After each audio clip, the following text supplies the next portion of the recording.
Racing coming at you. Thanks for watching and listening. Appreciate that.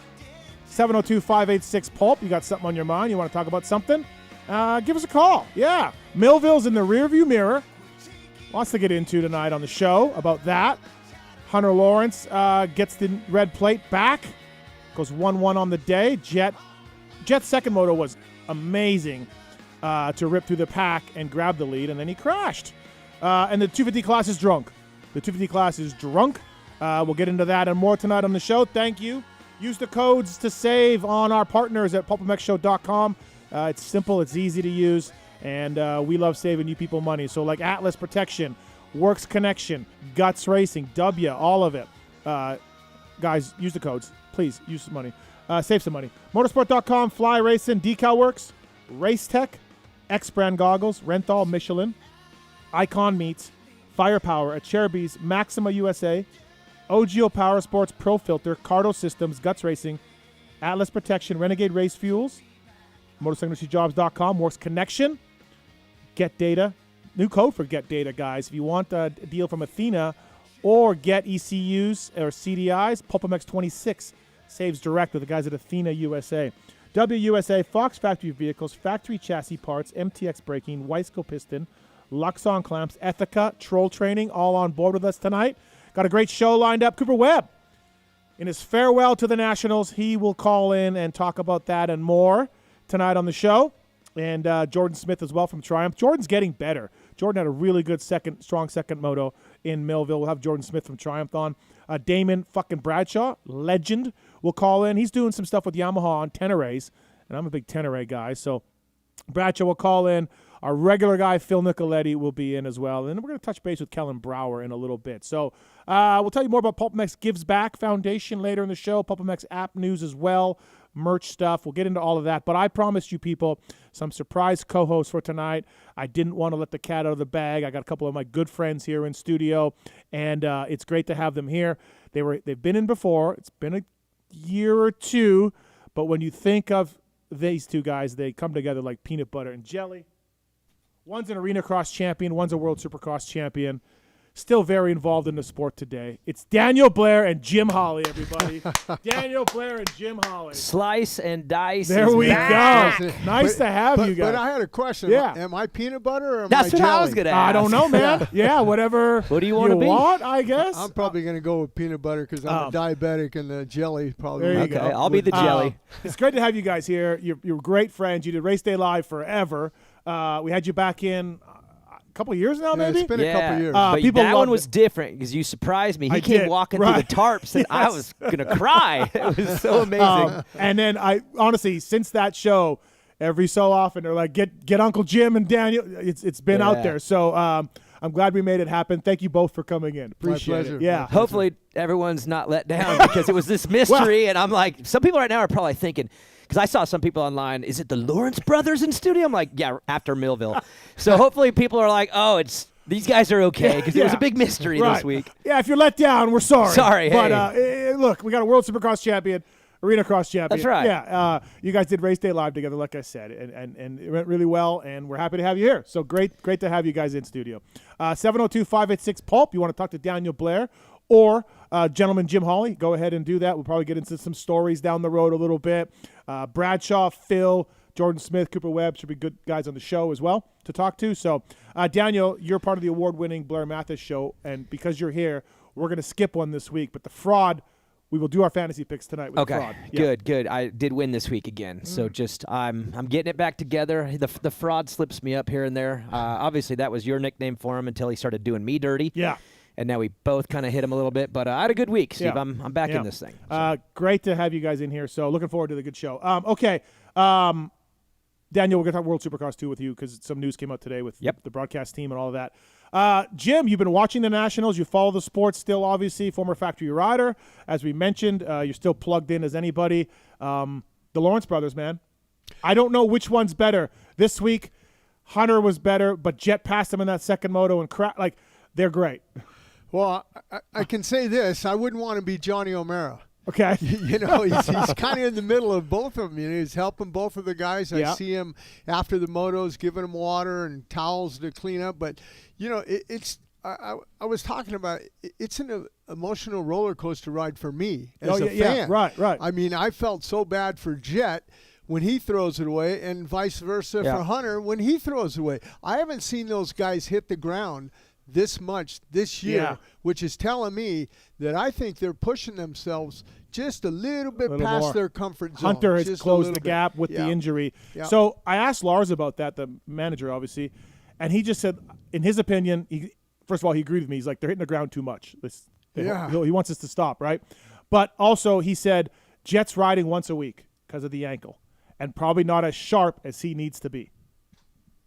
Probably something to that, right? Oh, yeah. I agree. Yeah. I mean, I've been there and done that. I mean, there's times when I was racing when, I mean, I didn't even get on the bike until I went to practice on Sunday morning at a national. Yeah. I mean, you just have to have your body heal. Yep. And that's the same thing coming up after Washougal. They're going to have a little time to get all their bodies healed up. I'm sure Hunter's got some little – Hayden Deegan's got some injuries, just little minor stuff that you need to be off the motorcycle for a couple weeks.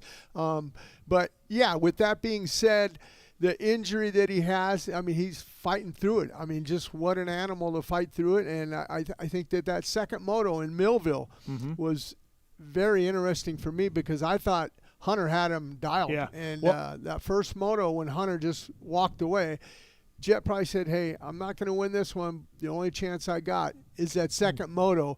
If I get him and I pull him, I can win the overall and equal points. Yeah. So that's what he was shooting for, and unfortunately he had that little get-off. Daniel, Hunter was gone in moto. I mean, he was 2 seconds quicker than his brother, and like Jim said, just gone.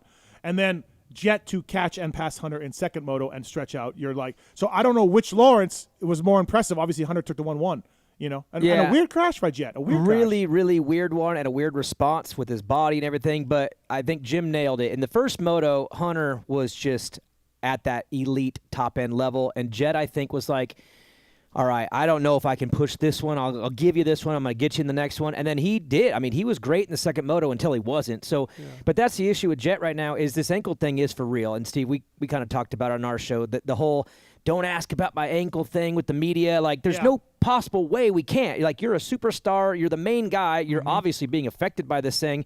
But this week it was the opposite. He actually did talk about it afterwards and revealed and was pretty vulnerable about the reality of what he's facing. And what I think he's facing is two things at once. Like, the ankle's bugging him because it's nagging and it's hurting. Yep. So that's a distraction. And if you're riding as good as he is at that speed, like, you got to be locked in, and he's not as locked in. That's why he's falling a lot. You got to think, too, at that level, like, just being 2% off. And he's probably more than that, but you know what I mean? Yeah, and to me, it's the distraction part where he's probably periodically because he could do laps and even half motos, even some motos without a problem. But I bet you that thing's bugging, so he's getting distracted. He's taking his focus off what he's doing, having slip-ups.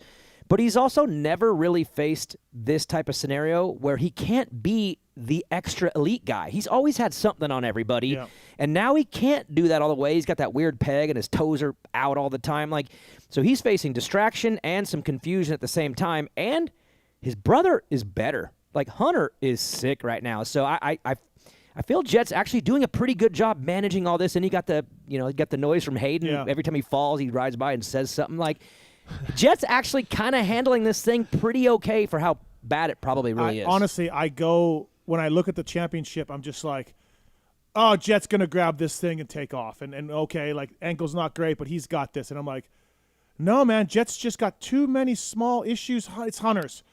And I keep flip-flopping. It's like, ping pong I don't know. Between the two back and forth. I mean, I think it was Red Bud and Southwick. They just did the exact opposite things on 2 weekends where one gave it away for no reason, and then the next moto, one of them gave a bunch of points away. So it's turning into this weird thing like, which Lawrence brother isn't going to screw this thing up? Which I can't believe those words are coming out of my mouth because they're so perfect all the time, but they're not this summer. Well, this weekend Jet did give away a lot of points. He's down 10 points, but there's still a lot of racing. I think that Jet has to, in his mind, I'm sure he's got to be thinking, I got to string together some 1-1 wins because if he goes 1-1, he's going to gain 6 points. If he does it the next weekend, he's 10 back now. Yeah, he's going to go 1-1. Yep. So then he's going to be up by 2 points. It's definitely going down to the last moto. In Crawfordsville, Indiana. And we've seen it go down to last moto, and Jet's always come up on top. Weirdly, So, and he's pretty good there too. But Washougal, I mean, perfect timing in the schedule. I've always thought Washougal fourth. The last 2 years at Washougal, fourth. So he's a little off there too. They both are. In fact, this is the weird thing. We'll get Hayden in here. And Hayden's good there. Good there. That's when he went 1-1, his first ever 250 sweep on a day. That was Hunter's championship season too. And Jet last year lost to Chase. So like, the Lawrences aren't super special at Washougal, and Hayden's kind of been circling around this getting better thing. This might be the weekend where we actually get to see it go down for at least 35 minutes, because Hayden can play around for 20. A lot of people are saying this is Hayden's best chance. It is. I think it is his best chance. He's going to do this. It's Washougal. For sure. It is. By the way, taking your phone calls over there, holding things down in the corner, the Tallon Taylor. What's up, Wolfie? What's up, Steven? Thanks for coming in, buddy. Yep, thanks for having me. Had a nice week off. I feel rejuvenated. It's nice to have the A-team in last week, by the way. Yeah. Wow. Trying to bring the energy that Travis had over here. He had some energy. What's up, Marks? How are you, buddy? Make sure you find that I don't know, man intro, and you'll be dialed. He seemed to have no problem with that. You did, though. But what's up, Marks? I like to leave a little to the imagination. It's like lingerie. Just want to leave you a little tease for perfection. Speaking of that, double D20 at Divine Delicates. Divine Delicates, yes. What do the people say about these two in studio? People are amped. Okay, all right. That's good. Good to know. Good to know. Yeah. Would have been terrible if it was the other way around. Yeah. Off. Boo. Never watching again. Never until next week. Yeah, right. By the way, Daniel Blair is brought to you by the folks at DeCal Works, Nick and Ron and Sean and everybody down there. Red Bull KTM, Eli Tomac, we'll touch on that. He came back this weekend. You do the graphics for Red Bull KTM over there, DeCalMX.com, PulpMX 26 code to save. So if you want to do anything sticker-wise, number plate background, sticker-wise, vintage stuff, they got you covered. PulpMX 26 saves you at DeCalMX.com. And Uncle Jim is brought to you by the folks at OGIO. We know who OGIO is affiliated with. Had to do it. Pulp 15 code to saves at OGIO Power Sports. And, when you go to get a gear bag, a carry-on bag, a backpack, anything like that, use code Pulp 15 at OGIO Power Sports. Great company. Lots of different things to choose from for those guys, and love the guys at OGIO. You know something about OGIO, Frank at O'Neill, Frank Cushard. He always says, hey, you need a new roller bag or something. I go, no, this OGIO one I have is perfect. It's not worn out. Well, no, we got new ones now. Let me give you another one. But they're good bags. They're durable, everybody man. uses them. I got the same one I've had for I don't even know how many years. They're durable. They're strong. It's well used. So. We got the beta I Don't Know Man coming up. Motosport.com, tweet at Tallon. Race Tech Rant and the X-Brand Goggle Tear-Offs as well coming up here on the show. I want to talk to you guys a little bit about 250s, obviously, too. Jim, what is your impression of Hayden Deegan's rookie 450 motocross season? Where are you at? What are you thinking? Yeah. Better, worse? No, I think he's right where he should be. Okay. You know, like I said, this weekend coming up, Washougal, he's got phenomenal results there. Like Daniel said, he went 1-1 his rookie year when Hunter won the championship. Mm-hmm. He knows coming in there that this is his opportunity to get a win. Mm-hmm. And that's what he's doing. I mean, he needs to learn how to ride the bike a little bit more. You got to remember, he's still getting used to a 450. Yep. And as we all know, a 250 and a 450, totally different bikes, totally different way you ride them. And he's still figuring that out. He's got to get some better starts. Last weekend, he had that first turn pileup, but he rode really well. Oh, yeah. He came through the pack. And I think the Martin brothers and their dad, you know, they did a great job on preparing the course where he come through like, just slicing through. At one point, I was talking to Robert Hansen, and he said that, he had turned faster lap times coming through the pack. And I said, well, of course, because he's got to come up. And then the Lawrence brothers, especially that first moto, Hunter was gone, and so I don't need to push it. At some point, Jet was there. At some point, Barsha was there, and Jet was like, "Oh, I better pick it up." Okay, let me just. I got it. Yeah. Poor Bam Bam. He's got no hope. Yeah. Jet's just like, I'll just. Oh shit! I got to go a little quicker. Okay. I just got to shout out Bam though, because as Hayden's coming through all those boys, he gets to Bam, and Bam says, "Hey, I have to stay on brand, off the track," which I thought was great. But then Bam kind of like let him by. I don't think he wanted. I don't even know if he meant to. It's just his instincts took over. Yeah, those two. Yeah, those. But two it was are awesome. I just laughed. Bam will never stop being Bam. He can't. Yeah, he can't. He doesn't know how. It's like a cobra or a tiger. A tiger's going to tiger. Right. So is he locked in for Ducati and Troy Lee next year? Barsha, no, he's going to need a ride. Yeah, I don't know if he's going to. I don't think he's going to stay there. So yeah, so there's some spots open. We can get into that later on in the show for sure. Yeah. But with that being said, that's what I mean about Hayden. He's got to learn. He knew all the 250 guys. He had them all covered. He knew what to do. Yeah. But 450 guys, you're coming up to Bam Bam. You got to know that cat's going to punch off the track. Mm-hmm. You can't get him around the outside. No, that's not going to happen. Yeah. And even if you go to the inside, he's going to shut the door on you. Yeah. So you know a little bit about that. Oh yeah. Do you know a little bit about that? No, we said that too. And come Supercross when it's smaller, tighter. Jason Anderson, Barsha, they don't care who you are, man. No. They love it. It's just what they do. Right. And then it doesn't matter who either. And then, of course, each other all the time, which it's been a while since they've gotten into it. You know something, though, I watched I've been watching religiously, with Hunter and Jet. Mm-hmm. When they get into racing each other, they don't hold each other up. Normally when you have a battle, the guy in third place is saying, oh, these guys are riding offensively and defensively. They're slowing each other down. They don't slow each other down. Yeah. And I know for a fact that if I was coming down that hill, and I don't care if it was my brother or not, I'm running it on the inside and I'm punting him off the outside. Yeah. But, you saw Jet let off and then he went around and he goes, I'll get him in another place. To me, that is more demoralizing than getting hit. Hey, he had an opportunity to take me out. Yeah. He didn't, and then he passed me somewhere else. I just can't. It stings worse. They have, in my eyes, from my watching at the races, they have had chances on each other to be aggressive, and they have chosen not to. They have backed out of it. Yeah, I think Dazzy would have pulled the belt out if that happened. So there's no shot they're going to hit each other. Eli Tomac came back this weekend. Yeah. Look, he came back a couple years ago from an injury. Star Yamaha got 7th at Budds Creek. He was really good the next week. It took him 1 week to get back into where he was. 9-12 this week. He looked a little winded. Moto 2, Daniel, what's your thoughts on ET's first race back? It's my I don't know, man. I mean, I'll just get it out of the way now. Here's why. Ian Harrison said after the race that he kind of alluded to they were a little shocked that it was this soon. Like they weren't really expecting him to come back like this. So I just feel, I guess, at this stage of where he's at in his career, you got to be pretty strategic on these types of things. And to me, it just looked like maybe it was early, and maybe he wants to get a run at the last 3 rounds and get the cobwebs out, learn the bike a little bit. But to me, it just looked early for a return for a guy that I didn't even know was riding again. It was pretty fast. It was shocking, whole thing. I'm plugged in. My buddies are all plugged in. No clue. We all know everybody on the circuit.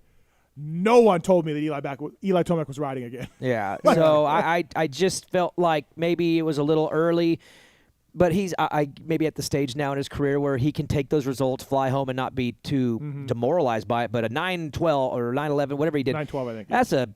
That's a rough flight home for a 4-time champ, even at this stage in his career. Well, the only thing is I think he'll be better next week based on other times coming back. He will. Yeah. And the other thing, too, Daniel and Steve, as you well know, that I don't care how much practice you do, and when you get to a race situation, you hold on to the bike differently, maybe tightened up a little bit, and it's not like you're out on the practice field. You got, 39 other guys out there that you're running it into the first turn, and, he probably ran it in there and said, I don't want to crash. I don't want to hit my head again, injure my neck again. I'm just going to see where the cards lay and build from this. And I'm sure his results will be better at Washougal. They're going to be better for sure. Yeah, it's a good track for him. But who's more shocked in the moment, Eli or Mark Finnis?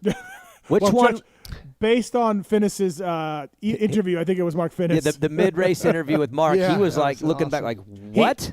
He's a different cat, man. Yeah. Oh, yeah, he's you know him a little bit? I know him really well. From Club, he was, right? No, Orange Brigade. He was one of the Orange Brigade kids, Gas right. kid. I know their family really well, and I'm really proud of what he's doing. But at one point in that moto, he had Dylan and Cooper right in front of him and Eli right behind him. Yeah. And he was just one of the boys. I think it's 17 championships between those 3 and Mark. And he's just in there coaching kids during the week, now battling with these guys on the weekend. But I'm sure Eli is looking at the back of the jersey and going, I don't know that one. I just don't know. I don't know that one. I don't know who this is. I don't know who that one is. And he's pulling away. Yeah, is he foreign or no? Because he's also young. He's actually pretty young to be hopping 450. Yeah. Well, he did really good at Redbud, man. He was on it. But honestly, I looked at Red Bud and I'm like, the kid's from Indiana. He's rode Red Bud a lot. But he kind of backed it up even gnarlier. And I know the moto finishes didn't turn out exactly. He got a little winded, Yeah, but dude, for him, you're looking at moments more than the actual results. Did you see the guy going to the creek? Yes. Wow. I missed that one. Yeah, got in practice. End of the sand whoops, right? Yeah. Just big send in there. We'll show you on a commercial on Instagram. It was something else. Deep in that water. Before we got started, Jimmy was asking me about Ron Lachine. And speaking of Ron Lachine, Pulp20 code to save at Maxima. Ronnie's a ledge, just like Jimmy. Pulp20 code saves at Maxima and Pro Filter. So if you want to get your 927 two-stroke oil, you want to get some four-stroke oil, Pulp20 code to save at Maxima and Pro Filter. Thank you to those guys for coming on board with us.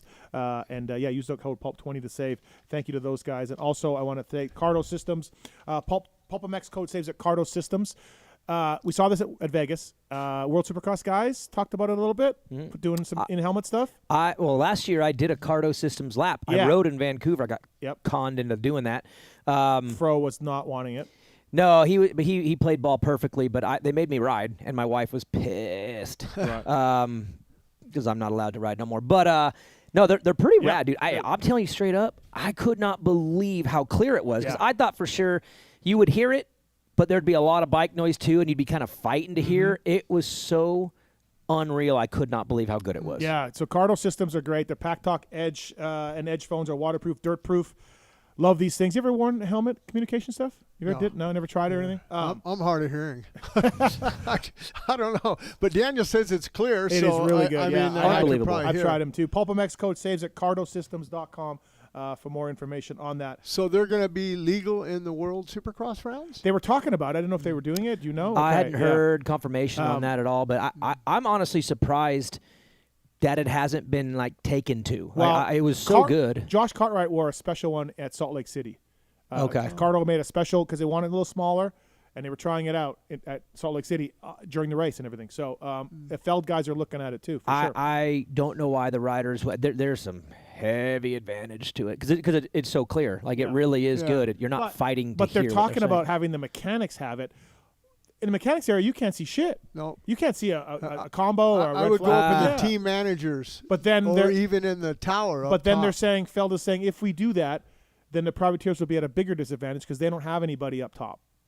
It is true. Right? The mechanics can't see anything, so essentially someone's going to have to communicate to them so they can communicate to the rider. That's a little messy. It's a little bit. The ultimate way to do it would be to be up in the stands in a suite somewhere because you can actually see so much bigger. But you're right. The privateers, how are they going to afford to do that every week? What about Jim Perry at Feld? Maybe he can have one and he can be connected to all the privateers to let somebody know that, hey, there's something wrong.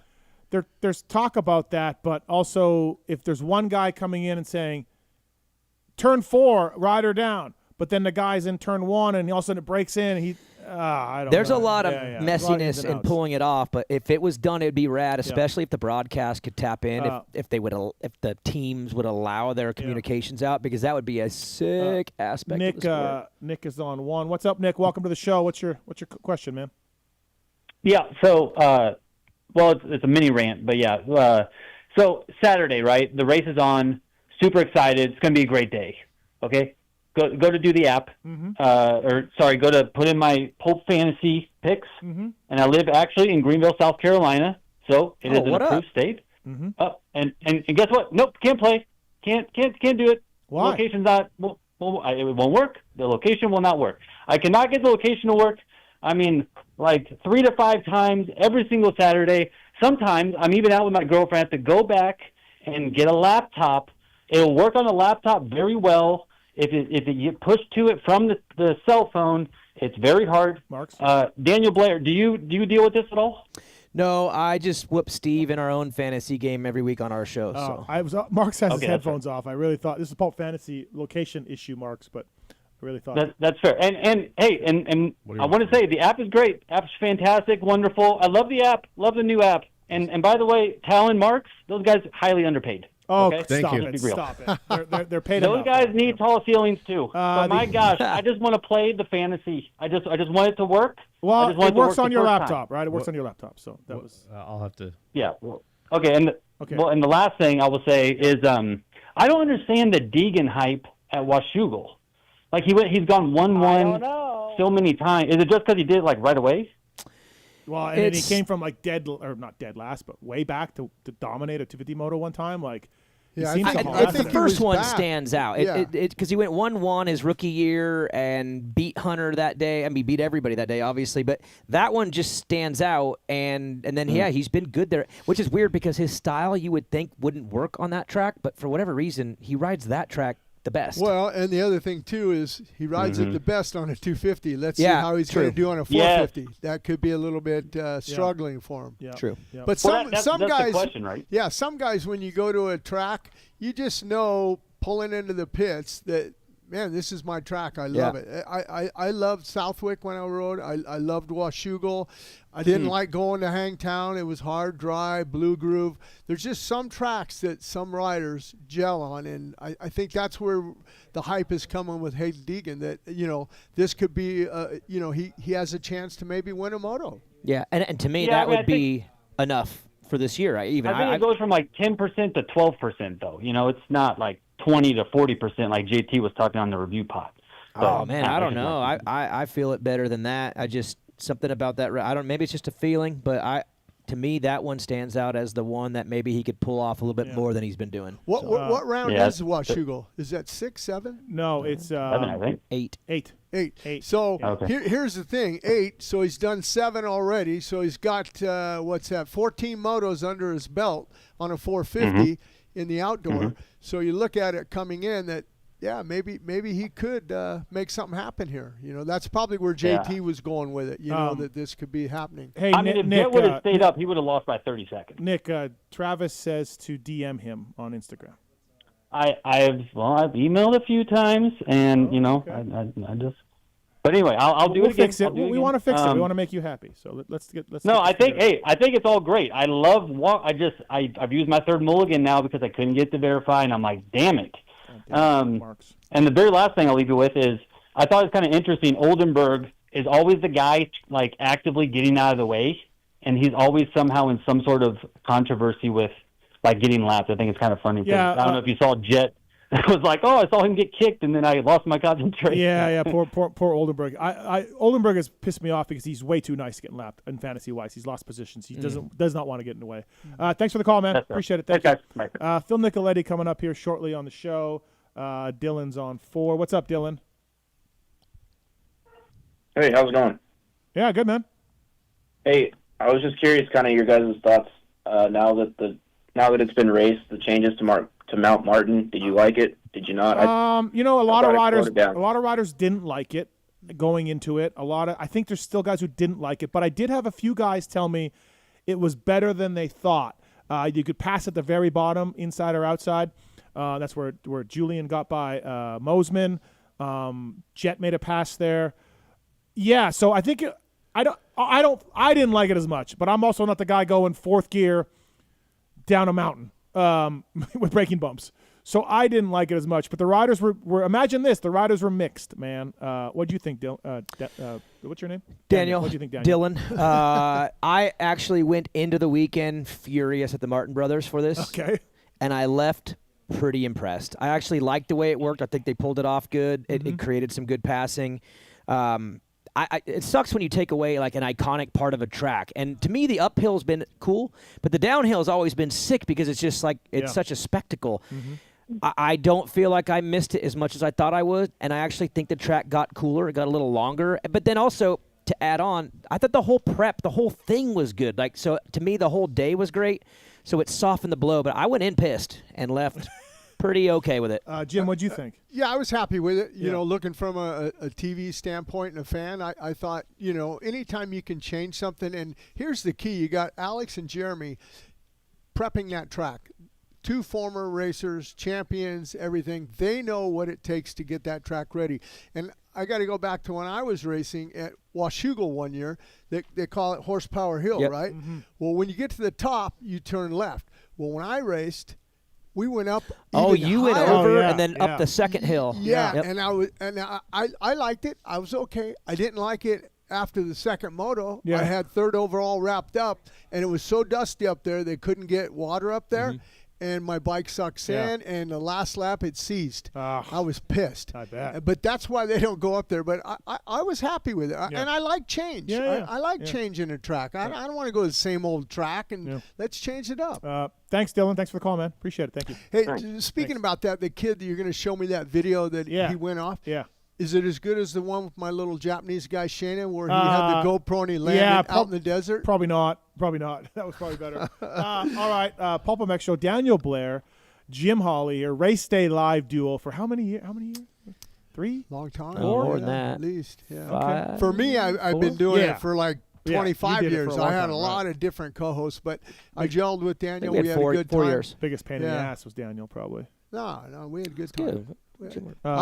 There is one thing that I had to do for him, though. Oh. One thing. I'm going to let the people know because they don't know.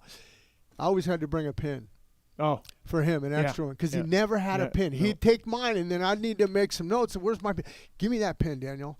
And so I brought him a pin. I had a pen issue. Yeah, he did. I had a pen issue. But I will say, just working with Jim, it was such a perfect. He was so perfect for me to start there because I got thrown into live. I'd never done that before, and he was Toronto, 2017, and he made it so good for me in the beginning when I was clueless. I didn't know what I was doing, man. And so, yeah, Jim was awesome to work with, fun the entire time. But I just think back to that first half a year where I really didn't know what I was doing, and he just walked me through it. Listen, and then I started bugging him about. I've told this story before. I was doing the Montreal Supercross. I hired Jim to come up with me, and I hadn't really done that play-by-play part much, right? I'd always been kind of the analyst guy, and I was doing play-by-play and throwing it to Jim, who won Montreal a bunch, and I asked why again. He's like, dude, honestly, if you get stuck with anything, you just throw it to Jim. Oh. So we had some technical issues with the equipment, and I just would throw it to this man. Oh, dude. Fantastic. Mid-show bathroom break. Jim, so what do you think about this? And then I'm like gone to the bathroom. I could come back, and he just lets it rip. So, no, he made that first half a year when I came in just incredible. Let's get to our next guest here on the show.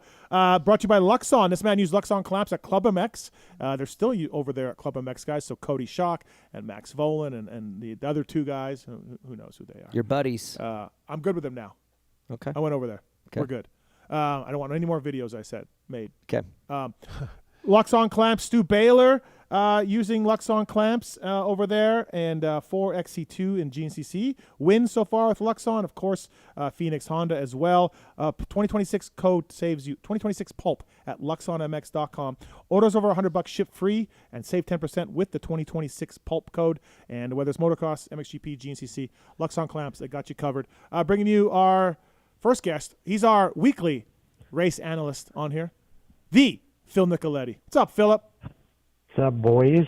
We got the Race Day Live duo back together. Yeah, Mr. Jim, what's up, my friend? Oh, not too much. Just enjoying life. I hear you're going back up to Canada there. You got to watch out for that guy from Estonia, Kulas. Harry. Harry. He's been doing good. I've spent a lot of time with him and stuff, and he's a really good kid, and I'm glad that he was able to get a ride up there and stuff, and he's shining up there. I think he's it should be good. I'm looking forward to racing Harry. It's been a while since 2024 racing him. Obviously, I was in Canada last year. Yeah.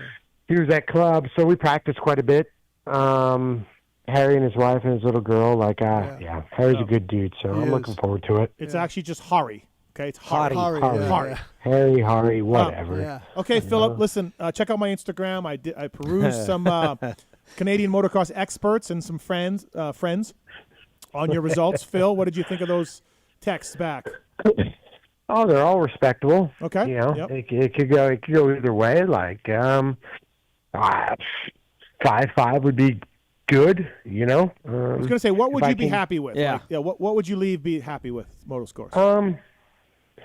If I can ride each moto, if I can hammer the first moto strong and make it hopefully 25 minutes in the second moto strong, I'll be happy, you know. But I think realistically, if I can go 5-5, I'll be stoked with that. All right. So yeah, I think that's good. Zacho says 2. Yeah. Zacho says 2-2. Yeah, if it's a mutter, maybe, you know, I could maybe pull that out of my ass, but it's gonna be tough. Like I gotta say, Phil, I have seen a turnaround in you probably about 4 weeks now. I think I remember you were on this show. It was the day after I believe Jet Kellogg and Meatball gave you the smoke, and you were pretty depressed on here. A guy named Meatball gave him the smoke? Yeah, Meatball's been giving him fits all summer. But, Phil, you came back the next day, and something changed because you've honestly gone on a pretty good run for about a month now where every day I'm like, dang, Phil is digging. So I feel a lot more confident in you than I felt a month ago. I'll just say that. It was a slow start, but then I had to come into Jesus with myself one of the nights, and I'm like, dude, you just have to dig in and embrace the suffer, which hurts. And after you do 2 weeks of hard training, you kind of like, you break through the foundation a little bit, and you start being able to endure the suffer. And we got to that point to where you can enjoy riding. Not saying it doesn't hurt still, but you can manage being tired a little bit more. So can't do it like I used to, but I can do it for a decent amount. And I don't know. It is deflating being a club though, and just like the fucking kids do rip, and I'm like, fuck, do I really have it anymore or don't I? Yeah, right. Because when they do, sprint times in the morning for, who goes out slow to fast, and it's just like, dude, you're getting out, sent, 1 or 2 at the front. It's kind of fucking demoralizing. I forgot about that. Remember the day I put you up there near the front, and you were all livid and mouthy? Yeah, I was putting them in blocks, like groups of 3, and I had Phil pretty far up, and he was throwing a complete fit, dude. And I'm like, dude, I'm looking out for you, bro. And you actually rode really good that day. See, I motivated you.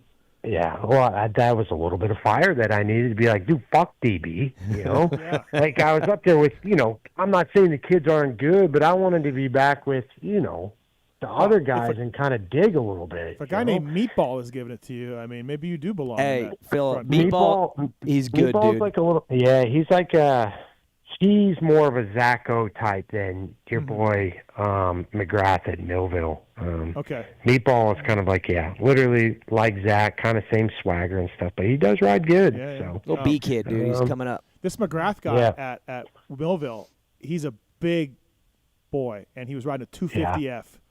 And he's out made the like motos, this weekend? Yeah, made the motos. Wyatt McGrath, and he's running 338.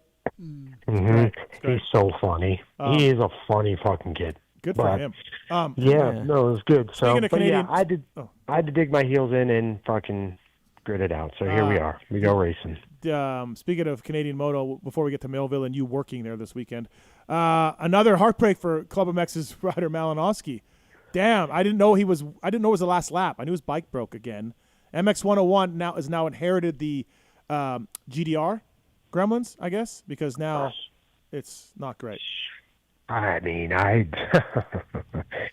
don't know. The DNF rate of bikes breaking in Canadian Moto is like an astonishing number. Like, it's 8 races, and the DNF rates on teams is just like through the roof. Because Pettis had a problem before he exited the series. Yeah, and like GDR has taken a lot of heat, but like MX101 has also had some failures too. Last year with Pettis blowing up at Sandali, this year at Pettis, PK blew an engine up or something happened at Sandali in practice last year. Lucky it wasn't a moto. So it's just like a reoccurring theme. I don't know what it is, but this one hurts me a little bit because Ryder's like a little brother to me, and to have him now be put on his back foot, 7 points or whatever with 2 races to go, when he should have been 20 points up with 2 races to go, is kind of a kick in the fucking nuts. Yeah. So, yeah. Last lap too. He was about to 1-1 it again and didn't get it. So, and he put on a phenomenal race. Like, if it wasn't for him, it would have been I shouldn't say just him, but he and Renthal put on a good show the first moto. Like, it was all the way down to the wire, and Ryder made a last corner pass. So I figured the second moto would be good, and Ryder did everything he needed to do to put himself in a good championship position. And here we are, playing catch-up. What did you make of the changes to Mount Martin? What did you think? At the end of the day, we talked a little bit about it. The riders really didn't like it, most of them when I talked to them, but after the end of the day, I think some of them were like, it wasn't bad. It wasn't bad. Yeah, I actually, to be honest, the way it was, a lot of passes happened. So, I mean, Juju passed. Mosman. Yeah, Mosman. And, Juju passed Mosman. I think Jet got Hunter there, too. No? Jack got somebody there. I maybe Hunter. I don't remember. Yeah, I don't know, but I think a lot of moves happened there, and I don't know. Did it make it a little one line with the double? Kind of, but it was just again something different and changes it. And trust me, none of those guys like going wide open down Mount Martin. Going up is fun, but coming down is not that great. So, but I'm glad they went back to the sand whoops. Some of the amateur guys that I talked to liked it only because they weren't fit enough to really hit sand rollers. So MX Sports and Alex had a meeting and stuff, and Schaefer Tracks put it back to some sand rollers. So I think it worked out okay. Garrett was still not having Shane Schaefer saying he broke the ripper, and Garrett was still. You got to work on that relationship, Phil. Those are both of your friends, Garrett and Shane. Nah, that's like two chicks fighting. It's impossible. Okay, all right. Just let them have it. Well, hey, I saw you carrying some water. I got some videos of you. I saw that too. I saw some videos of you driving around. Like fans were sending me DMs. Here's Phil working. Here's Phil doing this. Here's Phil. Were you really working at Millville? Like, were you really doing stuff? Yeah. Well, I wasn't planning on it, but in the morning, come 7:30, Big Al was just like running around with a chicken with his head cut off, and Germa was a deer stuck in the headlights, about to get smoked by a semi truck. So it was kind of like, I kind of just helped and just like, hey, what do you need me to do that is time consuming that you can be doing something better? So he's like, can you go get ice? Can you bring this water here, there? And I'm like, yeah, sure. So got a golf cart and ripped around. So. Nice. I saw J-Mart in the morning and tried to lock eyes with him, but he was driving, and he looked stressed, dude. He had a walkie-talkie up to his ear, driving the fucking red Cowie thing or whatever, and then just didn't even look at me. Yeah, just stressed. I talked to him on my way down the club this morning. Well, he called me, and I said, what up, two-time? And he sounded like he had the worst hangover ever. Like he was that worn out. He's like, dude, I'm fucking smoked, bro. They pulled it off. I thought it was a great national. Yeah. They did a good job. They always do a good job there. Yeah, it is truly mind blowing the amount of radio chatter, how many channels there are that Big Al's on communicating with, from track to watering to announcers to TV people to Jim Perry to it's pretty astonishing. And for him to be able to handle all that and kind of not let all the small stuff really beat him down, he kind of just picks his way through, quite methodical, whereas Germa kind of short circuits a little bit. So, but Big Al obviously has a couple more years under his belt, kind of managing it. What's John doing? What's John doing there? What's his role now? He just kind of backed off and gave it to the boys to take care of? Yeah, he's still there, kind of out on the track, and he'll get on a piece of equipment here or there, but logistically handling a lot of the paperwork and stuff like that. And honestly, Alex's sister, or Germa's twin sister, Jennifer, runs a sign-up booth. Like, they have a really good system down. But things are, I'm not saying John and Greta are, timed out, because they still have a pulse on everything. But everything is growing so fast, with the computers electronically running everything. Like, I think Big Al brings a pretty good, intelligent manner to the business side of things, and he's able to lay things out a little bit better for his mom and dad. So it's a progress. He was a teammate of mine at Can-Am.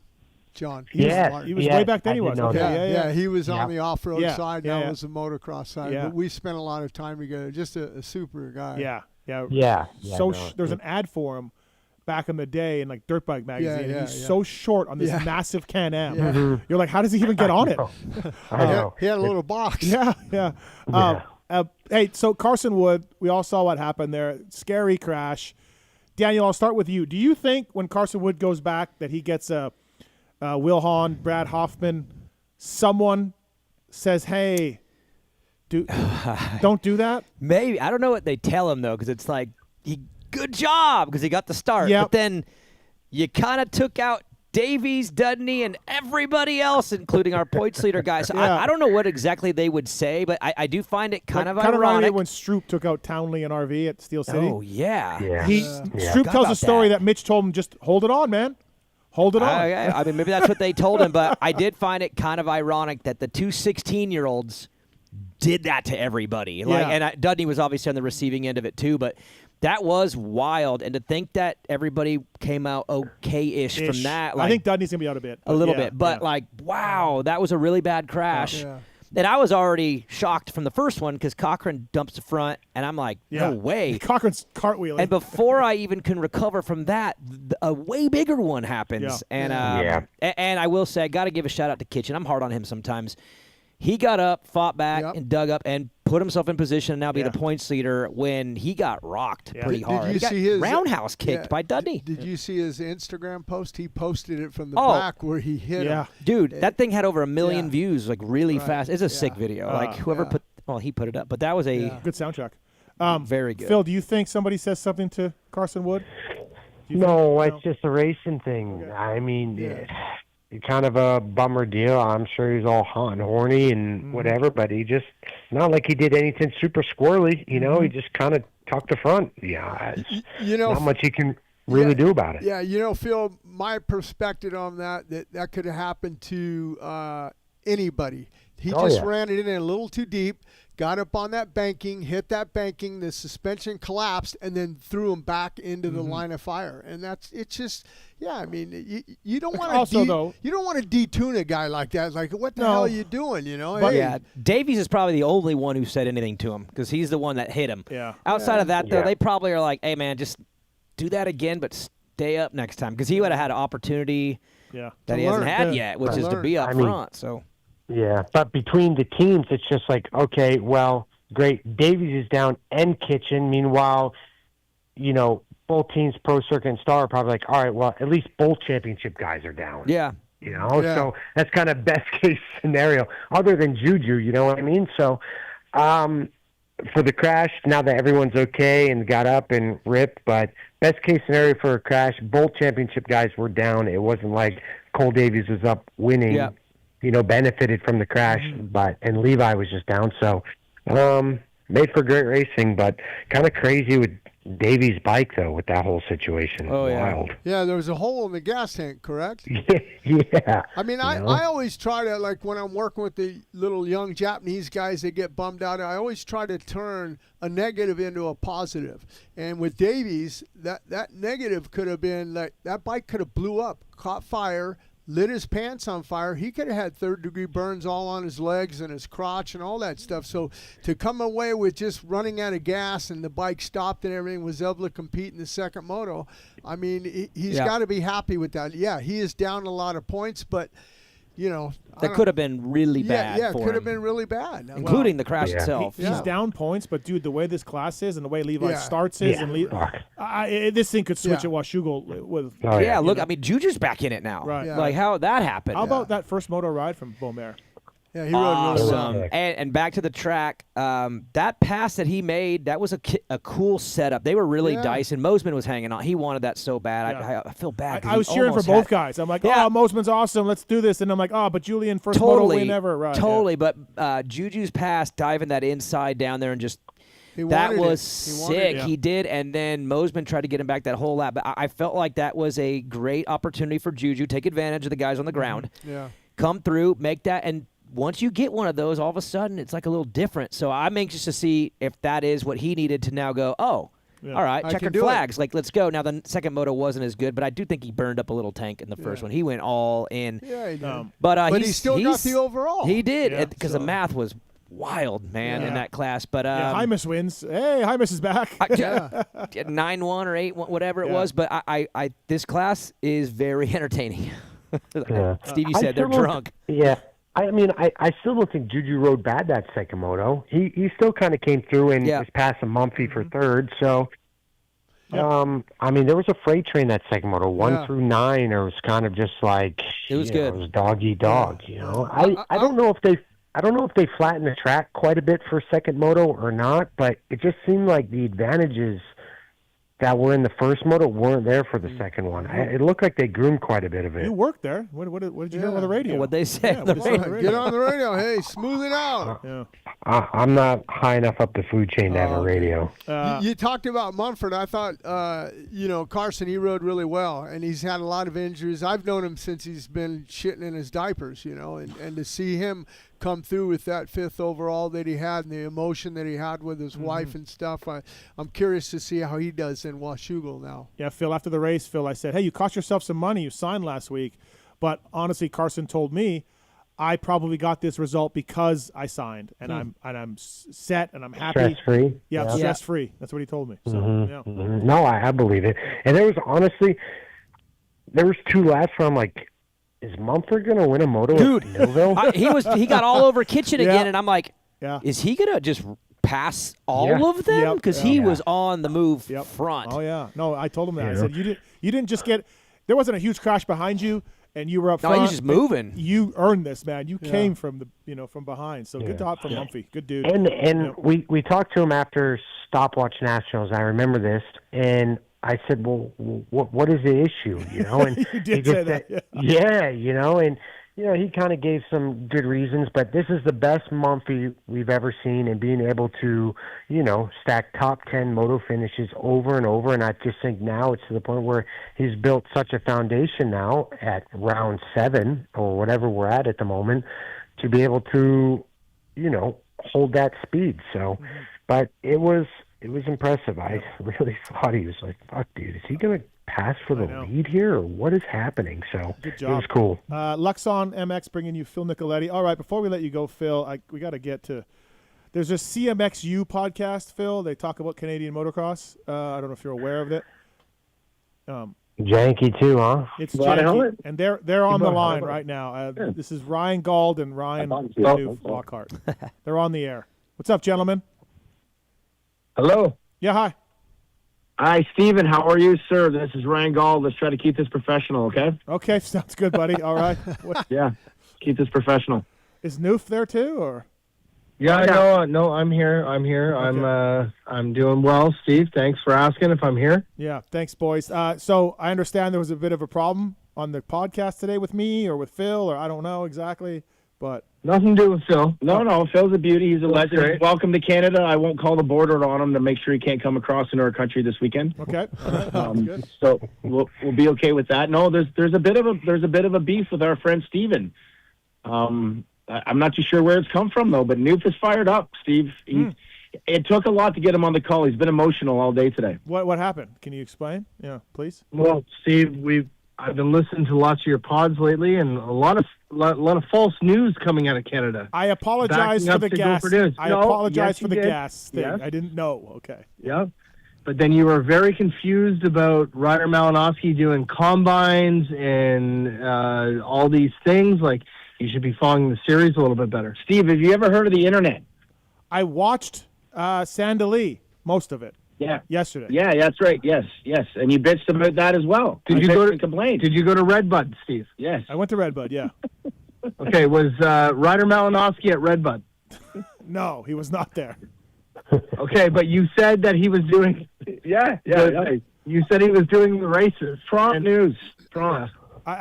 Sorry, boys. I thought Malinowski was doing SMX Combine and then driving up the next day. But you know who did do it? Kay Johnson.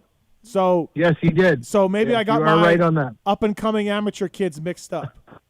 Well, I'm just curious of why that the country that raised you to the human being that you are, the beautiful, supportive Canadian motocross master, doesn't just ask your friends what's going on.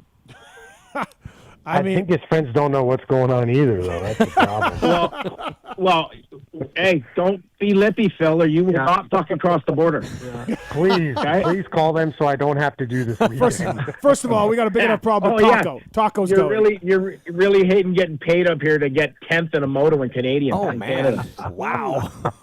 Jeez. The big debate, Phil, listen. Yeah. Big debate at team managers meeting at Sandali whether Phil Nicoletti pays gate fee at Sandali to get into the race. Big debate. There was a lot of angry managers. Hey, shut up! You stuck up for him. Well, I said he should fucking pay. Yeah, he should pay. Yeah, he should pay. Pay what? To get in the track? Or what are you talking about? Pay gate fee? To get in. Yeah. Get in where? To get in, you got to pay. Well, he has no credentials. Yeah, he's got no credentials. That number one plate means nothing now. I'll turn around and head right back to Quebec City. I got no problem with that either. So Phil needs a hard card, is what you're saying, to get out of gate fee. He's not getting in. Right. Oh, please, somebody film this. Film the Quebec lady at the gate. Not letting him in. Not letting Phil in for $30 or whatever. Please, someone film He'll this. be stoked. He'll turn around and get right in his rental car and leave. Yes. Dude, crisis diverted. Are we doing any sort of ceremony for Phil coming back with the plate? Anything at all? No. Okay, all right. Well, we do opening ceremonies now, though. There's new, Phil, this is new in 2026. There's opening ceremonies. I bet you are a part of it. Really? Yeah, actually, your former team owner that probably hasn't paid you in a while will try to say, hey, I'll look after this for you so I don't have to pay you anymore. He runs the opening ceremonies now. That is not the case. I have been getting paid. That's false advertising. Yeah, once again, they don't know. Yeah, they don't know. I hope I don't have to, because I don't want to do any more effort than what's needed, because I'm going to need that for the motos. So what's the goal for the weekend? If I can go 5-5, I'll be happy, Hey, does Phil beat Fetterstuff? No. Yes, because he'll fucking pull out. That kid's too dramatic. He's like a Russian figure skater in the Olympics right now. It's all high and then low on the way out. I don't think he does. Sorry, Phil. I don't think so. DB, I don't think he beats him. I don't think so either, Phil. I love you, man, but, dude, I don't know. Hey, are you running the one? Is he running the one? Of course. I don't know if they get permanent numbers. What? Jesus Christ, Daniel. I don't know, man. If I was going up there and my goal was 5-5, I'd find a way to take the one off the bike. He's the fucking champ, man. I know, but then there's more eyes on Doesn't when matter. you're in fifth getting beat by the Russian kid. Phil's never had a number one in his life. You don't think he's going to run it the one time he can? When your goal is fifth. Boys. Yeah. Boys, here's the good news. You can run whatever number you want. That happened a couple weekends ago at Gopher Dunes. So that's what I was You don't actually thinking. need to run what number you actually are. Why? What happened? What happened? Oh, we had this kid come up from Michigan. He ran number, what was it, 13? 17. Just number 17 randomly showed up in the 250 class. He was a rookie from, well, he's obviously a rookie, but from Michigan. Just ran number 17. I'm like, who the fuck is 17? And they just let it happen. They just let it happen. Oh, so you can do whatever you want. See, that's what I'm saying. Canadian Moto, everybody. Does he run his permanent or does he run the one? I'm just. Well, no, listen, Phil's running one. It's going to be sweet. Rockstar Energy Husqvarna. Okay. Check it out. I did get 29 last year, so it was okay. Yeah, that's true. Phil, So do you already have the graphics printed, Phil? You already have it done? He bullied himself into 29. Yeah, he's got DeCal Works, dude. DeCal MX. DeCal Works did my graphics, got the number one. Actually, in 2019 when I went out, I got 54 as well. Yeah. See, he just picks what he wants. I got 29. True. When he got 29 last year. Twice now. Let's still do whatever he wants, right? Yeah, the darling of moto. Gauldy, we know how you felt about his penalty and everything. Yeah, we know how you felt. Yeah, well, he's a cheater. He breaks rules, man. When you break rules, you got to pay for that shit. You know what, boys? I remembered kind of what I was thinking about Malinowski, maybe a little bit. He's got to go. He's got to go Loretta's to national right? Yeah. Maybe that's what I was thinking. Going to Loretta's. Yeah, but then he's got to fly or drive through the night or something, right? No, didn't they move? Oh, something? There's lots of time. Lots of time. Oh, okay. They moved Walton. So I didn't get that right either. He doesn't have to drive through the night then. Okay. Nope, that's right. Steve, I'm starting to think that when you crashed that mountain bike a month or so ago, there was a bit of a head injury that you didn't realize you had. Not a wrist injury. That's very well possible. Phil was there. Right? Phil was Not there. just a wrist thing. Remember, wasn't that like 4 or 5 or maybe even longer than that? You hit your head. You had to get years ago, right? Didn't you do that years ago? Yeah, Maybe I had the it's brain still fluid. hanging around. I had brain fluid out of my nose. Yeah, it was not good. Yes. Yes. Well, now it's just all your Canadian blood leaking out of your body because you forgot what the fuck is going on up here. Come on. Listen, you fucks. I feel like we devote, with Phil on the phone, we devote 10 minutes every Monday to the series. Yeah, that's like having a false info. Well, okay. It's all your wrong. Info is like pulling the dumpster on your trailer. You're just dumping shit on everything up here because you don't know what's going on. Hey, but in Steve's defense, I did say Dylan just put on a godly ride, but he ran out of gas or something. See? And then he just ran with the gas, though. Well, but I said, that's the problem, Phil. You're right. You put it on the fucking news. That's the problem. Okay, Phil, if you say or something, yes, but Steve didn't say that. Steve just said No, he just ran out of gas. That's what happened. Well, listen, there's a bit of a history there. I mean, you don't blame me for jumping to that, right? 100%. 100%. But I corrected the record. I corrected the record. And by the way, I had a deep talk with Chris Hymas this weekend about the issue. Okay. So I'm really plugged in. What put me over the edge was you talking about Malinowski. That really put me over the fucking edge, Steve. Sorry. What, I got the fuck, man. Sorry. It wasn't that big of a deal. Hey, you're at the races, dude. Okay, we need to finish this now because now Newf's getting fired up. He's spitting all over his computer and shit. Right? He's got to chew in. It's disgusting. Okay, you have to finish this. Steve, you need to donate $2,500 to Team Canada for talking so much shit. Oh, yeah. Listen, that's valid. Yes. That's valid. That is valid. I'll match it. If you do it, I'll match it. I'm just glad that the feelings are not hurt, and we're gonna. Oh, you're such a. And we're gonna get the best rider on the team. I'm just glad the feelings were all not sensitive enough, and we're gonna put Dylan Wright on the team. If you thought you were gonna send Dylan Wright last year with the issues that were going on, you're fucking crazy. Dig said they were gonna fix them. Dude. Leaking brain fluid. Well, guess what? We went to Bud's Creek and we didn't fix them. Fair. Steve, get the wallet out. $2,500, Team Canada. We're going in. Everything's good. If Gauldy's going to do it. If Gauldy does it, I'll do it. But otherwise, I'm not doing it. Okay. And you said it right there. $2,500. I'll match it. I need a receipt from Gauldy first that he actually did this. No problem. No problem. And it's 2,500 Canadian, right? Stretching right now. It's 2,500 Canadian. What was that? It's 2,500 Canadian. Yeah. Okay, good. Yeah, Canadian. Yeah, so like 1,300 American. Exactly. Dialed. All right, boys. Phil, we'll see you in 48 hours for the track walk. Hey, you better be there. Maybe you can learn something so you can bring it to your team. Oh, and also I want to break some news too. It turns out that we found a 125 for Taco. Yes. He is in. I was going to bring that up. Yeah. Yeah, I got it. He's texting me nonstop here, Steve. It's a good bike, and I will go to the line with Taco on Sunday if this is going to come through. I will go down there with him. It's mint. I need you. There's no way they're letting that fucking guy across the border. Dude, that is probable cause. That's probable cause. Taco's fine. Oh, yeah, easy. But I need a mechanic too on Sunday. You're good. I got one beside me. No, he's shaking his head. He says, "Fuck Phil." Forget it. Okay, sorry about that. You're not bringing a mechanic, Phil? No, it's not in the budget. Oh my God. Hey, I hear from Courtney that you're paying Taco a real strong $250 to bring your shit up here this weekend. The whole trip. You're not going to get his hotel room or anything.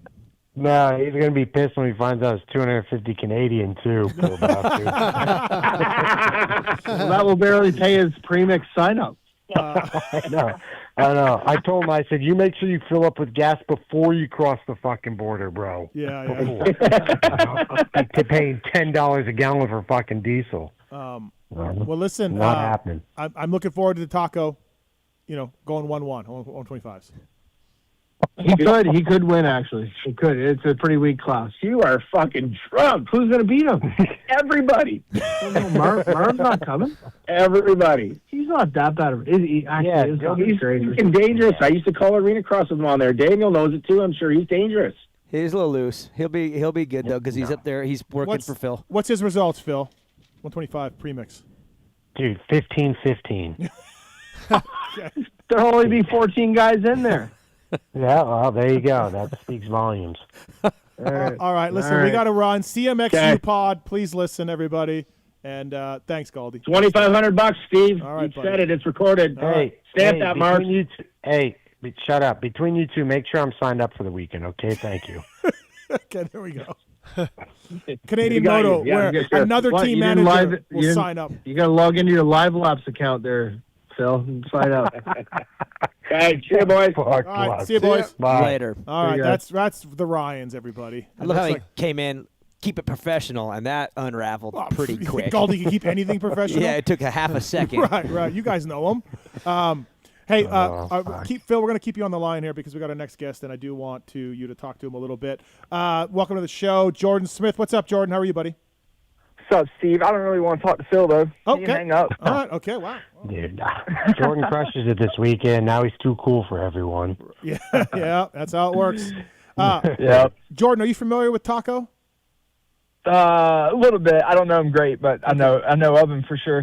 I talked to him a couple times, but I don't know him great. We got him racing 125s this weekend in Canada with Phil. So, let's go. Yeah, let's go. How does Phil do, Jordan, this weekend? He's coming back to Canada, number 1 plate. I'm sure you're deep in the series, Jordan. You've been following it so closely. How's Phil do? Yeah, I've been following it super close. I have no idea. Let's go. He should be peaking right now, right? Because Loretta's is next week. We're gonna say 4-6. 4-6. Okay. Yeah, actually, I posted on Instagram, and that was a lot of people said right around there, Jordan. So it looks like you do. Right. Yeah. I'll take a 4-6. Also, Jordan, does Zacho and Shorty beat him at Loretta's? Does Phil come on top in this Loretta's thing? Where are we at?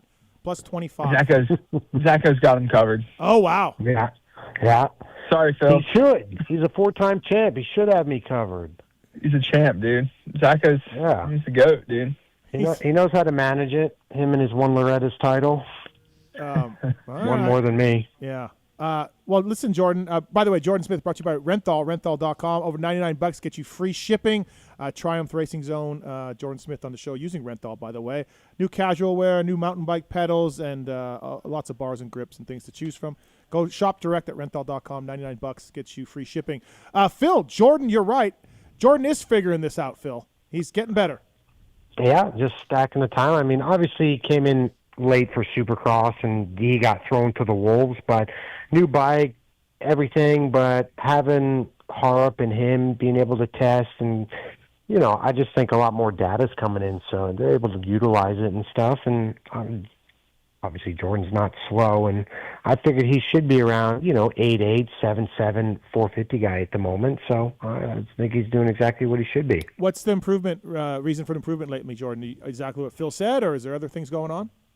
Yeah, it's kind of just pretty much what Phil said, a mixture of all that, having more time on the bike. Supercross was definitely thrown to the wolves. I think I rode for maybe 3 weeks before Dallas, and that's about a week on outdoors, and then 2 weeks on Supercross, and definitely was not really ready to get into that. But and brand new bike, all that stuff, and then throughout Supercross, it was really tough for me to kind of gain traction because I was the only one on the bike. There was a lot of things that I felt like maybe needed to be changed or needed to be tweaked a little bit, and then maybe we would tweak some and it wouldn't work or whatever, and then it's like, well, maybe you just don't know how to ride a 450. You need to get used to riding the 450, and then beginning of outdoors wasn't great either, but I kind of tweaked my thumb right before Paula a little bit and didn't really get to ride too much those first couple weeks, and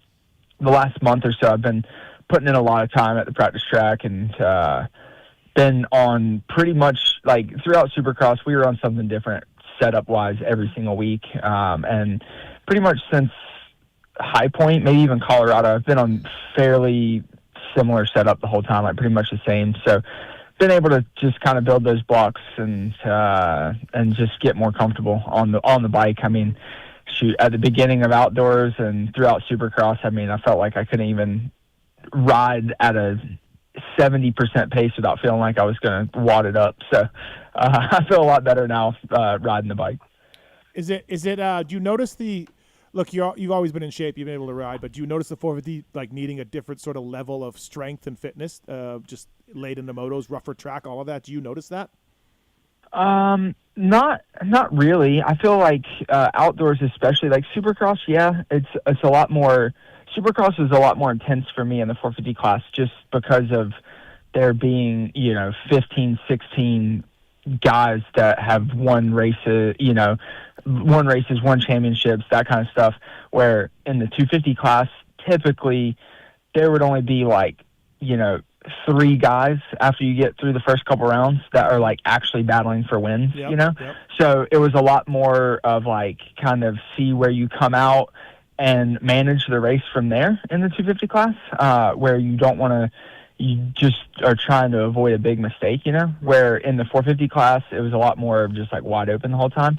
Whenever, like in outdoors, obviously motos are the same length. I actually feel like, to me, the motos are easier on the 450 than they were the 250, especially like heart rate wise. Like at Southwick, my muscles were like the most tired they've ever been in a race.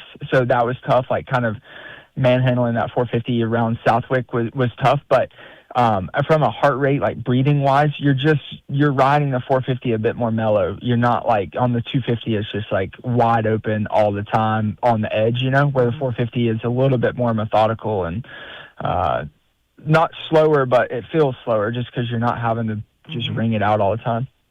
Phil, ask him about Scuba and Ivan. Go ahead, Phil.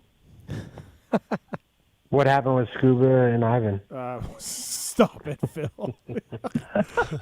I don't think anything happened with Scuba and Ivan. Yeah, I think Scuba and Ivan are okay. Okay, man. Cool. We'll just move on. No, Jordan, what's it like with some recent staffing changes there at Triumph? What's that been like for you?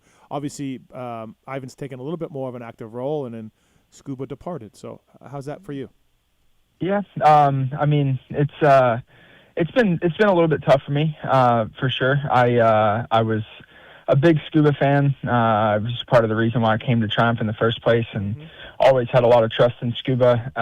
And we did pretty well together whenever I first came here, and won a race and got some podiums and stuff, and always trusted kind of his direction and stuff. There was definitely some things that needed to be changed, and that was the direction that the team went in, was to get rid of Scuba. And I trust in the team. I love being a part of Triumph, and love the group that we do have. So for me, it's just, it's been tough. Like I said, I like Scuba, and he was kind of my go-to guy throughout the day.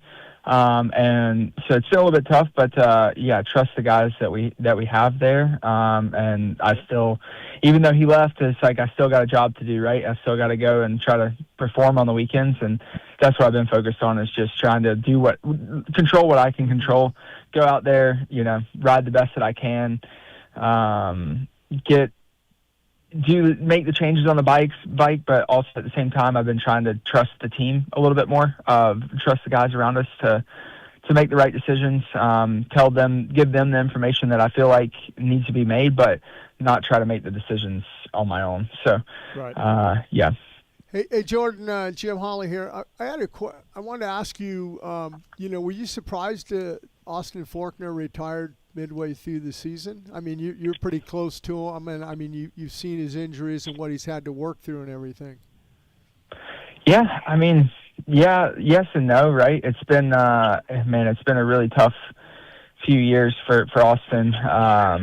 Obviously, before his crash in Dallas a couple years ago, it was always like whenever he would come back, he was the same Austin Faulkner, right? Like always battling for podiums, wins. I mean, I wouldn't even say battling for podiums. He's pretty much always in the conversation to win the race whenever he would come back. And these last 2 years have been pretty tough, not being in that conversation, not, as a racer, you show up and you want to win. And him, having a lot of crashes and stuff. I didn't really expect it, but I'm not totally surprised by it, especially with the strength that he's lost in his arm and his hand.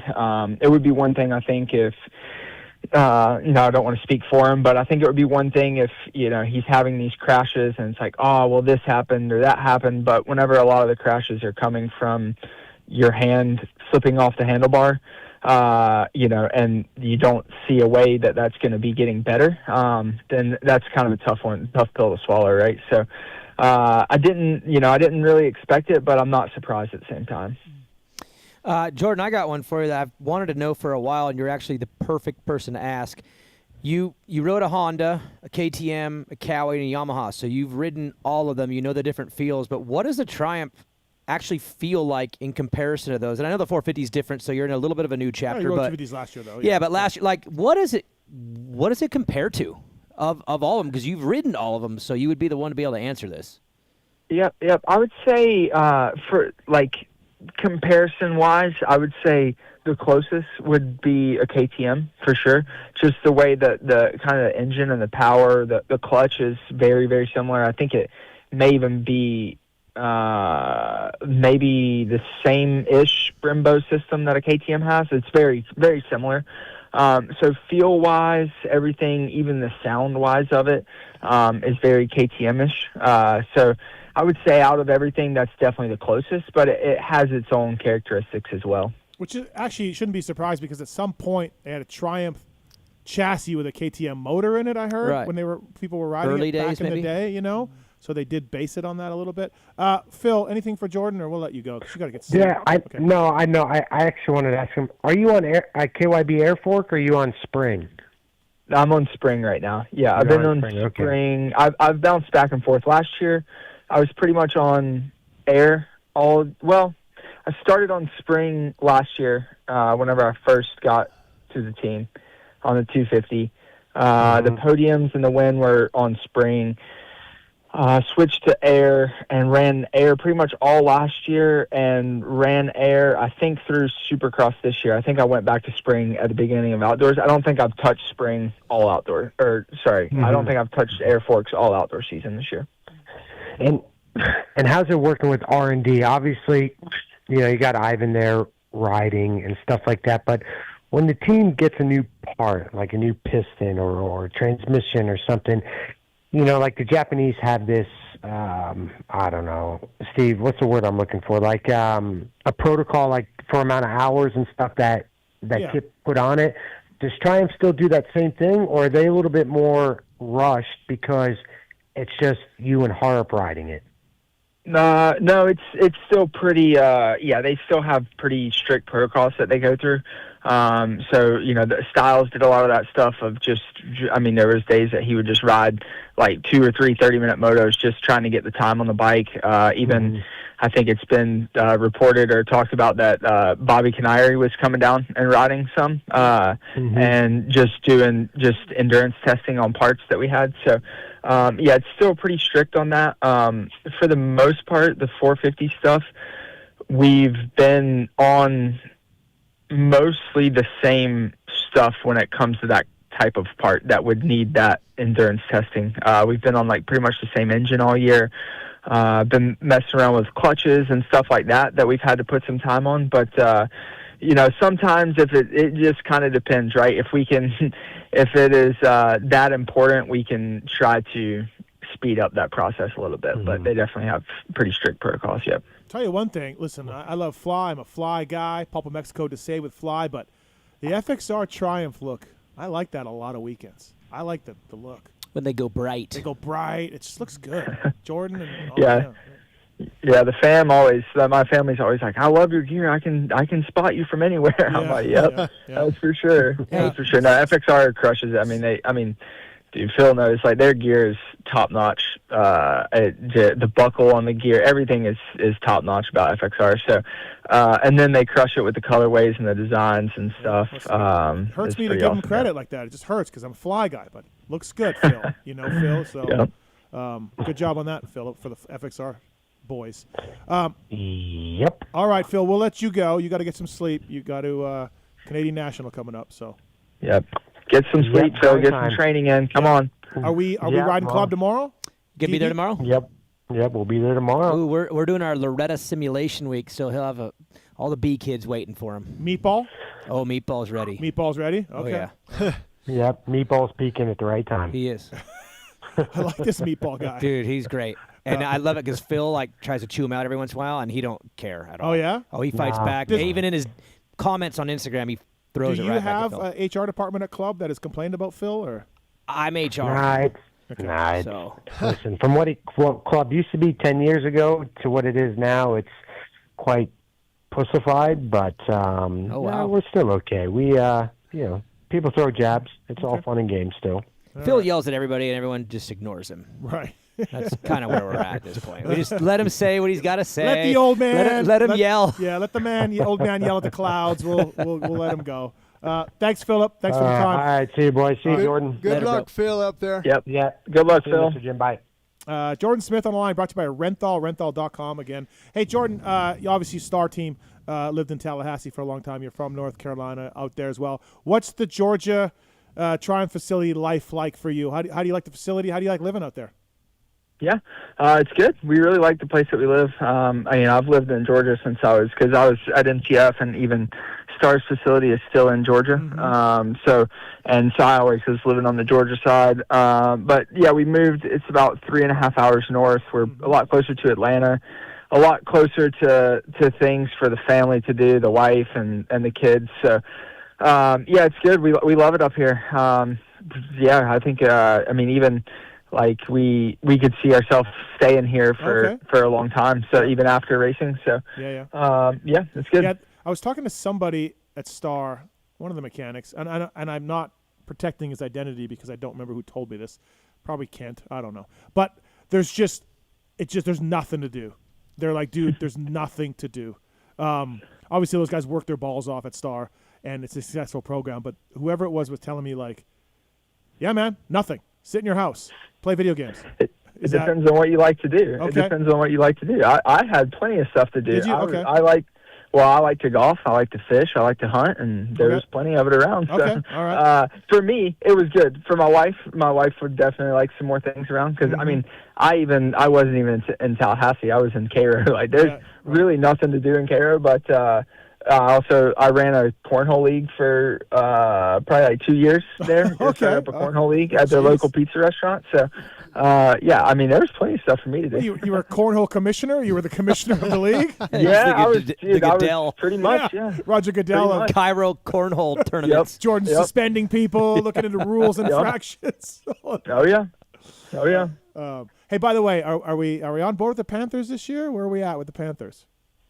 Dude, I was playing fantasy last year, and I was in the playoffs in like 4 leagues, and 2 of them I had first round buys, and the other 2 I was like, man, my team's coming on strong right now, and I lost in the first round of whatever the first playoff game in all 4 leagues, and I don't know if I've looked at one football thing since. I've been so out on football, but it's firing back up. I'm getting the interest back. Well, Panthers, I don't know. I think it's just going to be the same kind of year.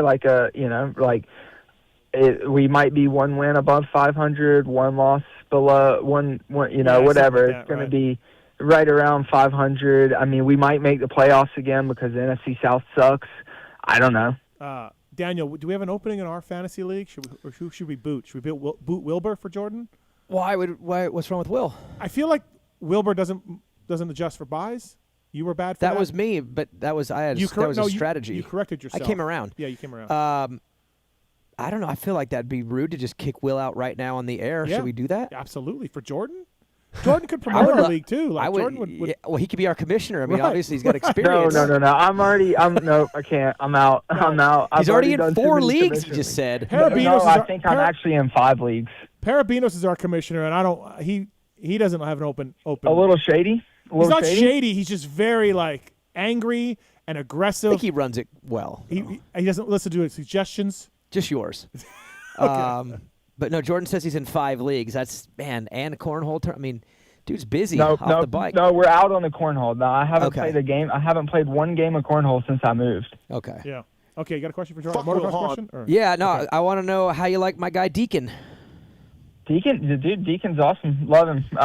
He's a hard worker, good kid. He's, it's funny because I was that kid, right? Like, it's 18 years old and whatever at one point. Now I feel like an old man around them, dude. The kids they talk a different language, but I'm, I hang in there with them all right. But, dude, for the first, up until really maybe the week of Southwick, he was teaching me how to go around the track every week at the practice track. So I definitely wasn't teaching him anything. So I'm trying to learn from the kids. He has possibly the best form ever. Yeah. His riding style and form is phenomenal. And good kid. And I'm just happy for him. It's fun for me to watch all these kids growing up now. They're all becoming pros, and he was one of the best ones I had there. Listen, I talk about being with the kids. I was in the media tent a few weeks back, and there's these kids next to me, and they got the laptop open with the photos, and they're going, dude, sick, dude, sick. And they're like, Romano has aura, dude. He's got so much aura. And I'm like, what the fuck is happening? Aura. Like, Wow. Dude, I'm just. that's yeah. There's so many things, right? I don't know. Yeah. I don't even understand their language. I just don't even try at this point. I don't even. They just laugh at me. You know, Right, they just right. laugh at me. How old are you, by the way, Jordan? I don't even know. How old are you? 30. 30. Okay. Yeah. Yep. 30. I love the fact that I've in Supercross a few times just RJ Jordan together again. I just can't get I just can't get enough. Yeah, those two just forever. I think back to Monster Cup dude, in the All-Star race. Even it's just 100 years of Jordan and RJ trying to kill each other. Do you think you think like even if we don't race, like whenever we retire, right? Like 20 years, RJ and I just got to make a comeback for 50 plus or something. Yes. Just one more battle, you absolutely. know? Like one more time on the track. 25 plus at Loretta's. It might just put us out, though. We might just at that age, the way we're riding, we might just be done. It might be like, yeah. Just what happened to RJ and Jordan? They hit and they self-combusted. Yeah, in the 10 Commandments at Loretta's, in the 25 plus 2030. They turned into dust because one guy wouldn't shut off over the other guy. No, I love it. I love it because it took you a while to get it, but now we're back in the 450s and we are back at it. It's fantastic. I love to see it. I smile every time. It's awesome. So, all right, man. Well, hey, anything else for Jordon Smith on the show, Jimmy? I'm good. Good job lately, man. Keep up the work. We have at times laughed a little bit about, you hitting the deck here and there. But you have been really solid and steady. Like this week, I think you passed 10 guys or something in the first moto to get up there. You were way back. And then the second moto was great. And it's been really consistent lately. So good job, man. Yeah. Yeah, thank you. I think the first moto this weekend, I think I passed 10 guys, split out, and then passed another 12 guys after that. So first moto was rough this weekend. But yeah, no, it's been getting better, man. It's been tough. There's some low moments this year for sure. I was some of the times in Supercross, even after the first moto at Hangtown, like I was like, what am I doing here? I had like my son who was just born that week before, and I'm like, dude, I don't even need why am I coming out here to freaking do what I just did? And I made a turnaround for the second moto at Hangtown, and it's been on the up since then. So we've been putting in a lot of work and been being more consistent. So there was a Supercross race that I talked to you at, and you were bummed, dude. And I was just like thinking, oh wow, this is not good. You were just like, I don't know what I'm doing. I don't know what's happening. I can't keep doing this. I forget what race it was, but not stoked. Probably Nashville maybe. Yeah, I think so. It was a day. I think it was a day. The interview during the day. Yeah, I think it was. It was. Man, there's been some low moments this year for sure. It's been tough, but also, as you guys know, I don't give up. So but also, props to you as a media guy. You will talk to us. You'll be very professional. You will always be cool. We always appreciate that. Like you're a really good guy to deal with, good or bad or whatever. Do you know what I mean? Like. It says something because not every rider is like that. Like you're a good representative for a team or a brand that way. Yeah, well, I appreciate that. Yep, I try. I mean, that's one thing, right? It's like being mad and crying about it's not going to do you any good. Mm-hmm. So I just try to just take the medicine, take it, put it up on my shoulders, and that's what I've been trying to do this year, even with having a new bike and stuff. And it's been really tough, because sometimes it's like you're sitting there thinking to yourself, how much of it is me, how much of it is something that we need to change with the bike, and it's hard to find that line of what it is sometimes, right? And so I've been trying to take a lot of responsibility because I know that I haven't been riding my best this year. Like I know that even no matter how the bike is, like I should be performing better than I am at times. So I've been trying to really kind of reflect on myself and go back and work on things that I need to work on and not blame the bike and not blame this and that. So it's been good. Even this past week, I did the figure 8 for the first time in like 10 years. So I think that helped out actually. So we're going to do some more of that this year. Blame Kiefer. He helped develop that bike. Yeah. Kiefer, you moved here and I suck now. Yeah. You developed this 450. Thanks a lot, Kiefer. Come on, Kiefer. Thanks, Jordan. Thanks for the time, buddy. Thank you.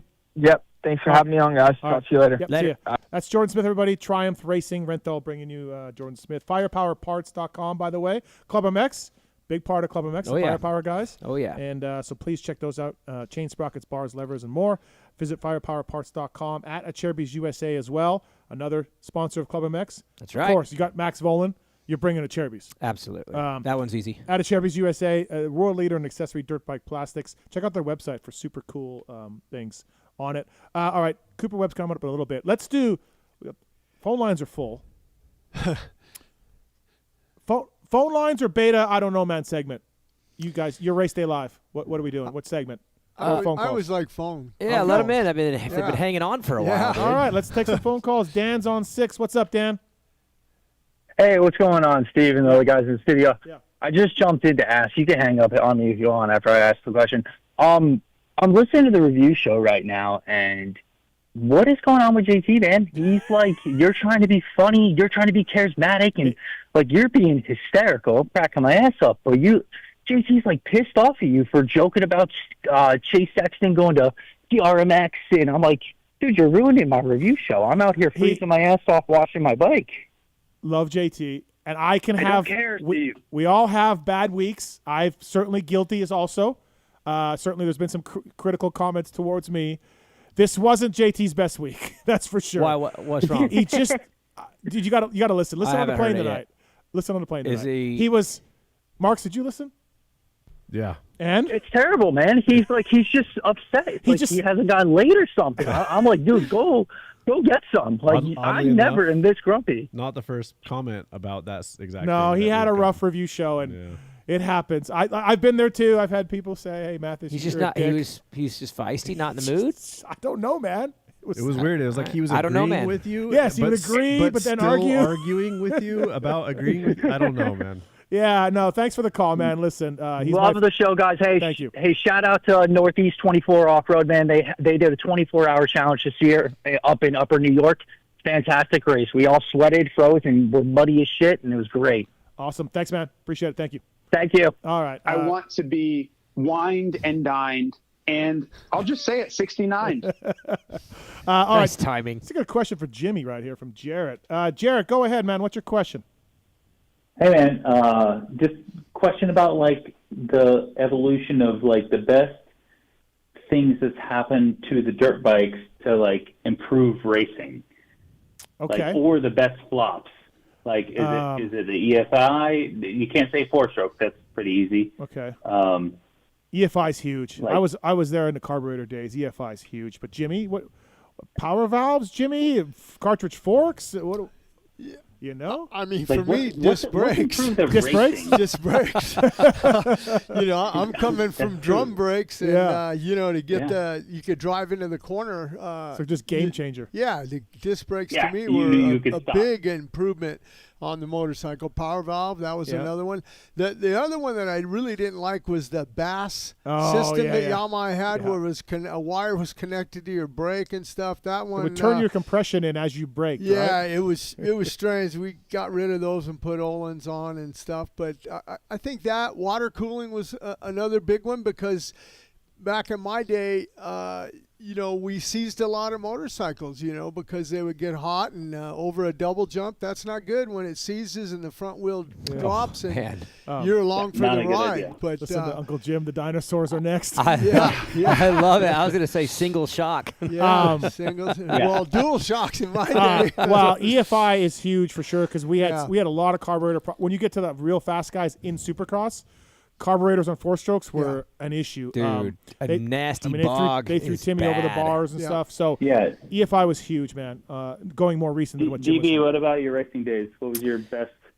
You know, best it's improvement weird. on the bike? Looking back, I mean, the 4-stroke change was better for me.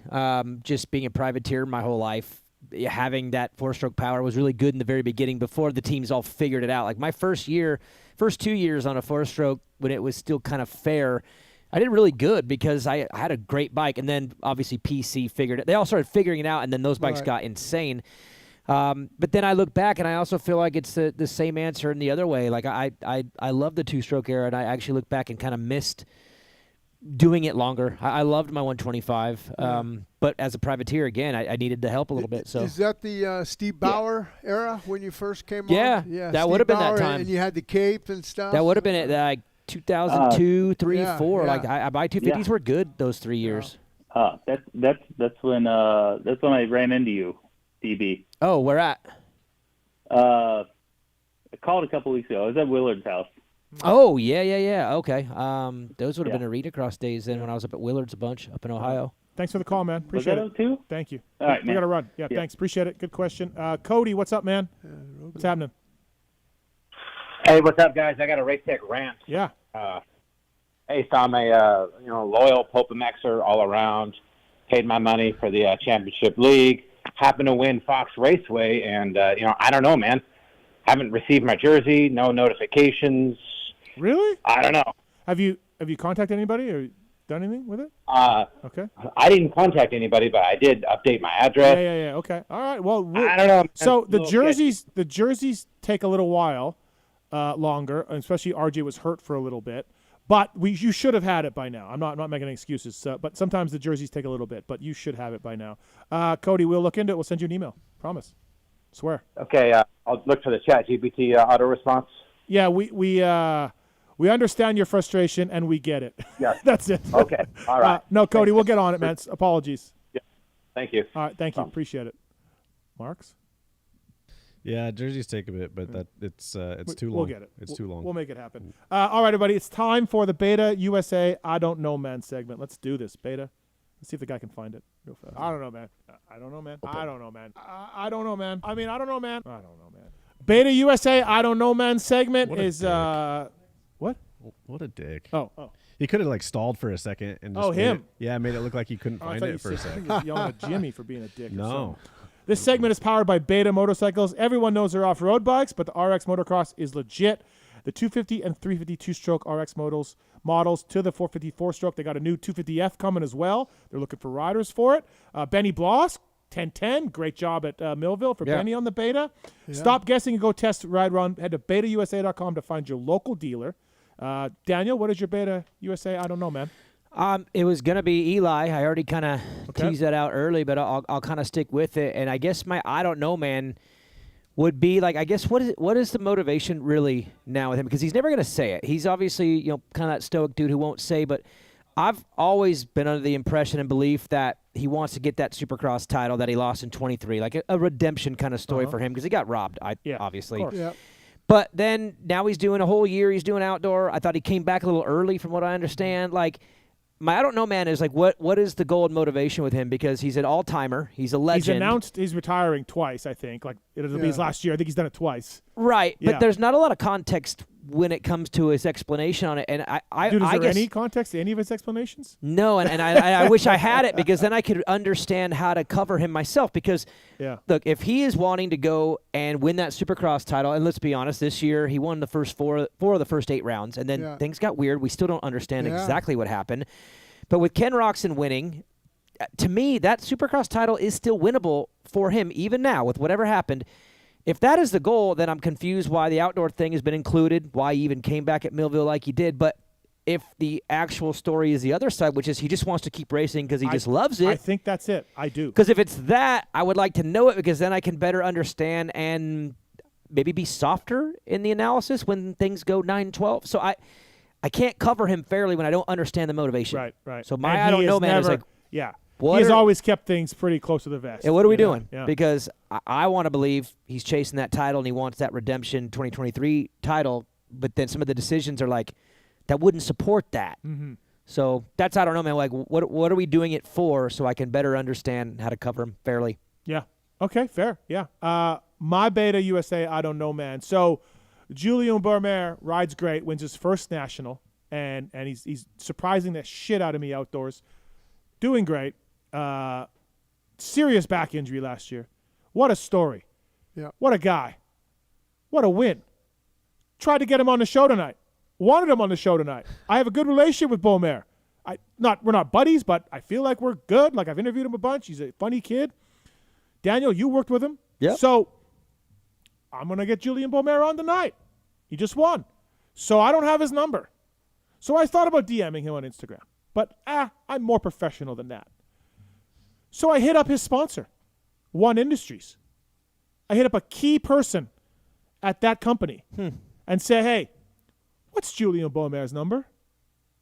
And that person sends it to me, and I text Julien Bermer, and no reply. And was it the same number that you had prior to that? I never had his number. Oh, you never had his number. Oh, I thought you had his number. So no reply to that. Oh, shit. Okay. Send him a reminder. Hey, Julian, let me know if you can do this or not. Like, if you can't, no problem. But I'm holding a spot for you, dude. You're awesome. You just won. And now you're thinking, is there a problem? Right. Did I say something? You never know. I might have said something. No reply.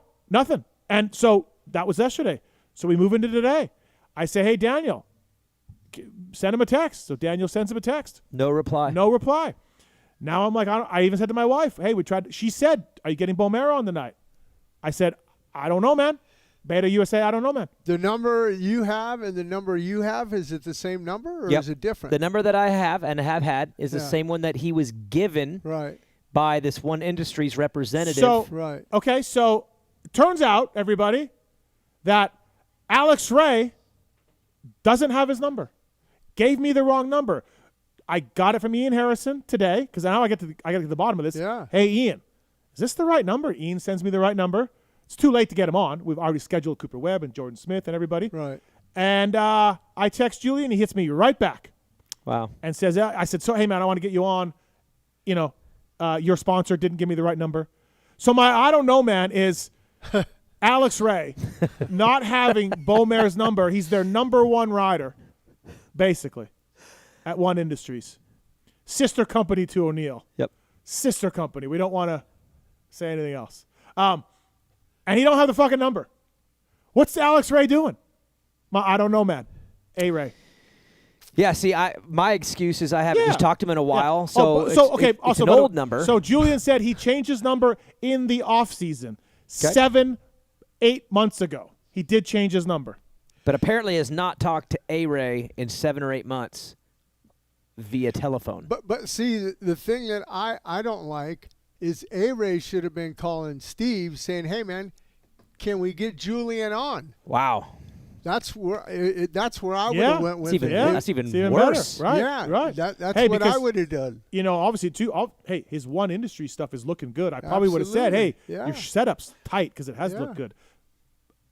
Fuck my ass. Hey. Alex Ray, everybody. And his first win, no show. Yeah. Yep. How would it call? But also, don't they sponsor the Rockstar Husky 250? That's One Industry also. One Industry also. Yeah.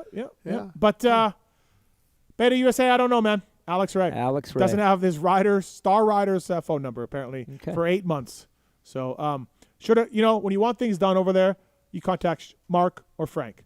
Yeah, that's what you absolutely. do. That's what you do. That's what I said. Jimmy, you're an O'Neill legend. If you had told me, I would have called Frank right away because Frank's the one that signs the checks. You're an He's O'Neill gotta have legend. his number. Yes, I would think Frank would have his number. So Frank needs to talk to Mark, who needs to talk to Alex Ray, and get this straightened out. Well, when I get back to Los Angeles, I'm going to go out and have lunch with him. If you're listening and being like, what the fuck? Matthes is fucking over Julian Beaumare, his first win? I just told you why. Wow. Right now on the show. All right, Jimmy, I don't know, man. What do you got? Yeah, I don't know, man, about the I don't know, man, about the grids on the starting gate. You know, I don't know, man. I don't know, man. I don't. I think they should go back to old school. Let's get into it with the dirt and the ruts and stuff. Pick a rut. I was talking to Robert Hansen. You know Robert, and I think that. You have that, what do they call that thing? A grate? Metal grate. Yeah, metal grate. Everybody can get off the line. You got 40 guys going into the first turn. Before, when you didn't have those, it would be mixed up a little bit. Some guys would have a deeper rut. They couldn't get out. That's my rant. I just think, now I know why they do it. It's easy on the promoter. You don't have ruts to deal with and all that good stuff and all that, but I don't know. Well, okay, so Supercross is like, hey, the ruts get really bad down to the concrete. Absolutely. So we want to put some grates here to help maintenance of the – okay, I get it. But, and then the team said, well, can we do that for outdoors? There's no reason for outdoors to have it. There's no reason. But you just hit the nail on the head there. 20 guys going into the first turn at Supercross, shorter starting line. Mm-hmm. Now you got the outdoors, you got 40 guys and twice as fast. And longer starting lines. I hate him. I hate them so much. It's probably at the top of my list of things that I think are stupid in this sport is the metal grate start. The coolest part of a start is seeing which rider can figure out how to get the right traction on the rear tire Absolutely. per track. There's a science to the rut behind the gate. Totally. To the rut in front of the It's gate. a technical aspect that is so rad to see who could figure it out. But no, we take that all away. So now there is nothing. That's not part of the equation anymore. When it's the most important part of the equation is traction of the rear tire off of dirt. We're a dirt sport, yet we don't start on dirt. To me, it's one of the dumbest things in the sport, period. It's like in the MotoGP with traction control. Back when Kenny Roberts and Eddie Lawson and Wayne Rainey and all the guys did it, they didn't have traction control. Your right hand was your traction control. You feel the rear wheel break loose, you better roll out of it or you're going to get pitched over the side like we've seen Kevin Schwantz and Randy Mamola, all those guys. So for me, I've never started on a grid. I would think I would loop out. Do they hold it wide open and just drop the clutch? Now there's so much technology, they can just create it to where you just drop the clutch and go, pretty much. That's what I heard. There's a little more to it than that because this whole thing, I had that contest at Washugo last year and all that. It didn't work. You didn't do so great off the grade. But I think that anything we do that makes a sport less technical and less talent-based is the wrong direction. And starting is a talent and a technical thing. I'll allow it for Supercross because I understand. Yeah. I get it. But outdoors, there's no reason to do that. You're talking an old cat here. We didn't even have hole shot devices back in my day. And that was another thing. You had to get your chest over the front of the bike and roll the throttle out and feather the clutch so the bike didn't loop out. I mean, there was a lot to it. Yeah. Now it sounds like, and I haven't started on a metal grade, that there's nothing to it. Just hold the bike wide open, drop the clutch, and there's go. more to it than that. There's I a can little, testify to that, there's a but little yes. bit to it, but there's less thought about the rear tire, which is what all of it should be based around, because that's the cool part, is figuring out how to treat each soil that you go to. Your gate pick matters, and it takes the coolest, most technical part of starting all the way out of it. What about the scoop tire? I'd be worried one of them scoops would get hooked into the grate and then there's that. Well, there was actually something with Dunlop's new tire that they measured it with the holes in the grate. It got stuck in the grates. Well, and then I think they've changed it so it didn't. Right. There was something to that. Actually, we can ask our next guest about that because he started on dirt and he started on grates. He's that old. Wiseco has over 80 years of experience manufacturing pistons right in the USA. Pulp 26 code to save. Club MX, Twisted development, factory Honda HRC using Wiseco pistons. And Pulp 26 code saves you at Recluse as well. Let's get our next guest on here. 3-time Supercross champion, national champion, the Cooper Webb. What's up, Coop? How are you, buddy? What's up, Steve? All right, so big talk about the greats right here with Jim Holley and Daniel Blair. How much of an advantage is it to a dirt start? Like, should we ever go back, or are you just no? Greats are the way. Advantage? Yeah. Or how much easier is a start with a great compared to dirt starts? You know, like did it take a lot of skill away? I mean, yeah, for sure. It's definitely easier on the grade. I think it's more consistent. You can tune for it, right, with the mapping and all that nowadays, but. I mean, I ain't gonna lie. I don't miss kicking a gate for 10 minutes to try to get it right for an outdoor national twice. I'll be honest with that. But yeah, I mean, it definitely has changed some things for sure. I think just more consistent with everything, as we know, and now it's more, I'd say position on the gate, and then making sure that the rut's good versus before even looking on both sides of the gate. Seeing moisture or hole or angle or whatever it would be, and then obviously kind of having a little more feel with the dirt, right, with your clutch release and all that stuff. But I don't know. I don't actually mind the grates myself. Do you think it takes away? And I kind of like when they first brought it in, I was watching this, and honestly, I can't see any more first turn crashes than the old days, and that's not analytical. It's just an eye test. I don't see any more first turn crashes from dirt or grates. But do you think, Coop, it's easier. It doesn't separate you guys as much. Do you feel more dangerous going to the first turn from grates than dirt starts? Like everyone's bunched up closer? Yeah, that's a good question, actually. I'm not sure. I mean, I can't say yes or no. I mean, both are, anytime you're starting on a start gate, you're always at risk, right, as we know. But, yeah, I mean, I'm sure you could argue that for sure. I'm sure there's someone out there that can give us data and show data.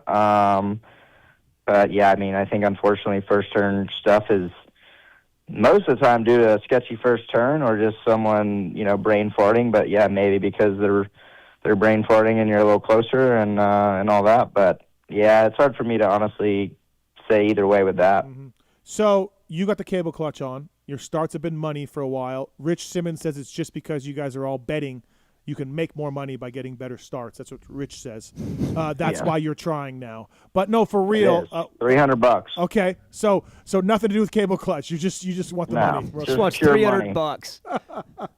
Pure money, dude. Okay. There's no Butterfinger hole shot anymore, so there's no need to get hole shots in Supercross. Fair enough. All right. So now we know how to motivate Coop. You like the cable though? You prefer it?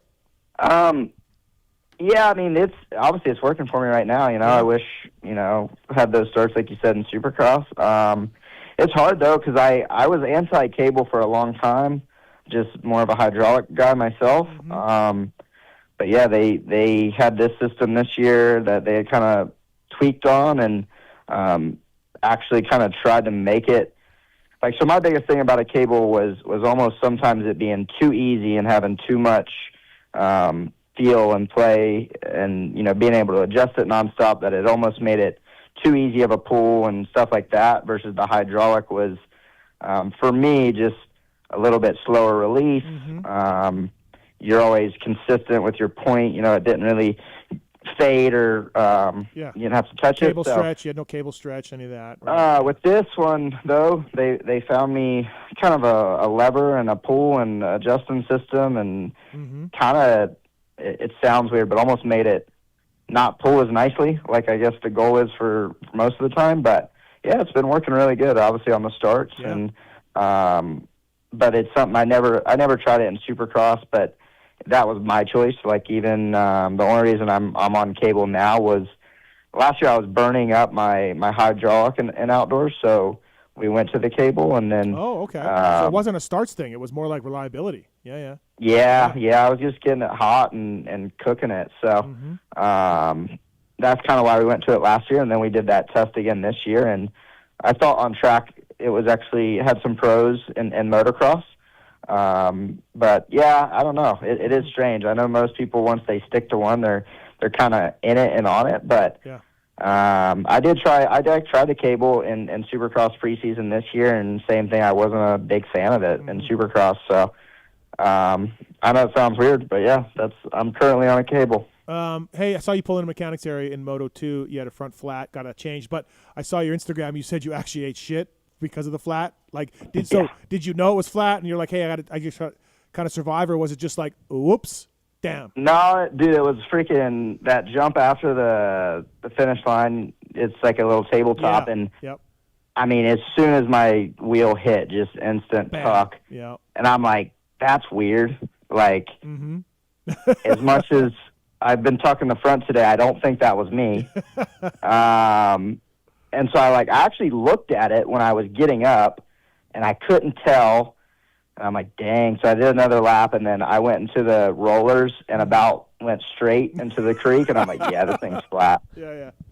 And so kind of limped it around, for a lap, and then came in mechanics. And obviously they knew I was rolling around, but they couldn't really tell, what was happening and whatever. And I think it was one of those when I told them it was a flat. I don't know if they really thought I was going to actually finish. They were like, okay, I'm like, no, let's change the wheel, Yeah.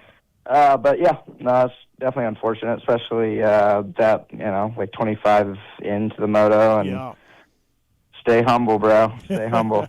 Hey, you're digging though, dude. Like I know the life change is coming, right? The change in schedule and kind of this new chapter coming, but when here I comes heard the World Supercross guy. Yeah, World Supercross. Yeah, here comes the World Supercross guy. No, I'm actually not even talking about that. I'm kidding. We'll get to that. I'm talking about the summer, but I mean, sometimes in life when you know the next chapter is about to change dramatically, you just kind of do your thing and you get in and out. But dude, like the Southwick going there and testing. I know. I talked to JB. I was like, "What is he doing?" He's digging, dude, and that's what I'm saying. It's a weekend off. He's at Southwick. But I've talked to JB about it, and I know your commitment right now and how you're just staying in it, even at the end of this chapter. And just respect, dude. It's awesome to see you, giving your best this summer and still pushing hard before you make the switch, which is it's good to see. So. Well, I appreciate it. No, it's been good. You know, it really has. It's actually one of those, you know, you kind of, like you said, I thought I'd kind of be in the nicest way possible over it, right? Like just, all right, this is the last year, just kind of get it done, get it over with, move on, and, you know, whatever. But I don't know why, but my attitude has just kind of been a little different, and I've actually really been enjoying it, enjoying the grind and trying to get better. Obviously, it's been hard to you know, adjust position-wise, right? Like in Supercross, the goal is always wins or podiums, and I mean, it was definitely tougher to come in and have a legit goal of being just top 10 at the beginning. But as you can see, we're getting better, and that's what I want to do is get better and obviously try to continue to stay healthy. That's something I hadn't been able to do in an outdoor season, and this is the longest I've made it in a long time. So just trying to do that, but also get better, get faster. And, you know, I think knowing it's my last year, I've actually enjoyed it in a weird way, you know, knowing, like, I tell myself every second moto when I'm dog tired, like, hey, bro, you don't ever have to come back here again. Just hammer, you know? Yeah. So, yeah, and some of those are good, and, like, some places I'll miss for sure. Like, when I hit the leap, the second moto last lap, I was like, you know, this is a place I'll miss, and these fans and these feelings and stuff. But there's also some that I'm cannot wait to never drive through the gate again. So, but no, it's been good. I actually had that for a question, Daniel. I put Southwick question mark. Like, what were you doing at the extra like credit, right? Extra credit at Southwick of all places. Did Deeks pay you? Was there money in this for you? Speaking of money, like, help me out. No. $300.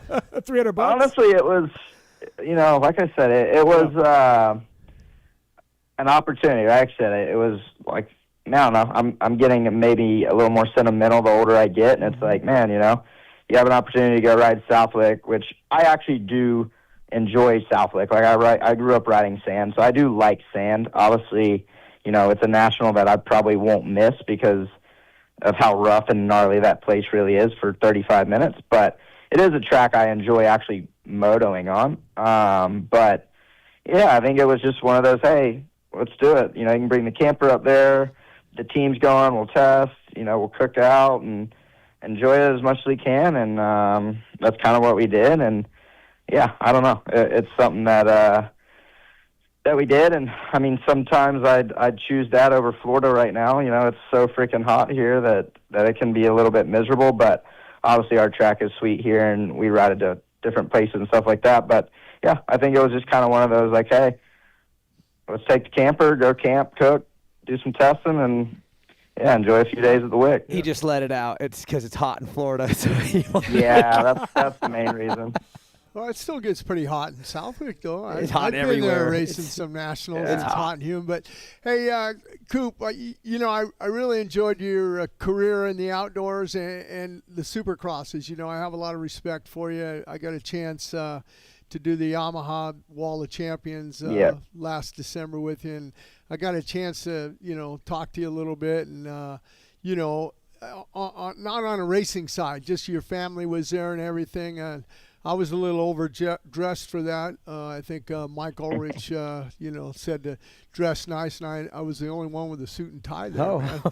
Yeah, he was dialed. Yeah, I got roped into that one, but you know, I see a different guy in the outdoors, more relaxed, like you said, knowing that, hey, this is the last time I'm going to have to go to these tracks and do the grind in the outdoor, and you're moving to a new team next year and everything. Does that excite you, a different challenge?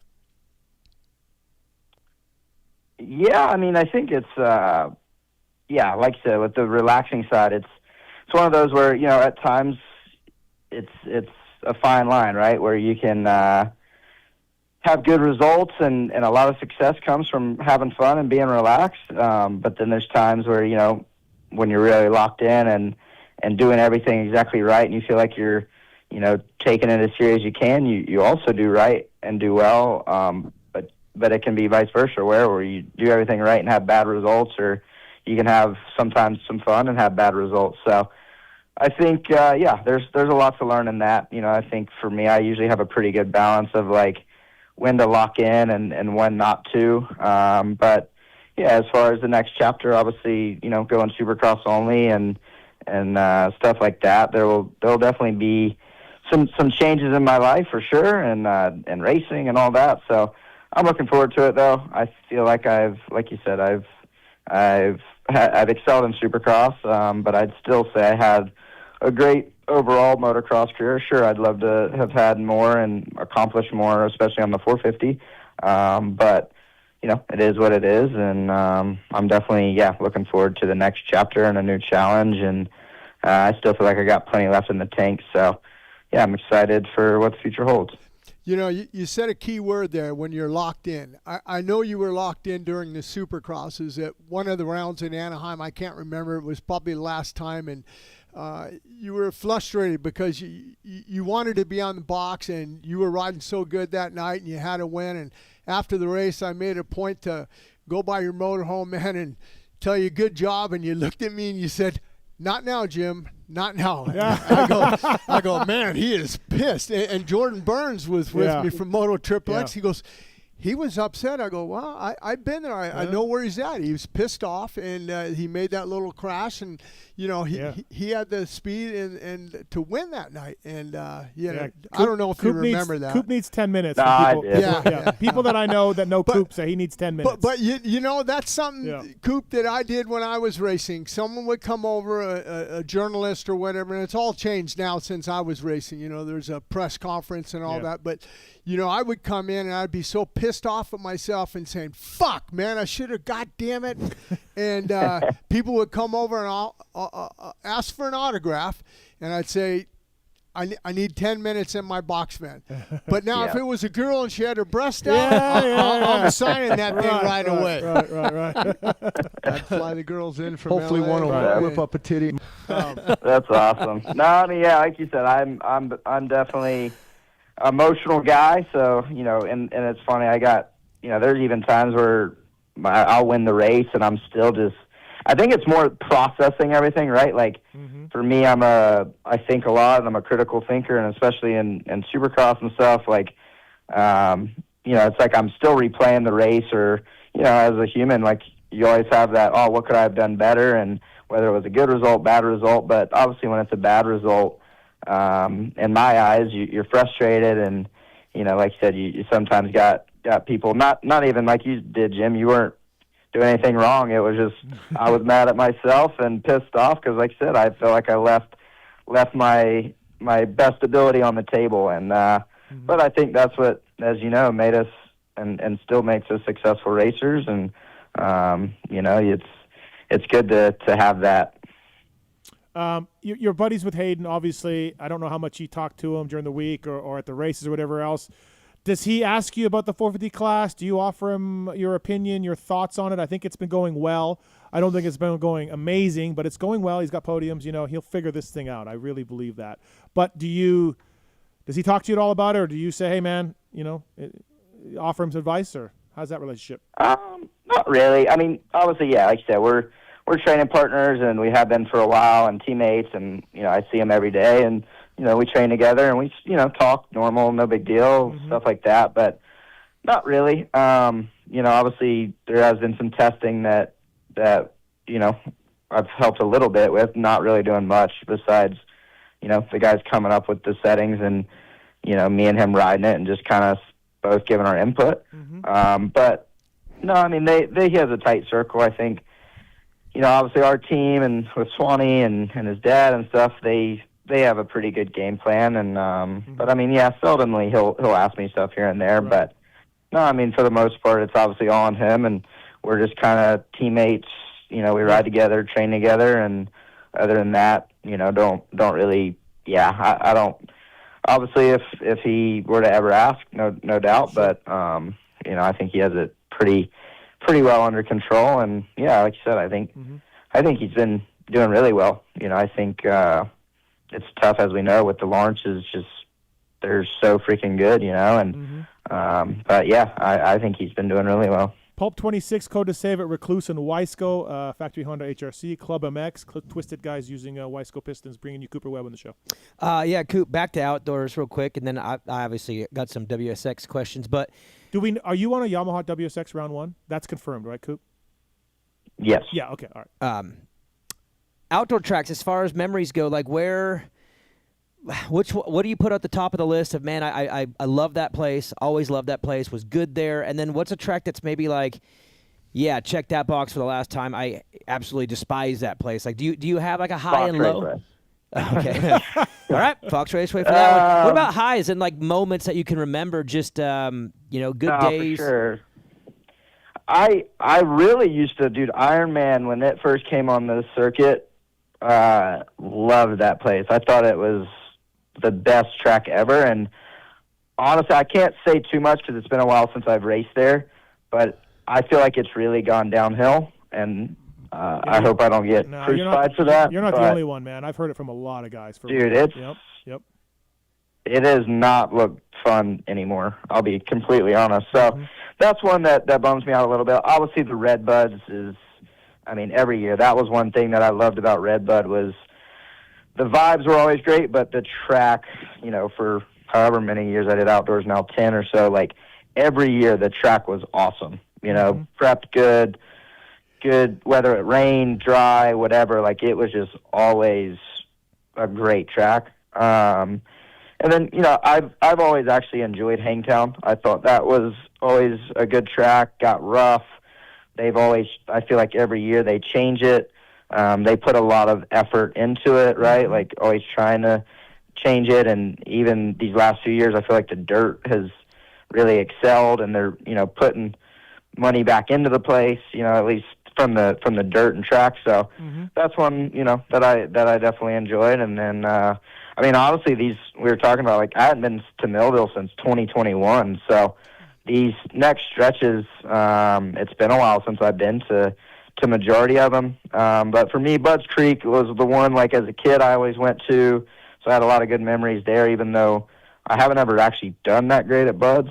I'm hoping we can change that. But, no, I think overall memories for me, the one at Millville is definitely up there. I had a lot of great 250 races, as we know, especially the year in 16 winning my championship. And but even on the 450, I remember, like, for me, 2019 was a good year on that KTM. Like, it was a battle every weekend. It was like Eli, Marvin, Zacho, Blake, Jason, and Kenny, and it was like, no matter what, I just got fifth every single weekend. I could go 3-4 for fifth or 6-6 for fifth. It was always like, maybe I'd sneak in a podium or a fourth and, like, all right, this is my shot. Like, I'm going to set up for a second moto, overall, and boom, get a fifth or something. Yep, P5. So, yeah, that year was fun, though. There was, I really enjoyed that bike, that 19 KTM. I love that bike. 21, at the end of the year, I started getting better, and that was a good year for me. And then, just like anything, I wish, looking back, I definitely went Supercross only pretty early. I feel like I left some good years. And when I say good years, I think for me at that point, some podiums, maybe a race win, and if I would have kept it going, I think in 21 going into 22. But I've had that conversation, like, you never know. Like, at that point in 21, I was pretty, no one's fault, I was just pretty burnt out in general. So I think it was a good thing for my career that I took that summer off. And then, KTM after that gave me the option to do Supercross only. And then, like I said, since being on Yamaha, I kind of had that thumb injury that I missed 24. And then last year I made it halfway and tore my knee. So, but overall, I think the outdoors, as we know, is the man's sport, right? It's gnarly, it's brutal. And I'm, as much as I am more Supercross with stats and all that, I still feel like I had some good results outdoors, and always showed up and gave my best. And that's something I can hang my hat on. So, but yeah, I definitely enjoyed that year, 19, 21, like I said, towards the end of that year when I kind of locked back in and wanted to be racing outdoors. I think that was the hard thing. Was there was a few years, like I said, when you start to miss the outdoors, it's hard to go all back in, meaning, for me, I'd go win Supercross, and then if I had a great day, that'd be maybe a podium or fourth or fifth or stuff like that, and it was sometimes hard to fully commit to going out and knowing that, hey, today, even if I ride my butt off, I'm going to go 5.5. But, now I'd take that 5.5 any day. Hey, Coop, I wanted to ask you, last weekend in Millville, your perspective, we were talking about it earlier on the show, the downhill, they made that change. Did you like it, or did you, I like to haul ass down the downhill? I think we all thought we were going to like it until Moto 2, when that thing was rough and nasty, and it was kind of that off camber there at the very bottom, and then ruts going all the way up that face. So honestly, I would probably take the big, long downhill. But once again, I liked that they changed, or tried to make some changes to these nationals, and I think it's cool, right? Like, we always have a new track in Supercross every time we race it, and with these nationals, sometimes we were always on the same track without many changes. So I thought it was cool, whether it was better, worse, or whatever. I think it created a new challenge for us, and as we saw, it obviously affected the race with Jet going down there, right? So whether it was good or bad, it definitely kept you on your toes, and but it was interesting because you still got some speed, still super steep, and then that left-hander was, you couldn't really tell, but it was very off-cambered. So, yeah, definitely, you could misjudge it and be not in a good spot.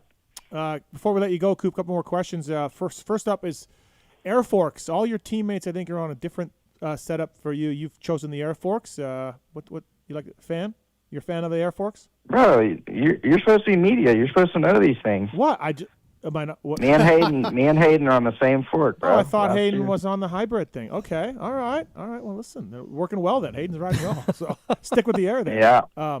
I thought. Yeah, I'm on the air though. Yeah, I thought we had an air, a spring, and a hybrid at that tent, from what I understood. No. Okay. All air now. J Coop too? I actually don't know about J Coop, but I actually think so. All right. Okay. Well, yeah, I should know. Yeah, not the first time I've gotten things wrong. But he's just now kind of getting back going. Sure. So I haven't really been around him much. Have you been wearing the Blueprint, Fly Racing Blueprint protection stuff they release? Are you wearing that underguard? We're trial and erroring it right now. All right. I'll be honest. Okay. There's some. I love the new stuff, but it's hard outdoors. It's so hot. So I'll be running it in Supercross though for sure. Yeah, trying to make it a little cooler, I guess, is what you're saying. Yeah. All right. Also, WSX Calgary. Looking forward to that. I think I'll be there, Coop. So.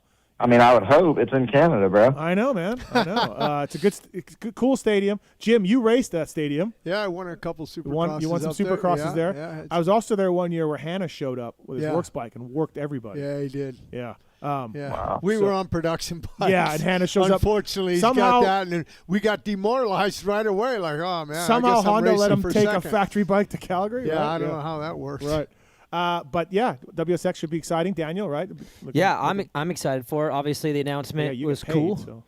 What's that? You get paid for it, so you're excited. I was going to say, he's biased, but I get it. Absolutely am biased. I mean, I'm not going to hide from that. I am. But no, I figured this was coming with you at some point. I didn't know when and how, because at this stage in the career, there's always that, when does that next chapter begin? But I feel like Australia was pretty good. I thought you had a lot of fun there. I seemed like the mood was good. You won one of the races.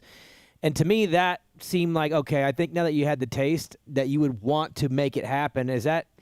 Was it then? Was it already on your mind? Like, when did you decide, like, okay, I really want to make this thing happen official? Because I feel like that weekend might have been maybe the weekend that did it. Yeah. No, I mean, I've always been very interested. Obviously, doing that race last year was cool. Honestly, I've been trying to do it from the beginning. I mean, I think I I was one of the first. I mean, I know for a fact I was one of the first guys that they had reached out to when they first started the series. And I really, even back in, I think it was 22, we really tried to make it happen with KTM, especially when I was going to be Supercross, or was going to be Supercross only. I really tried hard. But yeah, so I think ever since then, it's always been something on my mind. And as like I said, I've always done international races. Since a 250 rider. I mean, I went to Paris back in, I think my first year was 2013. So I've always really enjoyed racing overseas. I enjoy seeing new places and especially different countries and stuff like that. So it was definitely a goal of mine to AMA Supercross is as we know, I think still bread and butter, but I wanted to definitely do a secondary championship. And for me, it was something where I think it aligned with what I wanted. It aligned with what World Supercross wanted, and it made sense, right? I think it's something for me even now. I know some people might say whatever, but it's an opportunity for me to go potentially after a championship still in 2026. So I'm excited. Definitely it'll be all new for me, but yeah, I think it's cool. I think it's something that, especially now with Monster involved, it's treading the right direction.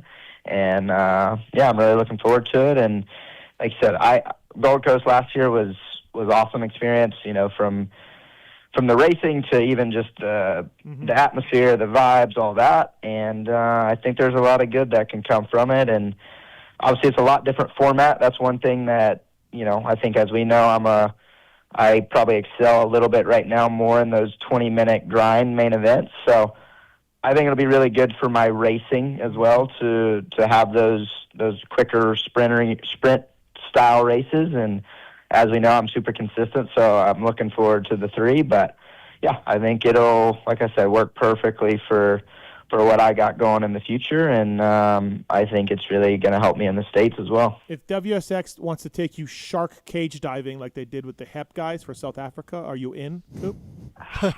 See, I don't know, man. I'm torn. I'm all about the experience, but that one might scare me a little bit. I'm in a cage. It's good. I'm in. Listen, so you see those YouTube videos of when it's not good. Yeah, good point. Yeah. Also, breaking news tonight, Coop, I don't know if you're aware of this. Taco is driving Phil's bikes up for the Canadian National this weekend. But also, I managed to secure Taco a 125 for their Dream Series. Did you? Yes. So Taco will be on the line. So this has been a negotiation for about 6 weeks now. Yep. Phil offered Taco $200 and said, drive my shit to Canada. Right. Like, dude. Phil said tonight it's 250 Canadian. Yeah, 250 Canadian. Yep. Oh my gosh. But now Taco has to pay, I think, $200 to race this 125 race. I think he's coming out below. Yeah. Taco. Yeah. Poor Taco, dude. Right. So breaking news: Taco got a ride in Canada. What number? Yeah. Yeah. Poor Taco. Right. I told him to hold his ground. I told Phil he's cheap, but. As we know, Phil always wins somehow. No, it all comes out Phil in the end. It all comes out with him. All right, man. Well, hey, listen, looking forward to Calgary. Maybe like Jimmy, you can win in the same stadium that Jim Holley won in. Good luck up there, man. You'll have a nice time. Let's do it. Calgary's a beautiful city. Yeah, you'll have a I'm really excited. good time. It's actually I've been to Banff. Went to Jimmy Dakotas' wedding up there, and then it's actually where I got engaged to my wife up Lake Louise up there. So wow, okay. I'm looking forward to it. Yeah, it's a cool area, and as we know, it's hopefully open stadium, all good there, but is what it is. It's gonna be hard but yeah, I'm looking forward to it. Football stadium. Yeah, it's a football stadium. Yeah. Yeah. What That's is my it, jam. Calgary Stampeders. Stampeders. Good job, Jimmy. See that, yeah. All right, Coop. Thanks for the time tonight. Appreciate it as always. I know it's late there. We'll see you this weekend at Washougal, man. Thank you. Good luck. Thanks, guys. All right, Take care. Thank you. That's Cooper Webb, everybody, brought to you by Wiseco. I was reading an old dirt bike magazine a while back, Jimmy.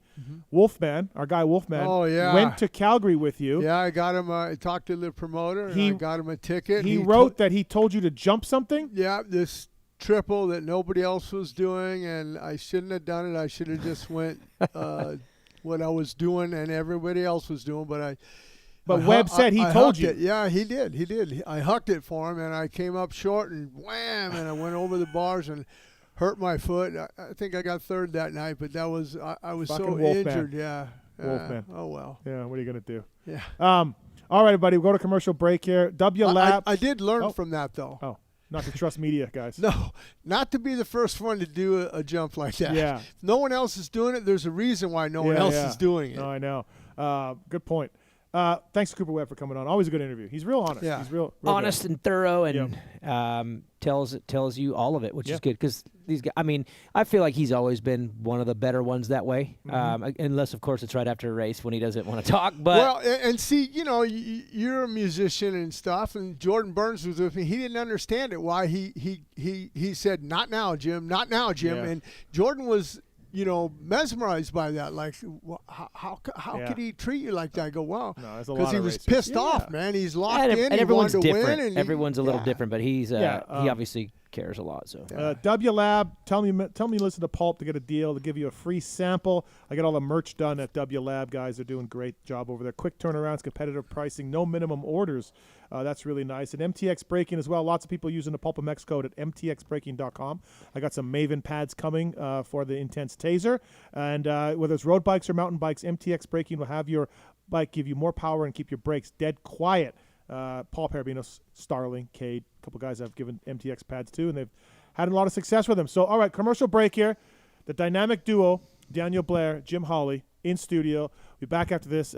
Damon Bradshaw's coming on, and I love talking to Damon. He's a legend. Beast from the East. Yep. Dude. And I want to talk to him, Jimmy, about how far back you go, because he was a Yamaha star for a long time, and you were a factory rider. Yeah. I want to know if there was any crossover. We'll get into that when we come back. More World Supercross talk, more Millville talk. Kellen Brauer coming up here as well. But we'll go to commercial break and be right back after this, everybody. Motosport.com is back with another epic replica race bike giveaway. The ultimate quad-lock Honda race bike sweepstakes is here, and we've teamed up for 14 weeks of fresh prize packages from some of the biggest names in moto, including Quadlock, Fox Racing, FXR, O'Neill, and more. It all leads up to the grand prize, a brand new 2026 Honda CRF 450R. Enter to win each week at motosport.com/win or in person at the Quadlock Honda pit during each round of the Pro Motocross Championship. Stack your chances and you could be the one riding away on a brand new bike, courtesy of Quadlock Honda and motosport.com.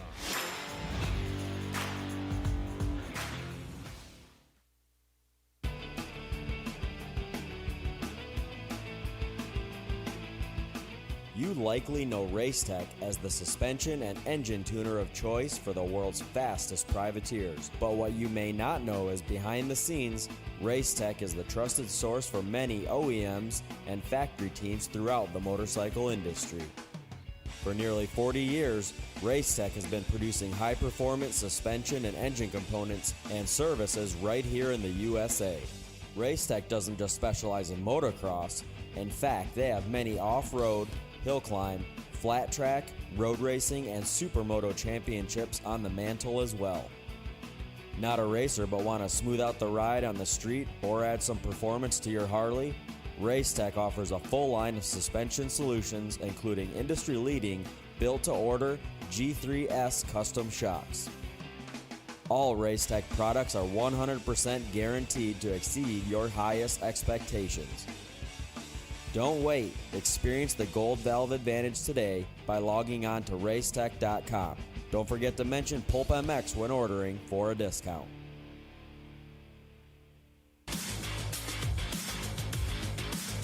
Established in 1989, Eric Phipps had the idea to manufacture factory-styled products for the everyday rider. Working out of his garage, Eric quickly gained a reputation for producing quality products and having great customer service. In just a few short years, the factory team started calling looking for products as well, and as the saying goes, the rest is history. Fast forward to 2024 and they are on their 35th year of producing high-quality products while still providing exceptional customer service.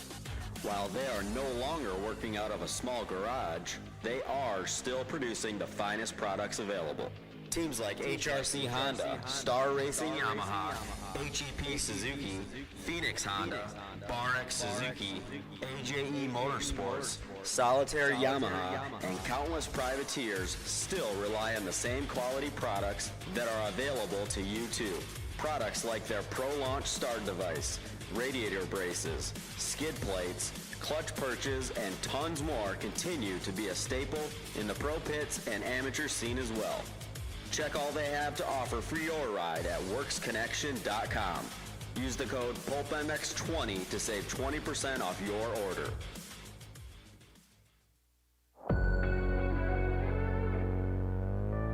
Wiseco Piston has over 80 years of experience manufacturing pistons in Cleveland, Ohio, USA. Wiseco pistons are developed and proven through professional racers, teams, and engine builders, including factory Honda, HRC, Club MX, DBTV, Twisted Development, and many more. Wiseco is rooted in supporting grassroots racers across the country. Wiseco has been a sponsor of Loretta's and GNCC Racing since their very first events. Wiseco has a piston to fit the needs of any type of rider, from reliable rebuilds to serious racers. Wiseco is still the piston expert. However, the brand has evolved and has a complete range of performance components, including engine rebuild kits, clutch and valve train components, crankshafts, gaskets, and more. Wiseco has all of your power sports machines covered, from dirt bikes to UTVs, ATVs to jet skis. Find what you need at wiseco.com or wherever you like to buy your parts.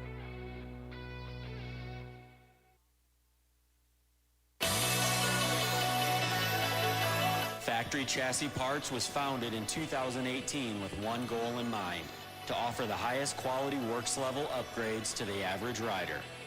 With the success and popularity of FCP engine mounts, we're excited to announce our latest chassis item, the FCP Race Cups. Offset steering races have been used by top motorcycle professionals to adjust the geometry on race bikes for years. Now, Factory Chassis Parts offers an impressive way for you to experience the same improvements in handling and traction by changing the rake, trail, and wheelbase of your bike. Whether you ride the track or trail, these bolt-on parts drastically improve the comfort, cornering, and experience on your motorcycle. Check out fcpracing.com to view the entire product line and learn how to improve your bike today. PulpMX 25-chassis is the code to save. MAXIMA Racing Oils was created for world-class racers who challenge the limits of possibility. Their demands on equipment drive us to look beyond conventional ideas and to exceed industry standards. It's in our DNA to identify problems, formulate solutions, and execute at the highest levels of competition. Case in point, the championship-winning factory Kawasaki race team, longtime MAXIMA partners who extensively use MAXIMA throughout the bike. MAXIMA's USA-made products exceed JSO requirements and can be used in all motorcycle brands: Kawasaki, Honda, Yamaha, Suzuki, KTM, Husqvarna, and more. MAXIMA Racing Oils. Experience the difference. Visit MAXIMAUSA.com for more information.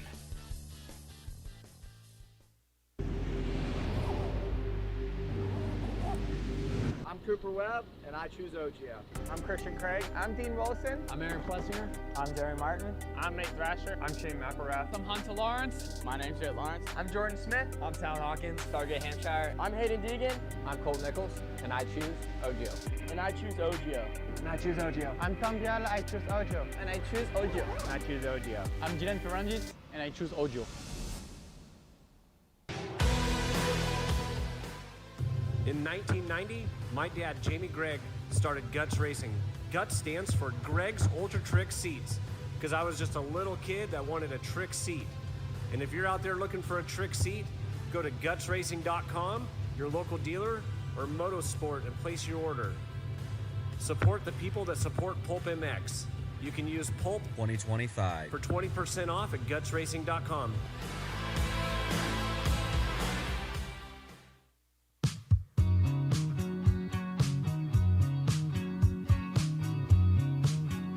Hi, it's Randy Richardson here.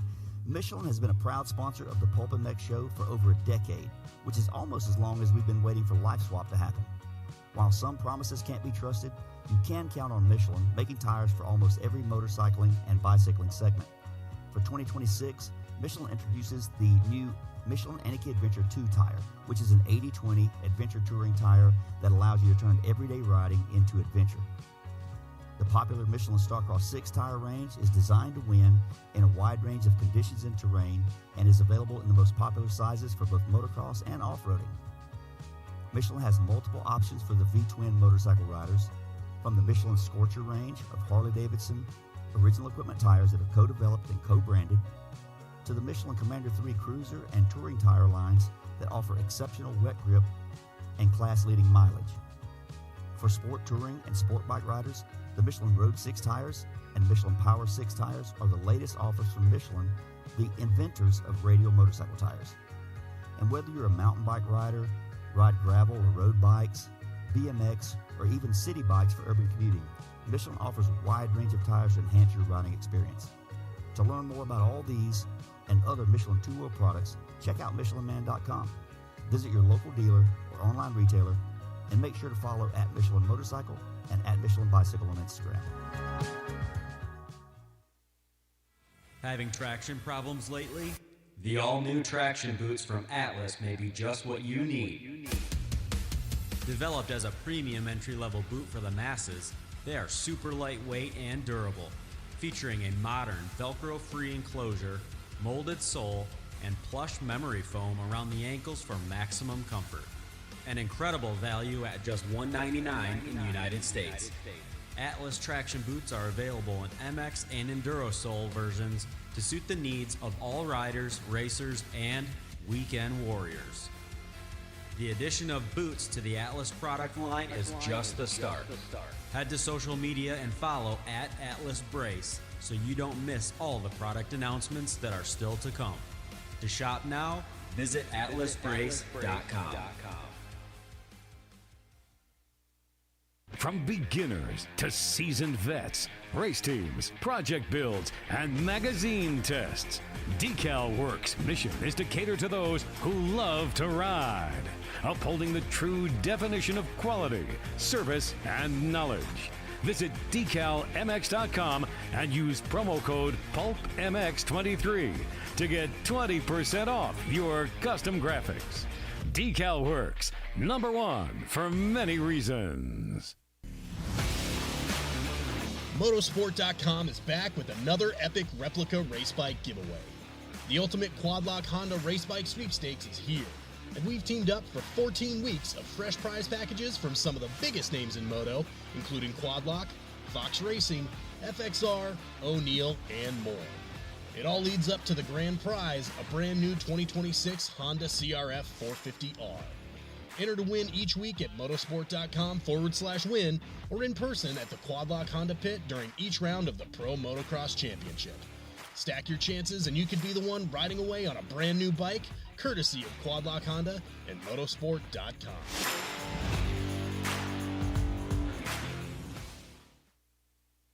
MAXIMA Racing Oils was created for world-class racers who challenge the limits of possibility. Their demands on equipment drive us to look beyond conventional ideas and to exceed industry standards. It's in our DNA to identify problems, formulate solutions, and execute at the highest levels of competition.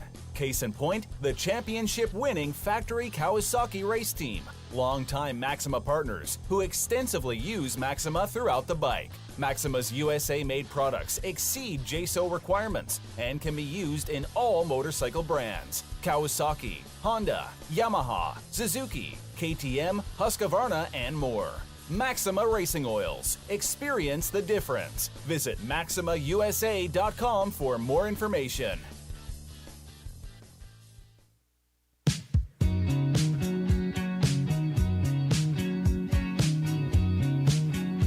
Hi, it's Randy Richardson here. Michelin has been a proud sponsor of the PulpMX show for over a decade, which is almost as long as we've been waiting for Life Swap to happen. While some promises can't be trusted, you can count on Michelin making tires for almost every motorcycling and bicycling segment.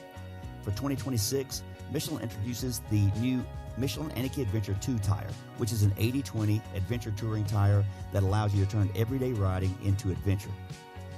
The popular Michelin Starcross 6-tire range is designed to win in a wide range of conditions and terrain and is available in the most popular sizes for both motocross and off-roading.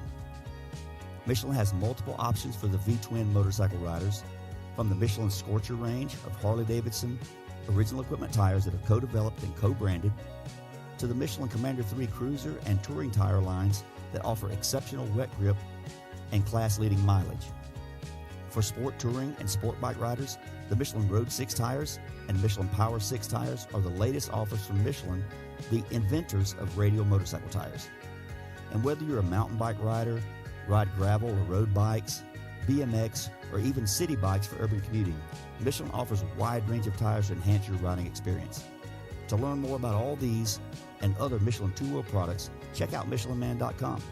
Visit your local dealer or online retailer, and make sure to follow at Michelin Motorcycle and at Michelin Bicycle on Instagram.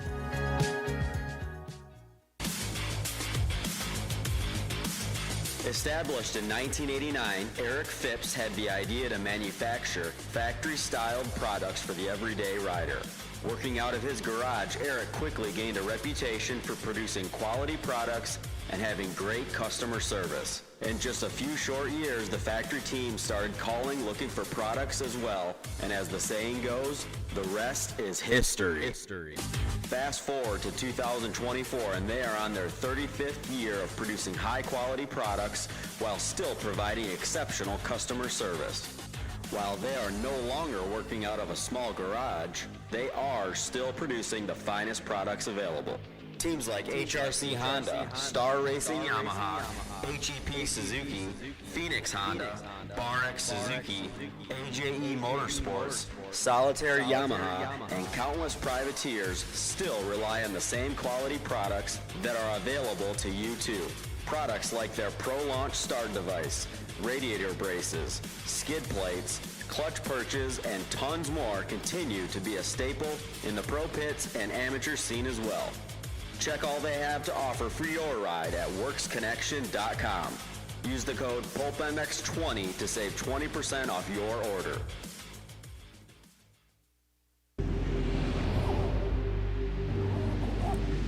I'm Cooper Webb, and I choose OGIO. I'm Christian Craig. I'm Dean Wilson. I'm Aaron Plessinger. I'm Derry Martin. I'm Nate Thrasher. I'm Shane McElrath. I'm Hunter Lawrence. My name's Jett Lawrence. I'm Jordon Smith. I'm Tal Hawkins. Stargate Hampshire. I'm Hayden Deegan. I'm Colt Nichols, and I choose OGIO. And I choose OGIO. And I choose OGIO. I'm Tom Diallo. I choose OGIO. And I choose OGIO. And I choose OGIO. I'm Jiren Ferranges, and I choose OGIO.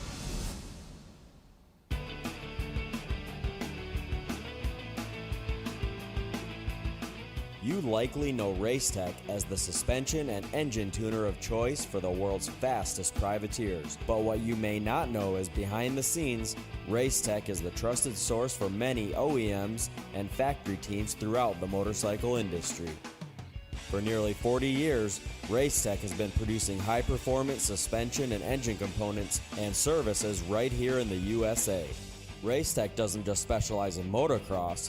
In fact, they have many off-road, hill climb, flat track, road racing, and supermoto championships on the mantle as well. Not a racer but want to smooth out the ride on the street or add some performance to your Harley? Racetech offers a full line of suspension solutions including industry-leading built-to-order G3S custom shocks. All Racetech products are 100% guaranteed to exceed your highest expectations.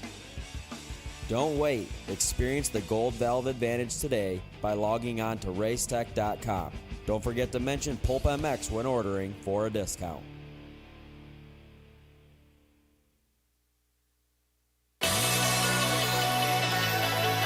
Factory Chassis Parts was founded in 2018 with one goal in mind: to offer the highest quality works level upgrades to the average rider. With the success and popularity of FCP engine mounts, we're excited to announce our latest chassis item, the FCP Race Cups. Offset steering races have been used by top motorcycle professionals to adjust the geometry on race bikes for years. Now, Factory Chassis Parts offers an impressive way for you to experience the same improvements in handling and traction by changing the rake, trail, and wheelbase of your bike. Whether you ride the track or trail, These bolt-on parts drastically improve the comfort, cornering, and experience on your motorcycle. Check out fcpracing.com to view the entire product line and learn how to improve your bike today. PulpMX 25-chassis is the code to save.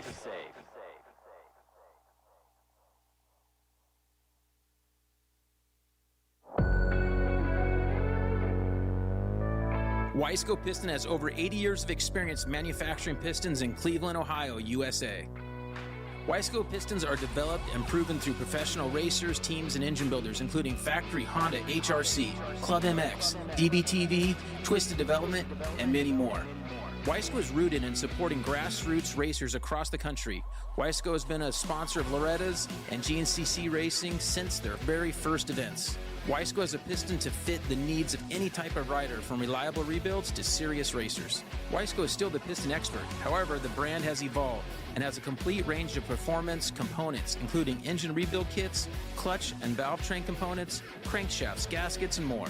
Wiseco has all of your power sports machines covered, from dirt bikes to UTVs, ATVs to jet skis. Find what you need at wiseco.com or wherever you like to buy your parts.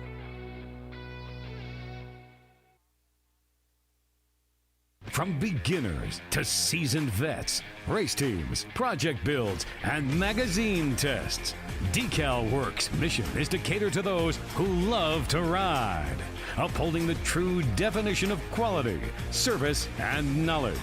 Visit DeCalMX.com and use promo code PulpMX23 to get 20% off your custom graphics. DeCAL WORKS, #1 for many reasons. In 1990, my dad, Jamie Gregg, started Guts Racing. Guts stands for Greg's Ultra Trick Seats, because I was just a little kid that wanted a trick seat. And if you're out there looking for a trick seat, go to gutsracing.com, your local dealer, or Motosport, and place your order. Support the people that support PulpMX. You can use Pulp 2025 for 20% off at gutsracing.com. Yeah, welcome back, everybody. PulpMX Show presented by Motosport.com, Fly Racing, and DeCAL WORKS. The code PulpMX saves you at flyracing.com. And check out the new Blueprint protection line as well. Check out the gear that Chance Hymas wore to win a moto this weekend. I think, Daniel, listen, you're both racers. You guys are so fucked up mentally. This win is going to help Hymas. I'm not saying he's going to go on a tear. He is going to start being top 5 and maybe win another moto. I think that's what you need. For sure. Yeah, for sure. No, his confidence and everything that he's been through with all the surgeries and injuries and stuff. I mean, for him to do that, I mean, yeah, I was so happy for him. A little taste and a little reminder, and then you're like, oh, yeah, okay. I can do this. Yep. Rick is on 4. Is this Rick? Rick, is this you? Yes. Yeah, you've Hi. got some O'Neill questions for Jim Holley? Well,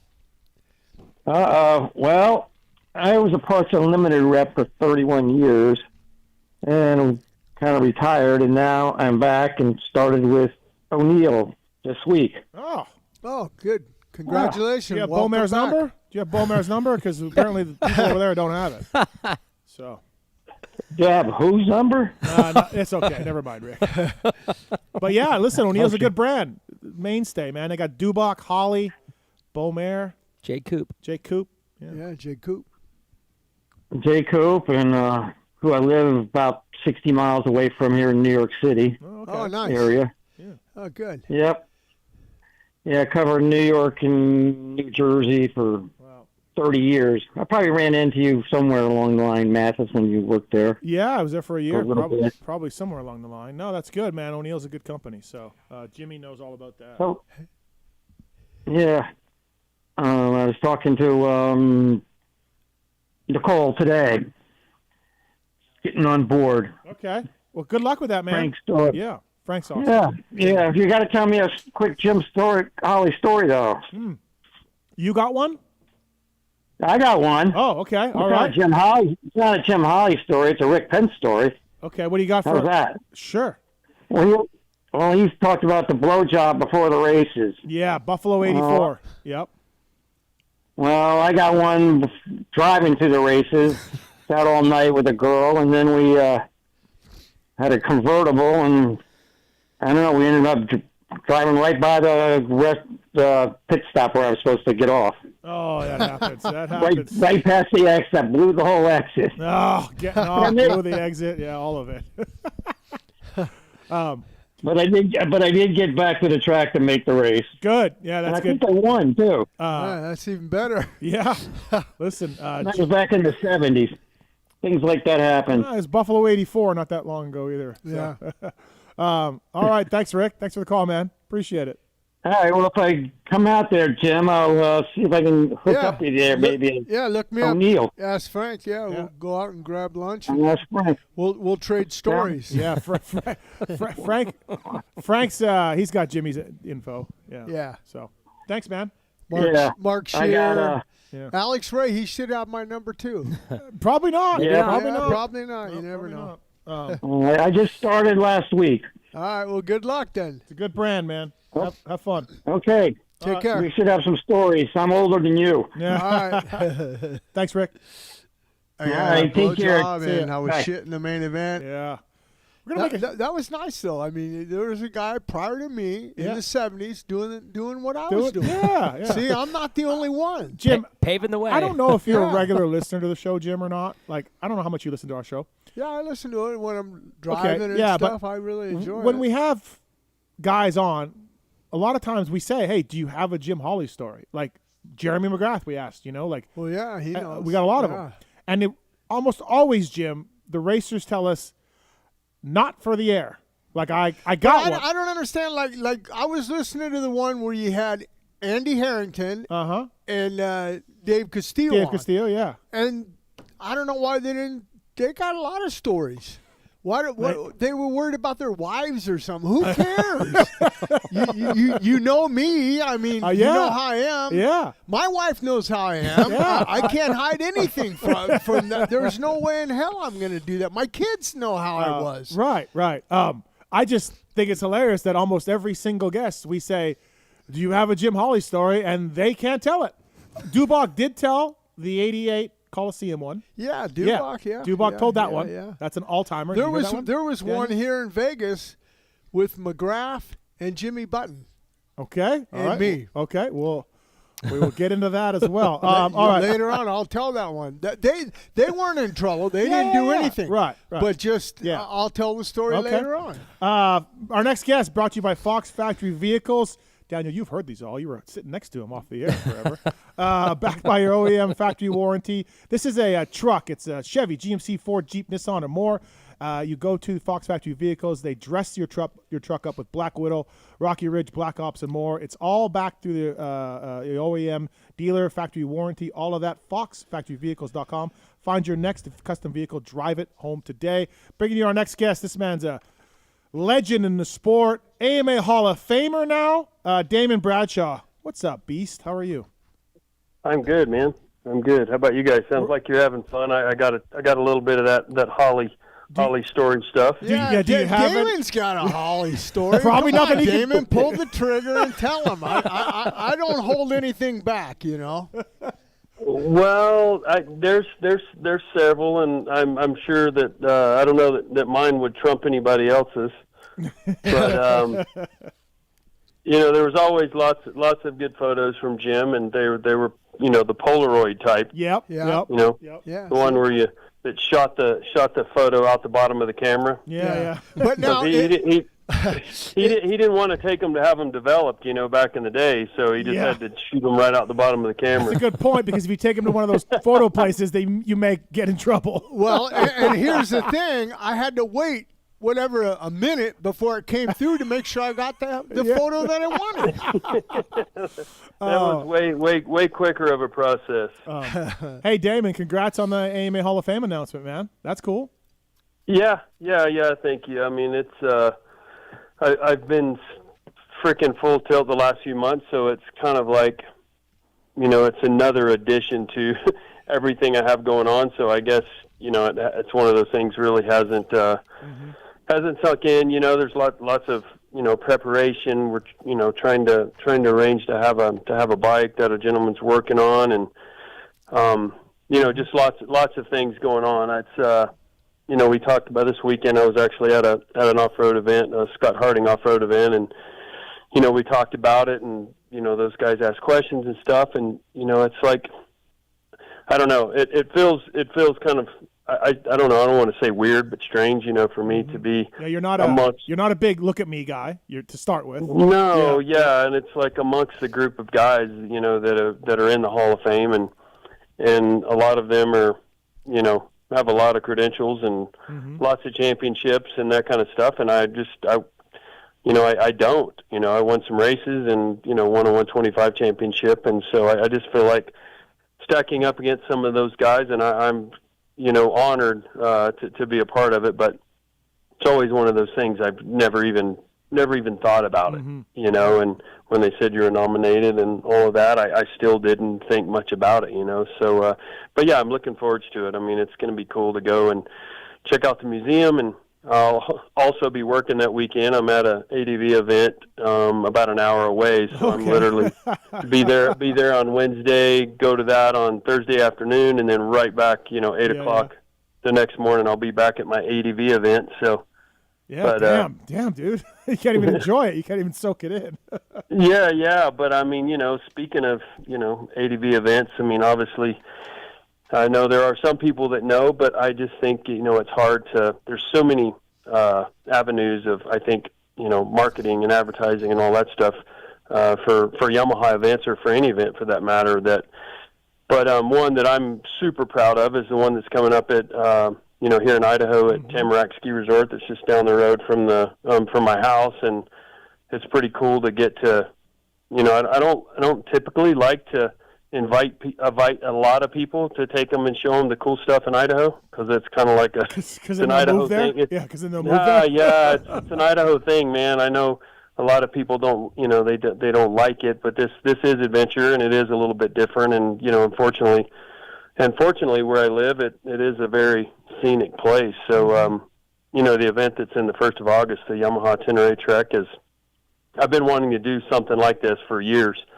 And finally, I got the guys up here to take a look and literally, slam this thing together. But it looks fun. That's really, really, really looking forward to it. I mean, it's going to be, one of those events, no different than the Blue Crew events that we do.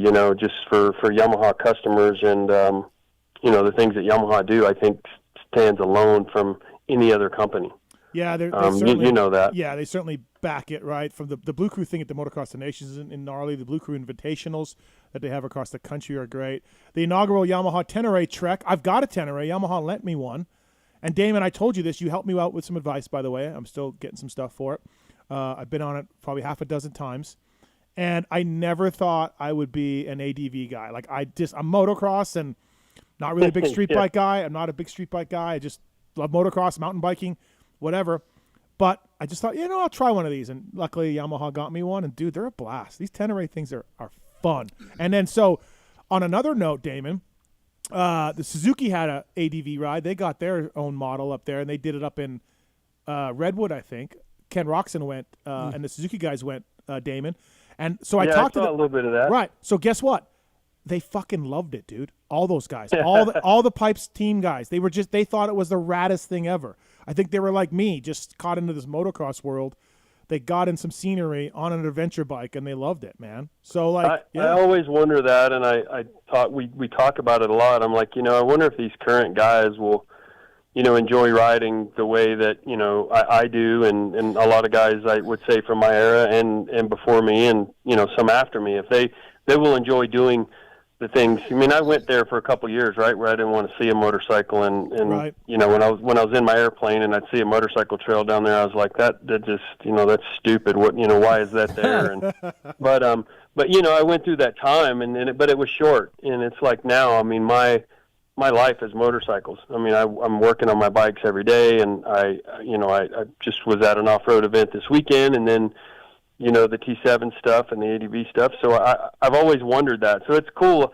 And I always tell guys, I think, these current riders need to spend some time, out riding in the trees and doing different things and having fun riding a motorcycle, because I think all of those different disciplines of a motorcycle, I think will make them better. And that's kind of always something that I've said. But I know it's probably a little warm down in Vegas right now. So now that you have the T7 and you're the new ADV guy, I'm hoping that you're going to come up and hang out with us and do some of the rides at the Yamaha Tenere track. Yeah, it looks fun. It looks really good to do. That World Raid is going to be there too.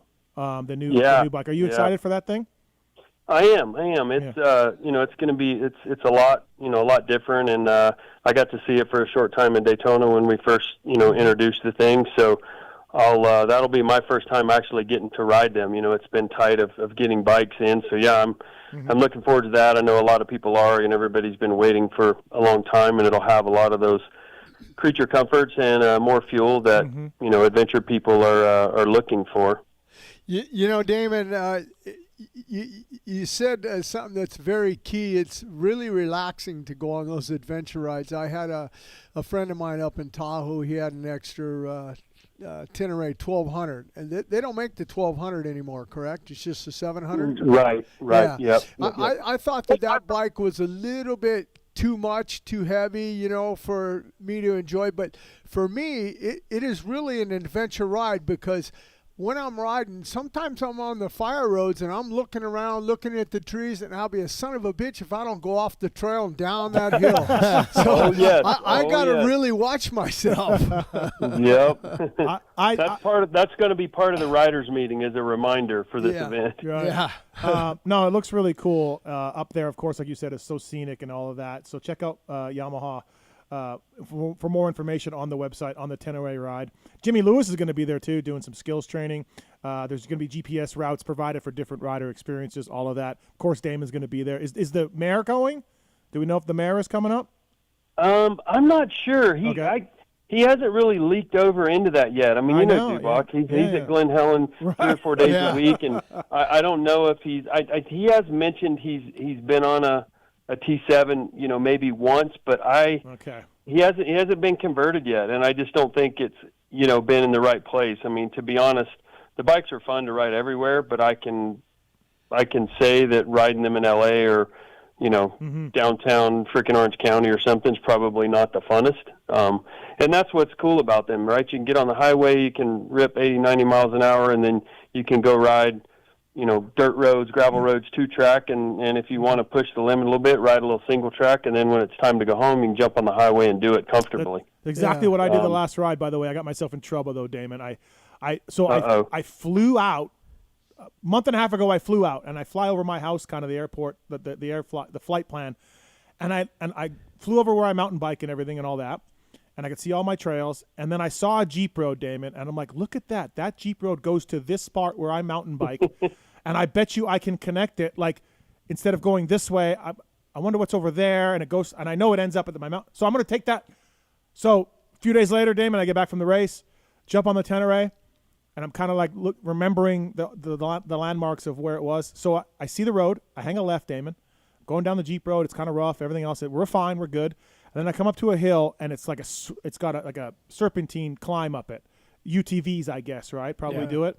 Right. And Damon, I get up there, and it's bombed out like Beirut. And God. And it's hard pack.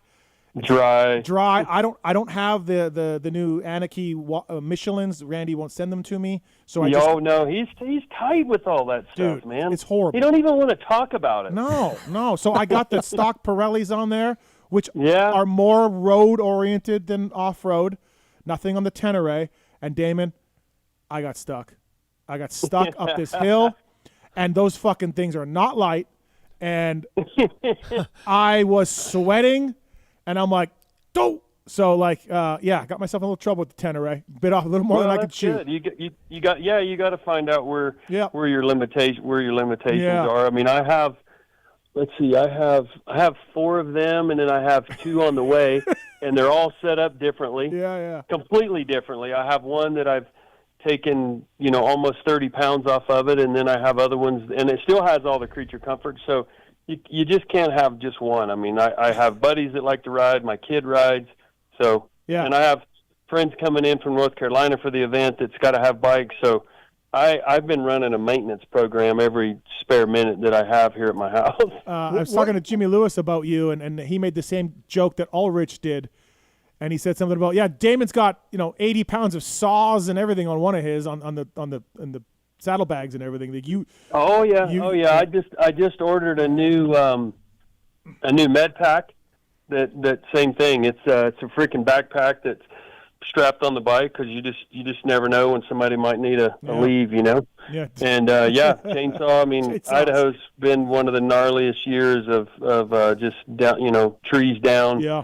New trees, old trees, and so that's the last thing you want to do is get turned around because of a tree. If I can cut a couple of trees and I can keep going and get to where we want to go, then that's what it's all about. But the thing is about this event that's really cool is it is a Yamaha event, and they're going to have demos, and the World Raid's going to be there, and there's going to be lots of riding, but it is at Tamarack Ski Resort, so there's lots of things. I mean, there's freaking golfing. The lake is down below.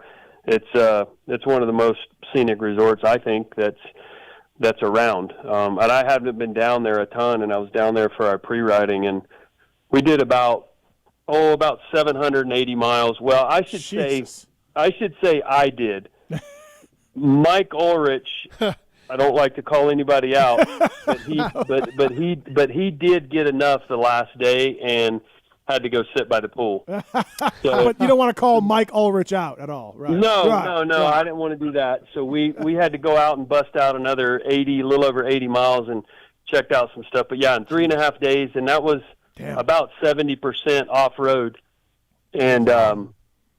It was a lot of riding, and it was sun up to sundown. We'd get down. We're like, all right, let's go look at one more thing, because again, I've seen most of it. We did go and see a lot of new stuff that I haven't even ridden. Mm-hmm. So there's so much.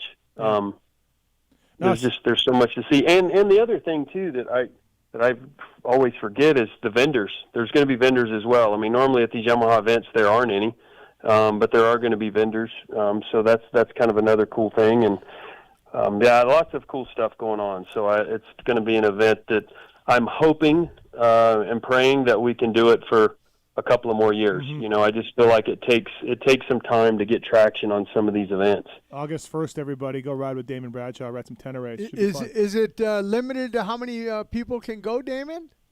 Yeah, it's going to be, I think this year, if I look back through my notes here, I think it's around 200. Wow. That's limited this year. And so, and it's Yamaha customers. I mean, you don't have to have a T7. You can have any street legal, Yamaha. I mean, you can ride a TW. Mm-hmm. We like, and I've had events where we've had guys on TWs that have re-geared them to go down the highway. Wow. You ever run into any bears when you're out there clearing the trails? Oh yeah. Yeah. Oh yeah. Okay. Yeah. No, yeah, for sure. Last year was there was no altercations, but they were there, and it was 3 of them, like the most I've ever had.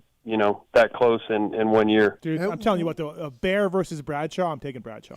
I mean, he had to deal with chicken. He had to deal with chicken. He had to deal with, all these. Yeah. What do you do on something like that, Damon? I mean, if you encounter the bears. Most of the time, they move on. I mean, we don't have super aggressive bears in this part of Idaho. I mean, when you get over in eastern Idaho, you have to worry about some grizzlies. But for the most part, unless there's a cub involved, you're pretty good. But no, I typically pack a 10 millimeter right on my chest. Yeah. So, oh man, I'm not one of those guys that's going to go, I survived a bear attack and I got half my face and this and that, and my bear spray didn't work and it worked and whatever. I'm not taking any chances. If he wants to go on his merry way, we're good. Yeah. But there's other options. Well, remind me if I ever get up there and I do a ride with you. My son's a SWAT officer, so I'll bring the arsenal to take care of the bears. By the way, too, Cody Schock, speaking of Daniel Blair here, Cody Schock went to the Budds Creek Blue Crew Invitational. Yeah. Damon, I've been to a couple of these. Hey, what's up, man? And, these are fun, Blue Crew Invitationals. You got one coming up at Monster Mountain in November. Yamaha riders, all ages, all skill levels. You just got to ride a Yamaha, but the track's open, it's groomed. Damon's there, Dubach's there, Cody Schock's there. It's really cool. Jim, have you ever done one of these? No, but I was gonna talk to Mike about it if I find out. But like I'm pretty busy with my Japanese guys, and that's why I couldn't go up there. Because I asked Mike Ulrich, "Hey, you gonna be in Loretta's?" He goes, "No, I'm doing that ride with Damon on the Tenerays." And I went, "Oh man." Yeah, you'll be in sweating your balls I'll off. I'll be with Daniel. Yeah, I haven't been to Loretta's in 30 years. Oh. Really? Yeah, 30 years. That's the last time I've been there. Yeah. It's a little different. Like I said, I got Showman Nagasawa, Teisho Abe, Shayna. They've all qualified, so hopefully they'll be good.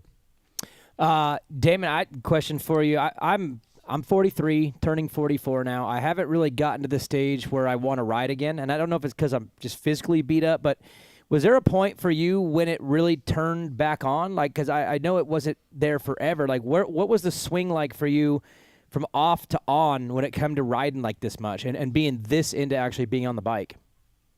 You know, it actually started in, I think it was 08 when Chicken and I did the race at Vegas.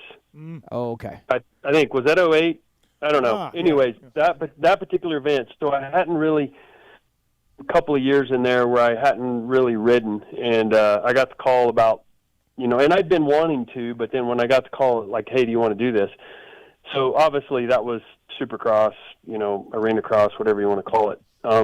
So that was kind of like just a trigger for me, but I don't, it's like I get asked to do races all the time. I don't really have any desire to do any of that because I look at it as risk, right? Racing is one risk, riding is a risk. And if it's not going to change my paycheck as far as going racing, doesn't make sense. I enjoy riding, and I enjoy going and spending, 3-4 hours, 6 hours out on the trail with a group of people and ride, and you stop and BS and you see some cool scenery and some cool trails. So, but I still like doing a little bit of moto. It's like the Blue Crew events. I mean, we're just at Budds Creek, and we've obviously since we lost Villo, we've added some other people that come in ambassador-wise that help with the coaching and stuff. And so it's neat to kind of talk to those guys, Ping and Vicky Golding and Carson Brown and obviously Dr. D. So I don't know. It's really weird. And I think it takes age, but obviously you're kind of, I would say you're past that. But if you enjoy doing what you're doing, because I know you're still involved and that fuels your passion, but for me, man, I have to ride. I always, like when wintertime is here and if I'm at home and I don't get to ride for a few weeks, I'm like, I got to go. I either got to go to Arizona or I got to go to North Carolina or Florida. I enjoy riding. And I get enough of moto with our moto, with the Blue Crew events and then the stuff that I do with Fly. And so get to do 3 different types of riding for me is probably what makes it the most enjoyable because it's not just track, it's not just off-road, and it's not just ADV. So listen, I didn't think I would enjoy adventure touring, but I like it. And don't tell Ulrich, but I want to buy this bike when they want it back, Damon. I'm going to need your help to how do I do some negotiation? Yeah. How do I get it off the Yamaha cheap? It's just so versatile. It went down the hill and it flipped over. It's destroyed. There we go. So it's in condition. I'm sure you got a parts allowance. Yeah, no, I do. Damon Bradshaw, by the way, brought to you by Fox Factory Vehicles on the show here. Check out the Blue Crew events, everybody. Really cool. And then obviously they always have the super final at the MXDN. Have you seen this thing at Yamaha? Well, they pick from these races. So Damon, Dubach, Mike, and a bunch of Yamaha people pick the riders to go represent USA at these at the MXDN at the Yamaha thing. So one other thing that I did, I mean, obviously you mentioned we're going to have the world right there, but it's not just going to be for the media guys and for ourselves. They're actually going to be doing demos as well. So that should be a pretty big treat for people that have been looking for this bike for a while. Before we let you go, Damon, Jim, obviously you were a factory Yamaha rider in '87. You rode Yamahas your whole time. Do you remember someone at Yamaha, like Larry Griffiths or somebody telling you, hey, we got this fucking kid from North Carolina and he's on 80s or whatever. And he's what's your first memory of Bradshaw? Well, Mike Guerra, he told me, Keith, I got a chance to, meet Damon. He would come to the Nationals, him and his brother, Zach. Zach didn't ride too much, correct, Damon? He was just there with you? Yeah, he did, and he was a damn good rider. But if it meant taking a chance to win, he'd just pass on that. Yeah. Well, that when I when Damon's on 80s, you're meeting him. Yeah, number 68. Yeah. Did I get that right? Yes, sir. Yeah. See, 68. Okay. I remember that, and I remember one of my mechanics. He put a snake underneath, or Zach put a snake underneath him. And I had to hold him back because he was going to kill your little brother. And I go, no. I think it was at Gainesville or whatever. But I always got along with your mom and dad. That sounds about right. Yeah, I always got along with your mom and dad. But yeah, I mean, I watched your career since you were riding mini bikes, and when you first went over to Tokyo and you won the Supercross over there, the Tokyo Supercross. RJ told him it was the worst thing he ever did. Yeah. RJ said it was the worst thing you ever did. Now everybody's going to want you to. Yeah. Well, in that same time, since you asked Jim that, my first memory of Jim was out of Golden State. Okay. And the moto didn't go the way he wanted it, so him and I don't remember the other rider, they just thought they'd fight about it. Oh, imagine that. Yep. Yeah. It was out of Golden State. Was that at Sand Hill probably, huh? Sand Hill? I think so. I think so. So Jim, who was I'll that? never forget that. I can't remember the rider's name, but I just remembered we got. I tuned him up. He took you out? Who knows? Yeah. Yeah, I was just. Right. But we got back to the California pits. Guy. Yeah, and we got back to the pits, and we tuned up on each other. And I ended up with a black eye, and the next day I had to go shoot my photos for Yamaha, and I have my black eye. Wow. Makeup. Yeah. Damon's an 80 rider going, wow, I don't know if I want to make, I don't know, is this what pros do? Is this what pros do? Well, it was kind of a thing back in the day. Like, I kind of grew up around it. I mean, I remember going to local races, and, it would usually happen, and it wasn't always like right after the moto. It could be at payout. And at payout. And somebody's dad could start the fight, and then it just turned in. So it wasn't nothing new, but I didn't know that, obviously when I think my first time going out to California for testing, I was 11 or 12. Yeah. And it was shortly after that because I had to go and ride Golden States and was riding Florida Winter Am at the time. But yeah, that was one of my first memories. Jim Holley. Fight. I always found it. Yeah, as I gotten to know you, Damon, we've talked so many stories. Damon was going and meeting RJ and Glover and riding with them at, like you said, 10 or 11 years old. You know what I mean? Like I'm like, wait, what? Yeah. This was. I didn't realize that stuff happened back then. Well, I mean, like. It would be like today, Mitch bringing up some Cali guys, or Daniel going out with the Pro Circuit guys. Or with the Orange Brigade or whatever. Yeah. It was just back then, Damon, he would go out and he would ride with us and stuff, and he learned from us, and then he put it to us when he turned professional. I always bug Damon, because his whole life he's this privateer hero, right? And he top 10 guy and did really great, was usually top privateer at most of these races. Then he gets on the factory team, Damon. He's number 12. Gets on the factory team, full salary, full everything. He gets himself to number 10 in the country, which, was a gnarly accomplishment, and Yamaha fires him. And I'm always like, Jim, Well, it's not much different than me getting fired in '96, and you guys, I think you guys mentioned the name early on that was the reason that happened. We won't have to bring that back up. That's been a kind of a sore subject. But the cool thing was in 2000 when I went back to them and wanted to build the team, the arena cross team, the door was open like they had promised me when I left the first time. So. Yep. I was fortunate for that, and that relationship has continued to, till now. But, Jim, as you said, too, getting fired was good because then you could go race all over the world and make a bunch of money. So. Yeah, Damon, when you're a factory guy, they tell you where you go. I mean, I lost a lot of money that year. I couldn't go to any international events, and that was cash money. You didn't have to claim it or any of that stuff. It's just getting fired was the best thing that happened to Jim. Got to race more, make more money. But in Keith, that was probably a Kenny Clark thing, huh? No, it was actually Keith McCarty. He was the boss then. But shit. Kenny Clark, right. Kenny Clark was before that on some stuff. I won the Golden State for him, and I went into his office, and he said he was going to hook me up if I went to, and we're in Vegas now, but I moved to Henderson. I left L.A., moved to Henderson, Nevada to train. I go, I don't want to have any distractions from anybody. won the Golden State because he says, if you go out and prove yourself, I'll get you hooked up with LOP or Moto X Fox for the Nationals. I said, okay, great. So me and my dad, I told him I'm moving. I'm going to win this thing.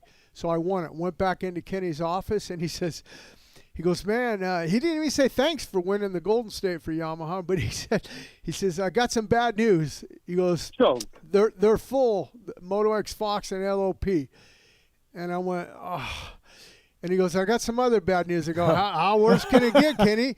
He goes, well, you know those bikes that I gave you there? Yeah, I need everything back. I go, are you fucking kidding me? I told Kenny, I go, you fucking. My dad was there. He's going, Jim, I go, Dad, fuck these guys, man. They fucking I just won a championship for them, and that was when the Golden States were big. Yeah, big deal. And they take everything away. But if it wasn't for Mark Porter and Don Dudak and engineering and testing, and Jim Koike, Scheidler, all those guys, they backdoored me some bikes to start the Nationals. And and kind of found out when I got inducted into the Trailblazers Hall of Fame, Kevin Foley does that.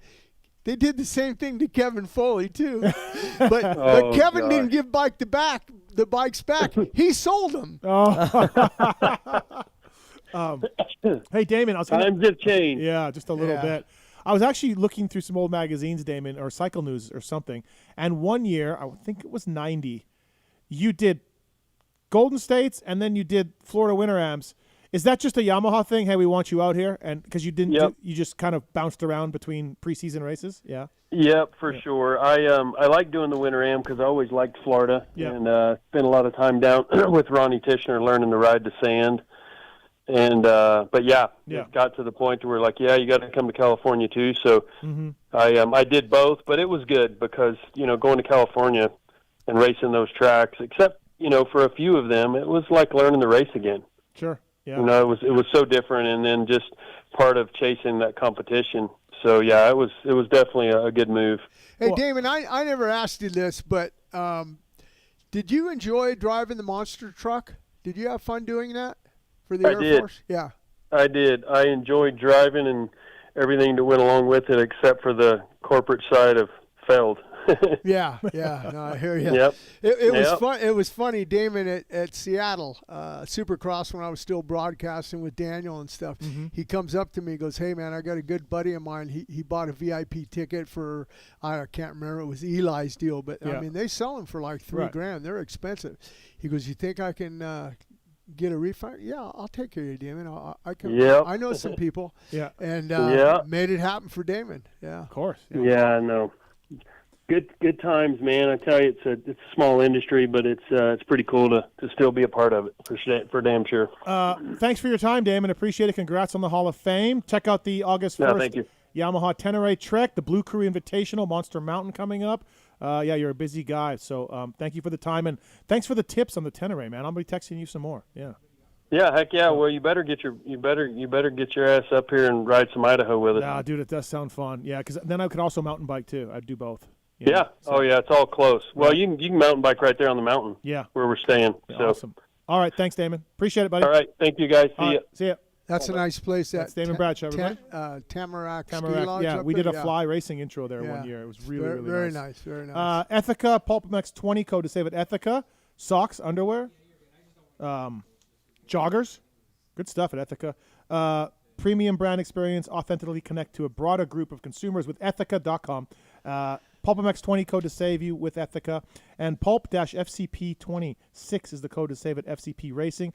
Factory chassis parts. They offer works level chassis parts. They've got the FCP race cups as well. Performance engine mounts is what they're known for. They improve traction, handling, and feel. And they really do. I had them on my Yamaha last year. I need to get a set for the 2026, but they really do work. And the FCP race cups are used by a lot of race teams out there. They're looking for dealers as well. So please check that out, Factory Chassis Parts. Thanks to Damon Bradshaw. Legend. Yeah. Legend. Absolute legend. Good guy. It's great having him around the sport. We lost him for a few years because he was monster trucking, and then we didn't really get him. So he's back in Moto. Love it. We got tickets to give away to Washougal, courtesy of Twisted Tea. Oh. Yeah, 4 tickets to Washougal. Did we do this phone last week, Marks, or did we do it email? What did we do? I wish I remembered. Wow. Yeah. No, it was phone because we were wondering if anybody was up for Minnesota. That's right. Yeah. You're right. Okay, so let's do the email listeners. So people who don't listen live, can't listen live. Courtesy of Twisted Tea, brewed with tastes like real tea because it's brewed with real tea. And Twisted Tea makes things a lot more fun for sure. So check out Twisted Tea for more information. Of course, the Pipes team, Twisted Tea, on board with them. We are going to give away 4 tickets to Washougal. Contest at PulpMXShow.com. Daniel, give me a number. From what to what? Whatever you want, as long as it's not too high. 25. 25? All right. Email 25. Contest at PulpMXShow.com wins 4 tickets to Washougal this weekend, courtesy of the folks at Twisted Tea. So thank you for that as well. Jim Holley, Daniel Blair here in studio. Still got the Race Tech Rant coming up, X-Brand tear-offs, and more. Got phone calls. Lines are full still. Wow, that's great. All right, Cody's on 4. This is a great question. Great question, Daniel. Cody, go ahead. Hey, what's up, guys? First and foremost, I'm a proud main event moto head here. Right. First off, I want to give a happy early shout-out B-Day to my boy DB. And I have one quick question for Jim and then a very quick one for Steve and DB combined. All but right. Jim, wanted to start off with you. How do you think the riders from your era would have handled Deegan's attitude if you dropped him on a gate in the 80s? What would happen? Yeah, I mean, fight when they go to collect their money. Well, here's the thing, though. Probably a fight or something, you know. I mean, I don't know. I don't but like Jim, here's the people thing, too, running though. them. I brought this up, though. Hannah Absolutely. made obituary cards for Keith Bowen. Like, he passed them out at the races. At Atlanta, Right. Atlanta So, Outdoor like, National. that It had shit did happen. when he was born, when he was going to die that day. Wow, what? Yeah, I still have one. I'll send you a picture. Oh, I need of a it, picture of Daniel. that. I need a picture. I'll send one. I kept so, one. as much as Deegs does, Hannah did shit like this, too, a little bit. Well, yeah. I mean, it's nothing that's not new. It's like Jason J-Law when him and Dungy. Yeah, you know, that's right. he would mouth off to Dungy, and he got into Dungy's head. It's just all he's trying to do is get into the rider's heads by John. I would probably jaw back at him. I'd say. I don't know what I'd say, but you saw the Jet thing back to him at the starting line. Did you see Yeah, that? yeah. Jet was like, "You better come up with some excuses." Right. It was great. It was great. I don't mind it at all. I actually enjoy it. It hasn't even really gotten started yet, really. But Hayden's just priming for the future. But yeah, it's funny you say J-Law because J-Law was that way too. Hannah, I don't know that as much just from the stories, but there's been guys along the way who have definitely been the provocative type.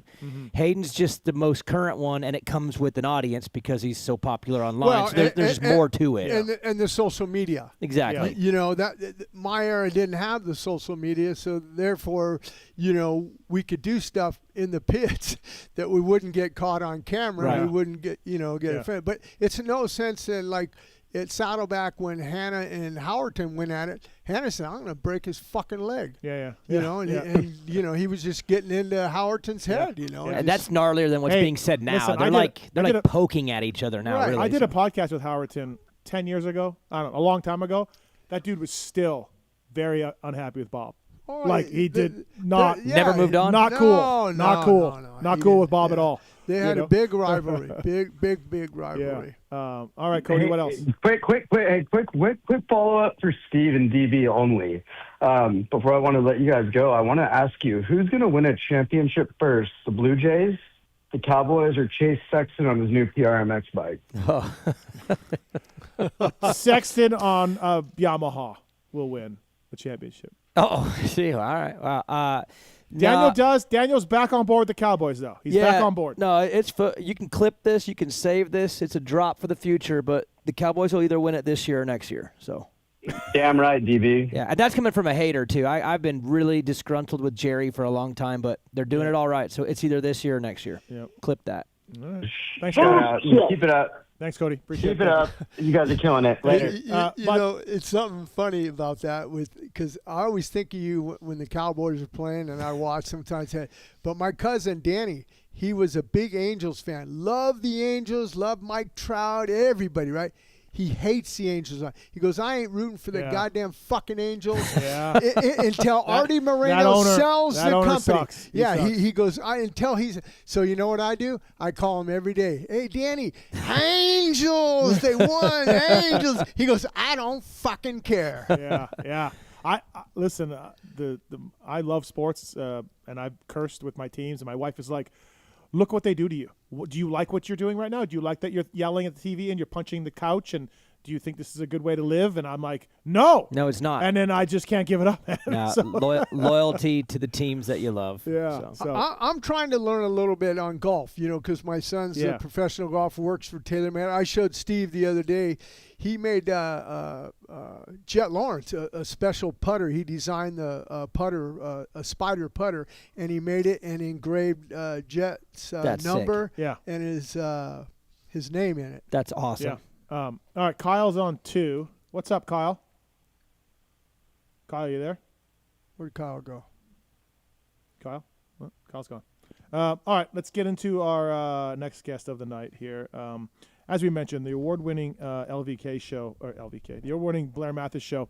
There's also awards for the LVK show, but Daniel and I do it weekly with Kellen Brauer, a.k.a. The Fraud. We're not doing one this week because you're here, you're busy. So, but we do have a fantasy segment each and every week on the show, and The Fraud is on the line right now, a.k.a. Kellen Brauer. Start your systems. What's up, KB? What's up, Steve? How's it going tonight? Remember when you used to come and do the show? That was fun. That was good times. We're going to dive right into this already? Seriously? I'm just saying, man. I'm just saying. Welcome on, Kellen, by the way. Appreciate that. Okay, so no Blair Matthes show this week. So we do fantasy picks every single week. I had a nice little lead. I had a lead. You had a lead. Then I got a lead. And now I'm back, and it's tight. Yeah. It's a real the tightest championship battle this summer right now. So, Kellen, by the way, more compliments on your hat this past weekend, according to you, not according to anybody else. You literally came up to me and said a fellow gentleman walked by you and said it's a great-looking hat. What do you mean? I think he was laughing and smiling at the same time, though. I don't think he was. I think he's on board with me. You're not going to Washougal, though, right? You're out? No, I'm out. Washougal, yeah. Loretta's? No. Good God, no. With a laugh. Good God, no. With a laugh. What am I in for? You're going to sweat a lot. That's for sure. Okay, so here's the Blair Matthes project. I got RJ Hampshire. I said 5th. He got 4th. I was one off. Barsha, I said 11th. I doubted Bam. Bad. He got 5th. Good job for Bam. Best of the year for him. Yep, great ride. I was 6 off on there. Hymus, I said 6th. I thought he would have a better ride. I did not think he would win a moto. Well, a 9-1 usually gets you a 6th. So he got 2nd. His math worked out pretty well for me. The class is drunk. I was 4 off on that. Drew Adams, I said 12th. He got 6th. Qualified quickest. Good job for Drew. I was 6 off on that. So all told, 17 off. Daniel, you got Garrett Marchbanks. You said 6th. He got 9th. Crashed with Harp in Moto 1. Yeah. So Jordon Smith, you said 11th. He got 10th. Only 1 off. Ryder D, you said 5th. He got 8th. 3 off. Carson Mumford, you said 10th. He got 5th, as we know. He was 5 off, so you gained some points on me, and now it is 1 point difference. You're 1 point ahead of me. Oh, I'm up. I thought I was down 1. No, you're plus 112 on plus 113. Okay, all right. Back so, red plate. Back in the red plate. Washougal this weekend. The Fraud, you have picked our riders for us. Again, this is a weekly segment on the Blair Matthes project, and we're doing it here tonight. All right, what do you got, Kellen? All right, we're going to lead off with Steve since he is the trailer again this week. How about Eli Tomac at Washougal? Good track for him. He's better in his second race. I don't put him on the top 4 guys' pace, so let's say 5th. All right, P5 for Eli. How about Beta's number 1 rider, Mitchell Oldenburg? Sir, that's Benny. That's Benny now. Yeah. I was going to say, Benny got Benny crushed it. Yeah, 8th overall. 8th overall. 8th overall, 10-10. I just didn't think you'd admit it, Steve. I know. Mitchell's having I can't be delusional. I have to admit it when it's true. Oldenburg, it'll be cooler. Oldenburg told me he's getting tired. He's working really hard. He's doing the work, but he's like, dude, I am so tired at the end of these motos. It's props to Mitchell. He's a great interview, great guy. So he admitted that. Back in the outdoors. Yeah. But Washougal will be cooler and smoother. I feel like Betas are going to be set up good for. But then he's got Muto, so that subtracts some results. 18th.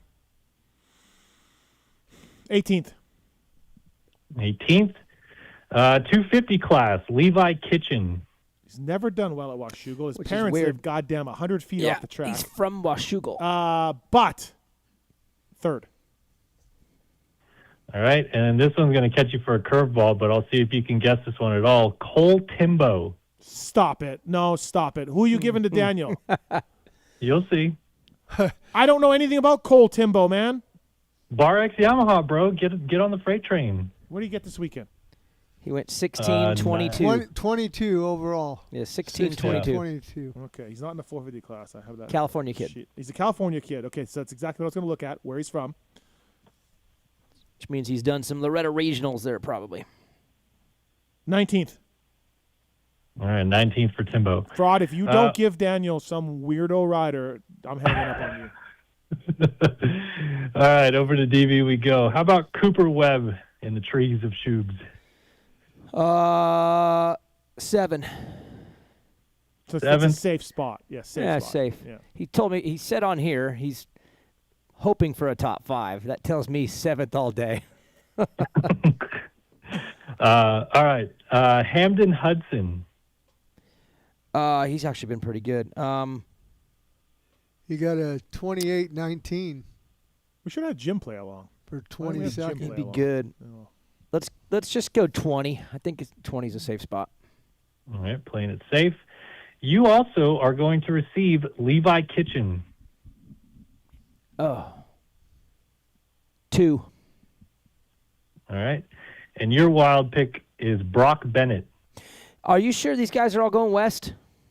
I'm pretty sure because I know Bennett's been racing the full series, and Timbo just came back from injury. The only thing I don't know is that Baseflug just signed with Bar X, so I don't know if he's filling in for Timbo, but if that changes, I'll change it. No, I'm not worried about Timbo. I'm worried about Hudson.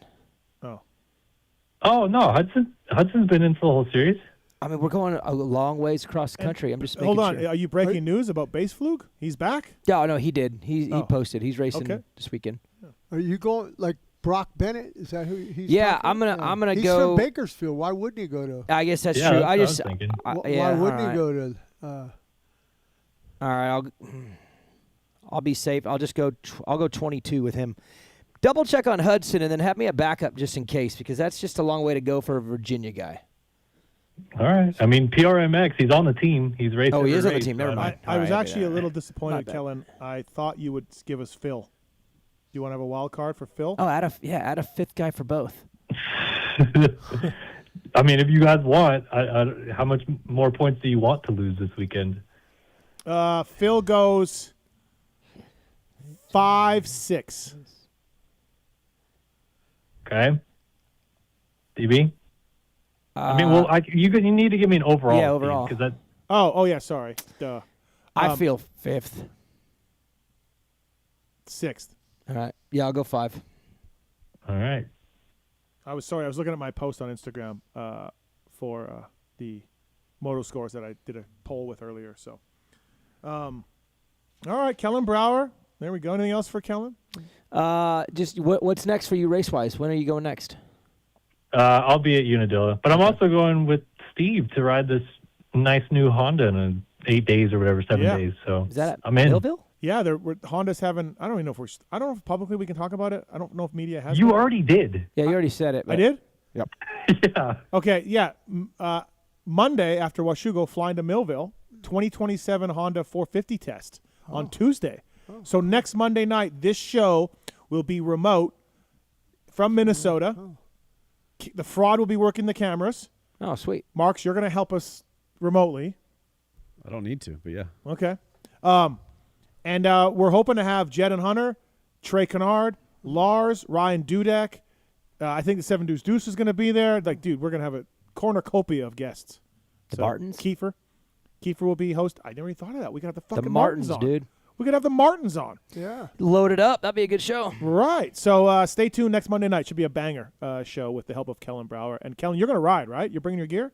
Yeah. Okay. Yeah, man. I'm locked in. I'm ready to go. All right. Sweet. Yeah, the bike looks cool, man. More horsepower, 9 pounds lighter. That's a weird weight drop. That's a lot. It is a lot, dude. Yeah. It is a real lot. Yeah. So good job for the Honda guys for doing that. So, all right, Kellen. Thanks, buddy. Appreciate the time. Daniel Blair and the Blair Matthes Project. Check it out weekly. We'll be back next week. Let's do one on the off week because we fucked people with that. over. Good with that. So, all right. Sounds good. Thanks, Keller. Post Washougal. Yes, sir. Thanks, See you buddy. guys. All right, see you later. All right, that's Kellen Brauer, everybody. We got Kyle's back on the line. What's up, Kyle? Hey, sorry about that earlier.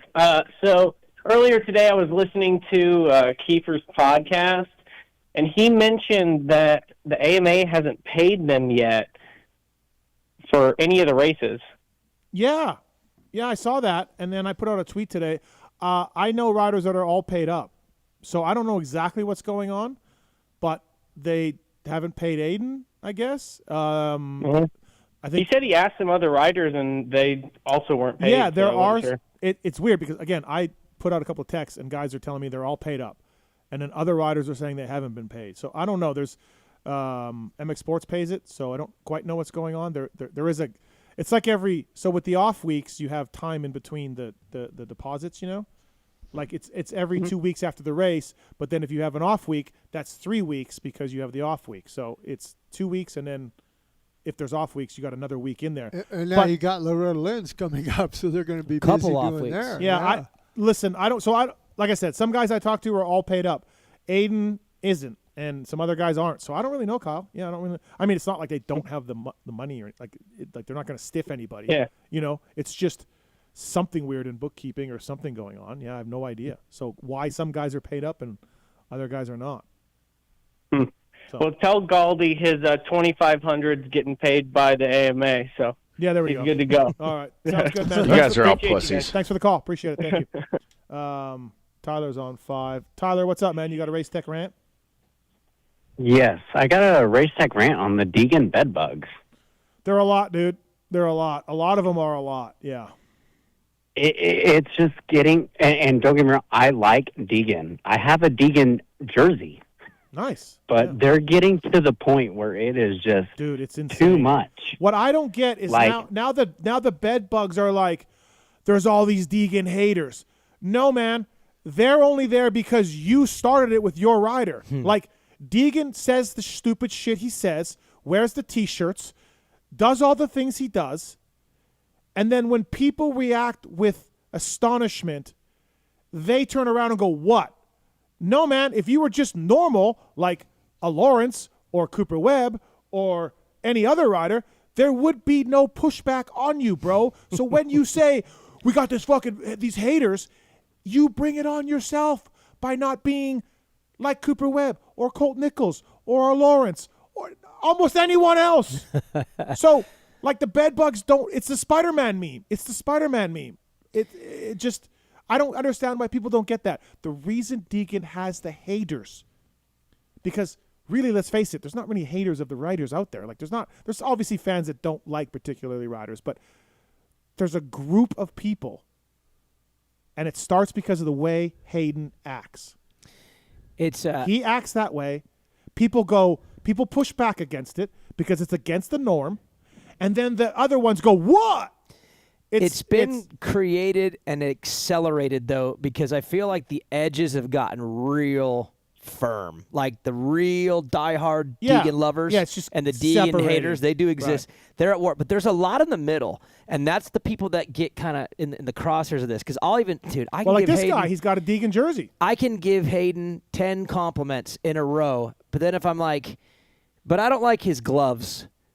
Hater, like immediately they call me a hater, and I'm like, no, I just complimented everything. If you're a Deegan fan, if you presented all the things he said and done in front of a jury of 100 people, and you're a Deegan fan, the jury would be like, yeah, man, like you kind of deserve it. You should expect some pushback, Deegan fans, because of what your rider has said and done. But see, here's the thing but they go, what? But I think the Deegans, though, understand exactly what's happening, and they're okay with it because Hayden's not afraid to piss off people on purpose. It's part of the whole thing. He doesn't want to be universally loved.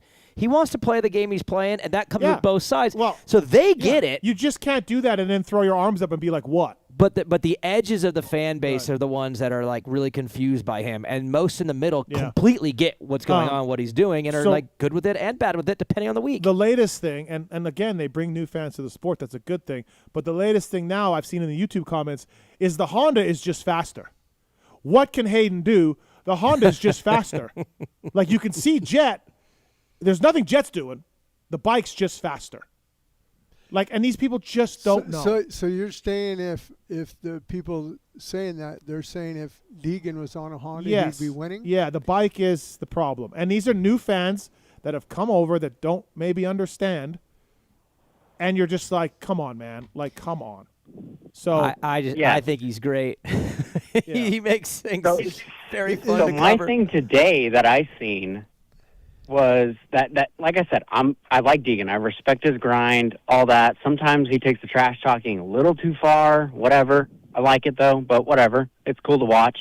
But I seen today somebody commented and was like, if the Lawrences weren't in the series, Deegan would be winning the championship right now. And I'm like, absolutely. He would be. Cool, bro. I mean, we can do what ifs all day long. If Ryan Dungey and Cooper Webb didn't exist, Eli Tomac would be a bajillion-time champion. 5-time Supercross champion. And you could do what ifs all day long. I mean, it's just, he has to beat them. So you can't go, what if the Lawrences weren't there, he would be a... It's crazy. nuts, man. It's also what he has created by being the way he is, that he creates a lot of confusion in the fan base a little bit. When if you actually just really pay attention to the way he's riding, what he's doing, he's actually pretty easy to read.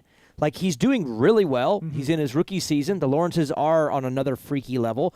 He's getting better. He'll be better next year. Like, it's all easy to dissect, to be honest, but the fan bases are the haters and the lovers are so far on the edges that they can't really see any of it right. But to me, it starts with Hayden acting like 98% of the motocrossers have never acted. Maybe Hannah, like we talked about, maybe some guys. He says these things. He does these things. So just be like, yeah, man, I'm going to get pushback. Don't be like, what? You know? Like he says the haters. Well, dude, you brought this on yourself. So what do you think? You think everybody's going to love you? Like, you're acting abnormal for a motocross racer. But I feel like he's moved off of that, because I remember in Denver when he won and he punted Davies off the track the night he told everyone to suck it.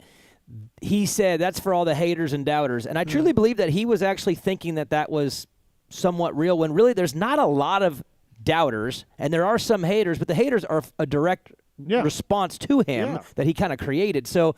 But I don't feel like he's living on that talk anymore. It's now like understood by him. I think he understands what he's doing perfectly, and he's just laying into it and playing it when the timing is right. And again, as soon as he beats Jet Namoto, no matter how it happens, then he says something like this week. He said, "Little bro forgot to turn right in the first turn." It's like, because he beat him. He knows exactly. He's mastered his own game. I really think he has. Thanks, Tyler. Thanks for the call, man. Appreciate it. Thank you. The fans aren't understanding his game that he's mastered. That's what I think. All right, speaking of that, since Tyler had the Race Tech Rant, it is the Race Tech Rant time of the night.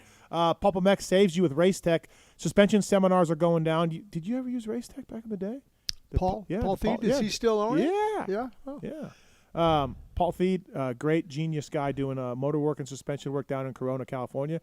Race Tech Rant of the night. Again, suspension work, privateer proven, the gold valves work really well. So, Daniel, what do you got?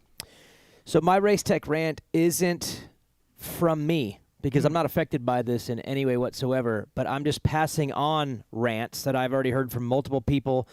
The Loretta's Racer TV News switching to Flow to a paid service. I'm there, so I don't watch it ever. Now, I have before in the past. The Racer TV thing just plays for like 12 hours all day. People dive in and out depending on when their kid or their friend races. But I've had people push back on that pretty heavy, just kids at club, families at club that are like, dude, what the heck? Because the Racer TV thing is no more where you just go on YouTube Live. Mm-hmm. So, again, I'm not affected by it at all because I'm there, but I know a lot of people are like, what the heck? Mm-hmm. So how much is it? I don't know. I just know that here's what was expressed to me by one family in particular. Grandma will tune in at 11 a.m. and 3 p.m. when the rider is racing, and that's it, just to want to see how their rider's doing and watch the leaderboard, whatever, but doesn't watch Loretta's, just watches that rider, and they're not going to go and buy this package to just dive in a couple times a week to watch the specific rider race his moto. Their grandson. Yeah, grandson. So essentially what's going to be now is the diehards who love Loretta's, that watch it all, that are into it, they're probably going to go along with this thing and buy another streaming package. But the race has a lot of history with this YouTube Live where people just watch it for 12 hours a day, and now they got to pay for it. And then you got the grandmas and the family members and the friends out there that only watch specific motos that are probably out now. I'm not surprised they did it. It's probably a ton of people because they also do, besides the Loretta's, Mini O's are going to be on there. Everything. It's a bunch of things. I think it's a bunch of things. But are I going am on surprised that MX Sports, the GNCC, that they sell everything. They have contacts with everybody. I'm surprised between the YouTube monetization and sponsors that they couldn't do the same money as Flow Sports. You know what I mean? Like, still have it for free, but sell better sponsors and then also monetize it on YouTube. And I'm surprised that isn't enough money as a Flow deal. Yeah. And I don't know what the business side of it looks like. I just know that there's an attitude out there from families that watch this race that are like, dude, what the heck? Like, you just made it extremely inconvenient for us to dive in and out for the few motos we may want to see. Right. And now, again, it will be the diehards who will go along with this that love Loretta's and watch 12 hours a day from work. Yep. And they're going to exist, but the passerby fan is not going to probably go and pay for the package to watch an hour's worth in a week. Yeah. So. Yep. What did they do at Mammoth? I know Mammoth, they had a big screen. It was live, too. Is that just anyone can I don't think that was dive MX in Sports, though. No. That's not No, them. it's not MX Sports, but I'm not sure. So, again, that doesn't affect me in any way whatsoever, but I've heard about it a lot in the last 2 weeks. Yeah, I have too. Absolutely. And look, the price at Loretta's and everything else, it's not cheap. So people are just looking at this as another cost now. I got to pay more. I got to do this again. So, but I mean, I'm sitting here. I got a bunch of sponsors on my TV screen, and I do this for profit, right? So I get it. My race tech rant is, it's maybe not. Maybe no one is going to have feels that sorry for me, but so I'm old as shit. I've been doing this a long time. Not as old as Jim, but I've been doing this a long time. And I don't like to travel that much anymore. Like, traveling to the races sucks, right? I want to stay home. But you got to go to the races. That's how you make the contacts. And I've said that over and over. This shows and all the stuff I do is enhanced by me talking to all these people at the races. So I got to go. But I didn't go to Southwick, wife's birthday, but we flew to San Diego, watched the Padres game, and then took her shopping, birthday, so it was a nice weekend. How was that, the Padres game? Yeah, it's good. Blue Jays won, so I was happy. No, but you like the stadium? Because normally Supercross, I've always wanted to go to it's beautiful. the stadium to see a baseball game. It's great. It's great, yeah. So, anyway, week off at High Point, and then I had Redbud. Did the first three, week off, and then High Point. I didn't go that one. But then Redbud, I'm there. After Redbud, it's Southwick. I was in San Diego, so that's not a weekend off. Then I went to Millville this past weekend. I'm going to Washougal this weekend. And then there's a 2-week break in the series. And again, this is where maybe people aren't going to really sympathize with me, but we're going to Cabo on the next weekend, Mexico, for a little 3-day getaway. But not be home. On a plane to Cabo with the wife. Going to do that. Then the next weekend, the other weekend off, is another time to enjoy myself, except I want to go to Calgary for the WSX opener. It's Canada. It's Calgary. Yeah. I want to go. I probably will. Then there's Loretta's. I would like to go see the battle of the vet guys, Shorty, Osborne, Phil, plus Kiefer, all of that. So I want to go to Loretta's. It's the week before Calgary. I want to go there for 2 days or day. Then I'm going to Calgary because I want to see the World Supercross. Then it's Unadilla. Then it's Buds. Then it's Ironman. And then a week off. And then 3 SMXs. And then the Bercy guys want me to go. And then the Australian guys want me to go down. Fuck, man. Jesus Christ. I'm only one guy. I just want to stop getting on an airplane, man. But I can't seem to do it. Like, I can't seem to do it. I don't have to go to Calgary. I don't have to go to Loretta's. I don't have to go to Cabo. I don't have to go to San Diego with the wife. I got to go to the races. But fuck me, man. Can I just stay home for a while? No, I can't. I got to go to Loretta's. I got to go to Calgary. I got to do all this fucking shit. Yeah, you got to do it. Fuck. Nobody is feeling sorry for you right now. That's what I said. Yeah, okay. This is Making just sure. This is like a rant on me and my choices. This is just fuming. You're just fuming a little bit. Like, I want to be home for a while, and I can't. But I don't have to go to Cabo. I don't have to go to Calgary. I don't have to go to Loretta's. But fuck, I want to go. I really What don't about December? Is that are you home all of December? Yes, I think December will be home the whole time. Yeah. Cool, There you Jim. go. It's July now. No, I know. It's a long ways You out. got to look forward to December. You just maybe need to start picking and choosing a little bit better.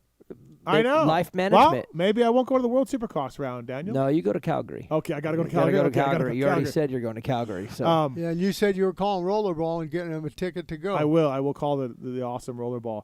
Last time I was with the World Supercross round, I never even fucking saw you. I know. 2 days in Australia, never saw the guy. Probably pretty busy though. I was busy, and they Were had you doing the social media posts about guessing the rider's forehead, or No, I was not that doing was that, not you? Steve. Okay, that all wasn't right. me. I didn't do that. No, that we already discussed this. You couldn't get in, and I had a small window of time. By the time you got in, I was busy. Yeah, sad. So can I see you at Calgary? Yeah, let's Okay. hang out. I can say hi. We'll go to dinner Friday night. Okay. Okay.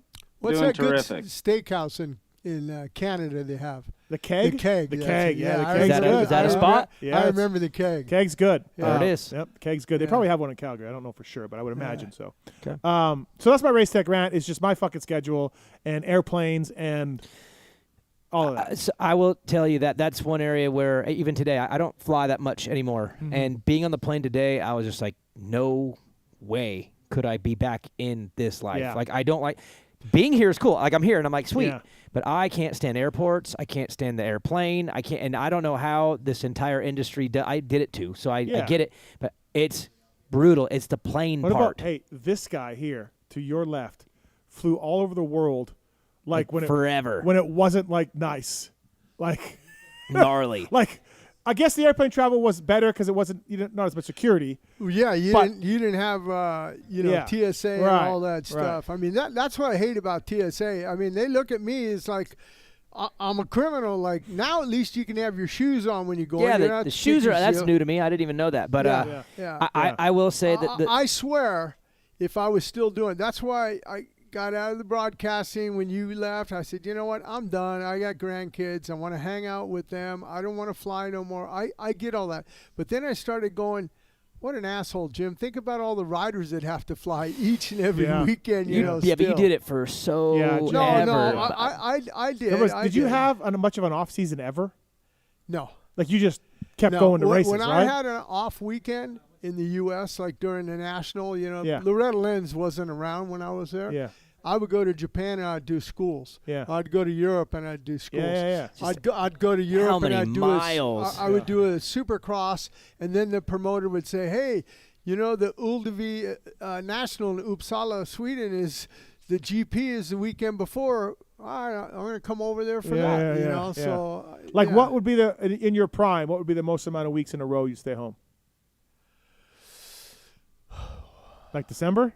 Yeah, December and November. November, December. Okay, yeah. A couple months. Yeah, a there. couple months where you're like, hey, I'm training and riding and getting ready. And the Supercross seasons didn't start Yeah. until end of January then. Right. But I'd be doing Golden States. But Yeah, yeah. I didn't have to fly. I Yeah, could drive yeah. back and Yeah, forth. And yeah. stuff.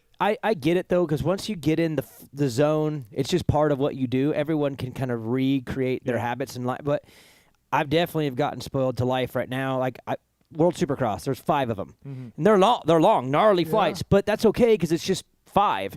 But doing the 31 thing and that's just insane. Like JT too, he gets a weekend off, dude. He's in Europe. He's an idiot. He's fucking traveling everywhere. It's all just the time. crazy. And But again, in JT's defense, he doesn't have a family like you do. No. Right. So he can do that. Or Pookie. And he loves it. And again, for me, Or life Doug the worked cat. out Doug- so good. or Oh Doug- yeah, Doug the cat. the good cat, Doug the good cat. But Jim met him. I met him today. Was he He's a nice? Cool cat, yeah. Okay, we finally got a good one. That's good, Steve. But to be able to now do 5 big long flights and then have the rest of the year like so programmed to be at club all week and then go home on the weekends, dude, I'm spoiled to that. Like I don't know if I would ever want to get out of the life that I have now and get back into the planes, man. As usual, you know who's got it down? I think what I would want to do, if I could just wave a magic wand. Who's that? Like JB. 17 Supercrosses and I'm out. But even those, 52 weeks in a year. I'm 17. I'm traveling. Well, that's what we did. I mean, Yeah. we were did it. 17. We were out. That But- was it. but- I couldn't do the Nationals. I But wouldn't by wanna do 'em. April, when I was on the West Coast, dude, the April run was brutal, man. I was wiped by that time. Yeah, yeah. And then when I moved to the East Coast, then it was like the Seattle, like those ones that snuck in at Long. the end. So even the 17 JB schedule still by April, I know that dude's burnt. Yeah. Like it's just every week. It doesn't stop. My race tech rant is my own fault for wanting to do this stuff and getting on planes. And again, I realize San Diego, Cabo, it's vacations, but you're still on a plane. You're on the move. Yeah, you're on the move. So well, you got to do Cabo for Pookie. Yeah, that one is a given. Yeah, you got to go happy there. wife, happy life. Oh, yeah. You got to do that. We got a nice resort there. And Calgary. It's a really Calgary. For Calgary. Pookie too. Do it for Pookie.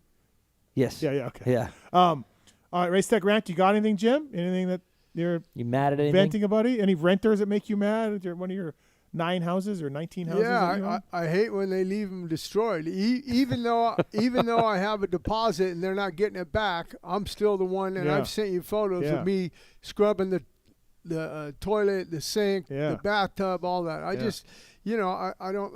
And the other rant would be for me, people who are not handicapped that park in the handicapped spots. Oh, we just had this because Blake Savage came up.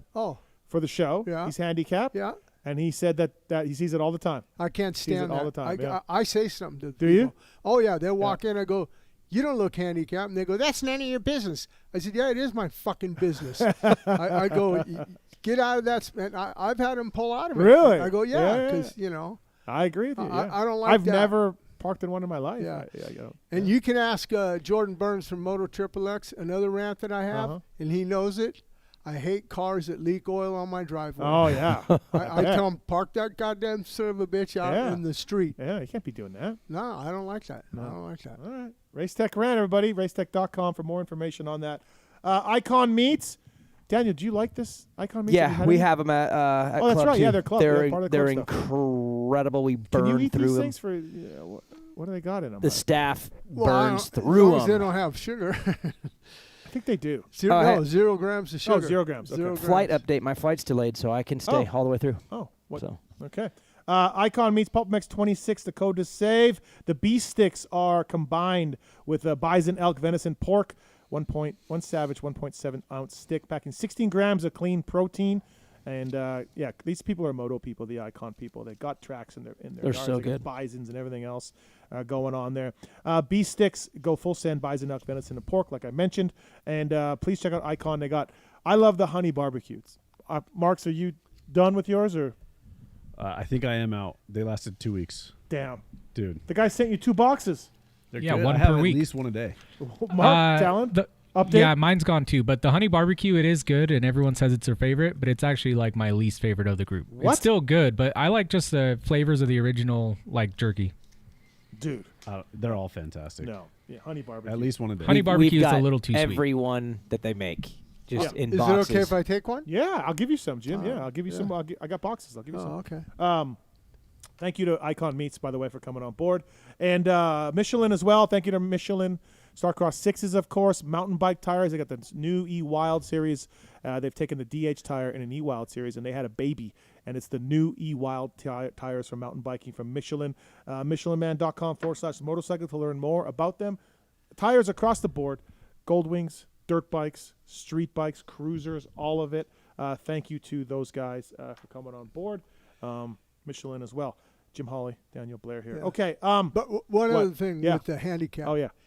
Being an ex-professional racer or whatever, my thought process was if I parked, and I would never do it, but if I parked in a handicap spot, you're asking the man upstairs, you want to be in a wheelchair for the rest of your life? Yeah, it's taboo in my book. Yeah. I've had guys that have changed the oil in my trucks, and they come out of the Dodge dealer and they'll pull it in a handicap spot. Here it is. I said, no, I'm not getting in it. Pull it out and park it over here. That's Absolutely. heavy principles right there. Absolutely, Yeah. absolutely. Wow.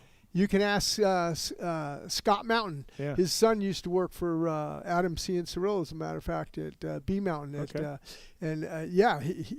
I said, Scott, you got to tell that guy to move it. And he goes, well, just tell him. You need to back it out of that spot. Damn. Yeah, that's principles, like you said. Yeah, it's very principled. And you know who I found out who does it the most? Women. Really? Women. Yeah. Women. They get out in their high heels and they walk. Oh, that just tears me up. Somewhere Blake Savage is just nodding and smiling. I know he yells at him too. I'm fighting for you, Blake. Yep. Yeah, Yep. I mean, I feel it's just that's made for people who need it. Yeah. And I've had back surgeries, and the doctor says, "Hey, you need a placard for handicap." I go, "No, I can fucking walk. Yeah. I'm fine. Yeah. Keep it for somebody else." You know. There we go. Race Tech Rant. Yeah, real one. That was some. Yeah, you fired me up now. Yeah. you got me going. Steve's like, I'm going to Cabo. I'm Yeah, pissed. yeah. Jim brings the real, man. All right, everybody. X-Brand goggle tear-offs. Let's do this. It's the X-Brand tear-off segment. 15-second rapid-fire Q&A. X-Brand goggles. You know who wears X-Brand? The newest Kawasaki factory rider, Cornelius Tondal. X-Brand goggle athlete, new colors, new styles, all of that. Check out that goggle. They've got a really cool goggle called the Lucid, and it works really well. Quick change lens, all of that. Great foam, new colors. Pulp Show 26, the code to save at eksbrand.com. Pulp Show 26, code to save with them. These questions are submitted by Corey Moser, and it's for Jim, Holley, and Daniel Blair. 30 seconds on the clock. Here we go, Marks. Jim. Oh. Who was your best wingman back in the day? I'd have to say Ross Peterson, the rollerball. Oh. Me and him had some good times. Legend. We bounced off of each other and stuff. Yeah, it was awesome. All right. Daniel, what do you think Star's budget is compared to clubs? Ooh. I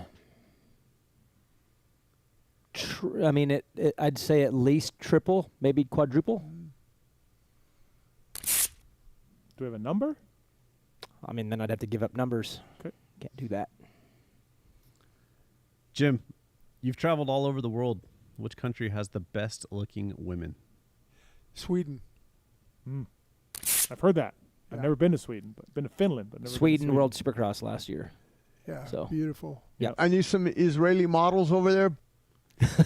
That was in Japan when me and Ronnie were there. I told Ronnie, I said, "Hey Ronnie, after the race, man, I got some Israeli friends that are over here," and Ronnie will tell you we had a good time, man. But I don't know, pie. Yeah. All right, Daniel. Yeah. What does club do different than the other 29 riding facilities? Club operates more like a university. It's more. And I'm not going to use the word standard like you would normally use it, but just the standard of operations is really, really perfected and disciplined and structured, and it runs like a dirt bike college, and it's only going more that direction. We have a brand new gym that's opening up like almost like right now, maybe when I get home, and it's $1 million building that they just put in, and it's incredible, and it's not just a gym. There's going to be like health and wellness and a nurse, and like they're going in a level that's way more collegiate university in every aspect of it. And so, what's the limit for riders? What? What's the limit of riders? Limit of spots? I mean, we're pushing the limit at all times. Really, I mean, we're in the 50s right now. Okay. I think overall, not all on site. There's probably upper 30s, low 40s on site. I mean, it's only growing. 50 spots is what you can handle. Yeah, overall between the group Supercross, Motocross, and then the KTM off-road factory team is there too. Right. So it really is like a motorcycle university for young athletes and professionals. It's incredible. Are you going there soon for something? No. There's a Yamaha intro, but I'm not going. Okay. You need to go. I've been to club. When though? Yeah, a couple years ago. I've been there now a year and a half. Yeah. It doesn't look the same. Right. It's crazy, and we're not done, man. When I was there, they were just building a new race shop. It was framed. It was up. Like, I haven't. Yeah. It's well again. Max Anstie you had on last week, and the original talks with him were like, he's going to be around, but he's going to live in Florida. And then he showed up and toured it and was like, yeah, I'm just going to be here. Yeah. It's got everything you would ever need to ever be able to compete at any level. Sorry. So. Crazy. No, I went way over. Yeah, that's fine. Jim, you've always been hustling and have had several jobs or careers. Which one has been the most lucrative? Any financial advice for these young riders? Real estate. I think if you can buy a house, I think, and rent out some rooms to help pay for the mortgage. On the mortgage, you want to try to, if your mortgage is $3,000 a month, try to see if you can pay down $1,000, make it $4,000. It pays it off a lot faster and sooner. and then take that money and reinvest into another house. That's what I did with my racing career. I only won one World Supercross Championship. I made a lot of money traveling all over the world, but I invested in real estate. What year did you buy your first house? Like as a not as an investment house, like as an investment, or like, my primary residency? Your investment, where you had money to be like, I'm going to invest in a house. Like, yeah, it was probably just about a year after I bought my first house, which was in the mid '80s. Okay, yeah. And the house next door to me came available, and I bought my first house for $80,000 in Woodland Hills. Very nice area. And the house was next door came up for $120,000, and I thought, it's too much. I should have bought that one. Then a house across the street, a couple doors down, a few years later, it was $240,000, and I kept kicking my, God damn it, I should have got that one for $120,000, man. But I think real estate's. Was that your dad always telling you to do that? Was your dad telling you to do that? Yeah, when you were yeah. He didn't own no real estate, but he just said, look, you don't twist the throttle. You're going to look forward. You don't have a high school education. You're going to work construction the rest of your life. And you're like, no, I'm not. Yeah, no, I'm not. You can ask George Holland and Eric Kehoe and guys like that. They'd say, you must have been on the sand pile with your dad during the week. I go, why? He goes, because, goddamn, you ran me and I got tire marks on the side of my plates. I go, yeah, I don't want to do that. But now we talked last night at dinner. I still flip houses, and I still – bust ass, mix con. Yeah, dude. I still do it because I love it. Yeah. I love it. Yeah. Yeah, Jim's really he's being understated on his real estate portfolio. Yeah. All right, last one, Daniel. Besides Jim, who has taught you the most about announcing and broadcasting? Robbie Floyd, for sure. Robbie and Jim were the first two that I had. Robbie in Arena Cross. And then Jim, obviously, live. I had never done anything live before. And by far, as far as working with, I had that coach, Coach Tony. Yeah. He was incredible for me and really helped me take some steps. But, no, Robbie, right away in Arena Cross, just learning how to just do it. And then going live was super scary for me at first. And I had Jim to, like, really kind of just baby me through the very beginning. So, for sure, Robbie and Jim are by a million miles over everybody else. Are you still doing Arena Cross stuff? Yeah. Yeah. So that's merging this year? There, two other ones are merging. Not the one I do. I do the GT Arena Cross series with Matt Burkeen now. Matt Burkeen is my analyst, and he's super funny. But no, that's not the series that are merging. Yeah. So. Yeah, I like that fact that they're combining, and we need that. They're all getting along too. GTs they're all starting to see the bigger picture together, which is great. But as far as TV, Fox Sports 1 with GT, I'll do that forever. You and Matt Burkeen? Yep. Okay. All right, that's been the X-Brand Goggle Tariffs. REP Racing, short for Riverfront, East Street, Prairie City. These are all your fucking stomping grounds. They're all different tracks in NorCal. Zeb, our guy Zeb, is looking to either sell one. They got a few different purchasing options, including with or without equipment and all of that. Their Riverfront is up for sale if you want to get it. What? Yep. You want to buy Riverfront? Zeb Armstrong selling it now? Yeah. I did not know that. He wants to, or he can. You can buy. You can lease to own, whatever you want. I mean, you spend some laps at Riverfront. $8 million. And my son, $8 million, like billions maybe. Okay. Yeah. So check it out, please. repracingmx@yahoo.com. Nice facilities. Good. Oh yeah. That is the one thing I do miss about NorCal, because obviously I'm 4 years away now, and I lived a cool little life of Riverfront, East Street, and Prairie City, myself and my son. So I do miss that part of NorCal. If you're looking to get into the motocross track business, our guy Zeb is looking to sort you out and dial you in. repracingmx@yahoo.com. PulpMX 26 code to save at Renegade Race Fuels. Racers that win, pour it in. Check it out. Deliver right to your door as well. And this is the Supercross fuel that Will Hahn used, Justin Brayton used back in the day. Phil Nicoletti used it last year to win championships. So Renegade Race Fuels. I like the MX4. SX4 is good too as well. PulpMX 26 code to save at Renegade Race Fuels. And all these codes are available on PulpMXShow.com. So all the sponsors are there. Be it OGIO, Works Connection, all of that, and use the codes to save with those guys. So and the PulpMX app. And the PulpMX app. It's something interesting. You mentioned Zeb Armstrong there, and I took him, Michael DiLoretto, and Ryan Hansen over to Japan when they were like 10 and 11, 12 years old. Michael DiLoretto. I haven't heard that name in I just decades. saw him. He came by my house on Saturday or Sunday. That's awesome. Yeah. Brunt Workwear as well, PulpMX Show. Code to save with Brunt Workwear. Work boots for the working man. Like Jim is a working man. Yeah. Brunt work boots, steel toe or non-steel toe. Jim, you'd need steel toe, of course. Yeah. Yeah. Right out of the box, Omen Marin boots. They fit really well. PulpMX Show's code to save. They got pants and shirts and all of that to save. Thank you to save you from the heat and keep you cool, keep you clean. Bruntworkwear.com. PulpMX Show is the code to save. And yes, get the app. Marks, the new code from 100% will be loaded next week. Ish. That's gonna be a good one. Yep. Good savings. If you subscribe to PulpMX app, you will get a code from our folks at 100% to save you money. Have you seen the app? Have you gotten it? No, I have not. You got to get it. Is it good? You can subscribe to it and get some special features, or it's downloadable for free on the iOS store as well. And Mark's the droid stuff should be soon. So Yeah, everybody, I know everyone's anxious for it. hold on to your panties. Yes, it's coming. I promise.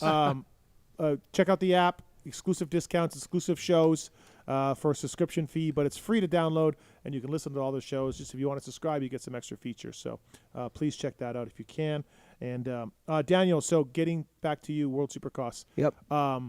Jason Anderson's committed. Yep. That was kind of on the fence a little bit. We didn't quite know what was going on, but yep, he's back. They committed to him. Webb we talked to tonight as well. Exciting series. Sponsored. Joey Savacci should be back. Christian Craig should be back.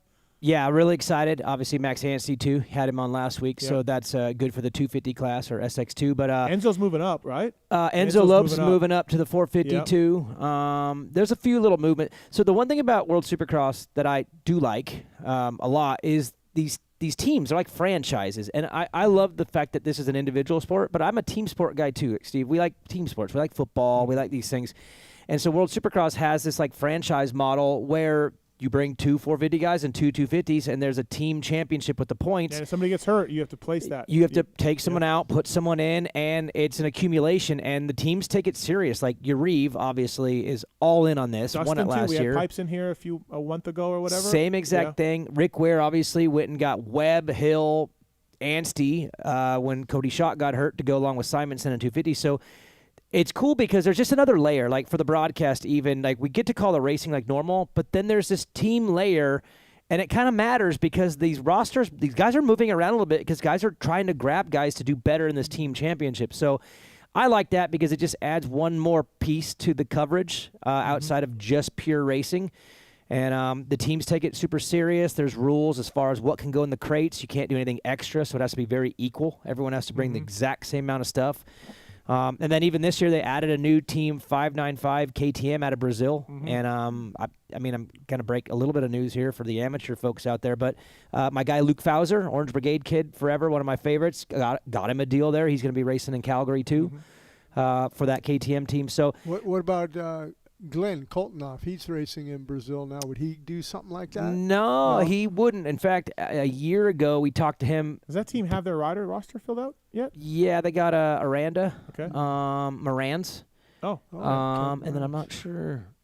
Fauser is one of the riders there. He's filling in for someone that got hurt. But no, it's really cool and it's exciting. Steve, you went to the one in Australia last year. Like they are trying to do Supercross globally. I've been to Vancouver, Cardiff, Australia, maybe one more. And there's this stigma from the past based on the initial launch. Obviously, things were a little dusty in the beginning, but this new group is different. They're not really they don't live in the past at all. It's very future-based. It's all about taking the sport global and trying to do something similar but different format-wise, broadcast-wise. Like same format as last year, though? Yep. Yeah, 3 mains and all Three that. mains with the accelerated points, the accelerated last main event. Like that model worked really, really well. Webb said tonight it's not as good for him, but probably sharpen him up. But one of the things that I talked to with Tom, the CEO, and I've said this publicly, they need some industry sponsors, and they got Monster. Yeah. Now, I don't think Monster's in at the same level as they are in American Supercross, but they're in, and that's what you need. Like I never saw a business model that worked, but if they keep chipping away with people like Monster,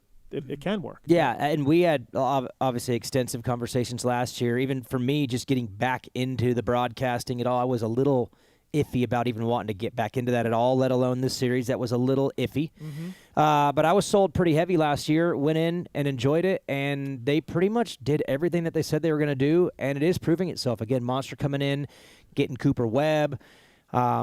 Like I'm absolutely sold on it. Wild cards, you know, for wild cards are still going to in place? Yeah, but there were some teams that were upset about that. Yeah, and it's part of the model at the moment, and I don't know the names and the dates yet. I know that's going to be rolled out over time. Yeah. But man, it was fun last year, and they struck gold with Deegs making his debut, Tomac making his KTM debut. Webb showing up. Jay Coop. They really got they fortunate. Yeah. nailed the right guys, the right places, and it really helped legitimize the series enough so that they were able to prove the model to a Monster and other brands that are getting more involved. So they've laid out their business model to me in the plan, and again, it was enough for me to say, all right, I'll give it a shot. And then I loved everybody there, like who I work with.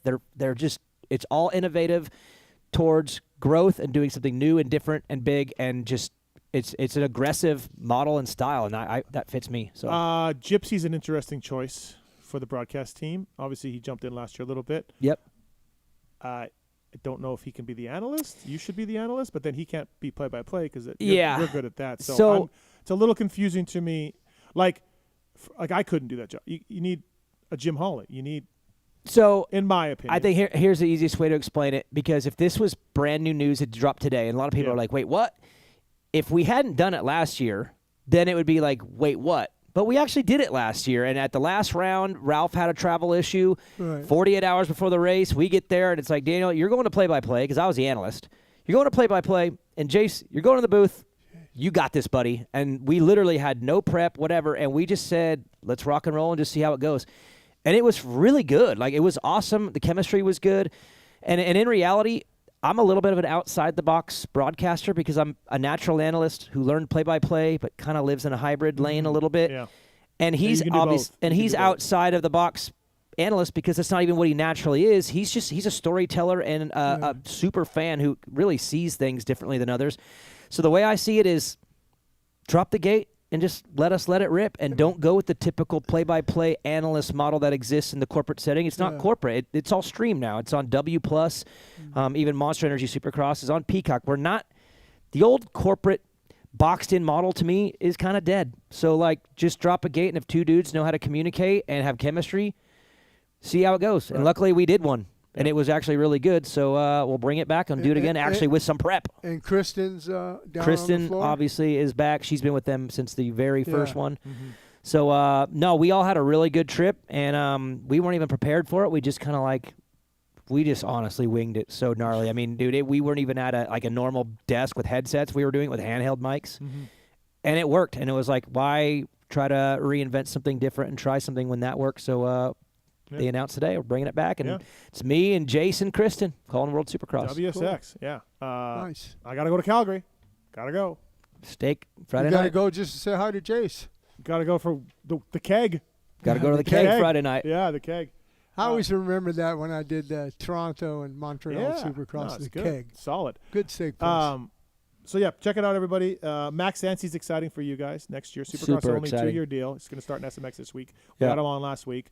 Max being Max, he really elaborated on everything. He does. He's very thorough. You should see him on the bike on the track too. Very thorough, but good for us. I mean, think about it. You know what he talked about? Sorry to interrupt you. Did you listen last week? Yep. You did, right? Oh, live. I was barely hanging on, but I was up. He took some shots at Star in a low-key manner about, like, you can't test.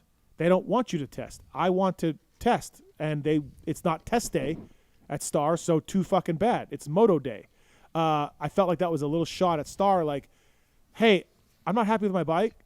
Instead of doing motos, can I work on suspension today? And you know how it goes over there. No, you cannot. Yeah.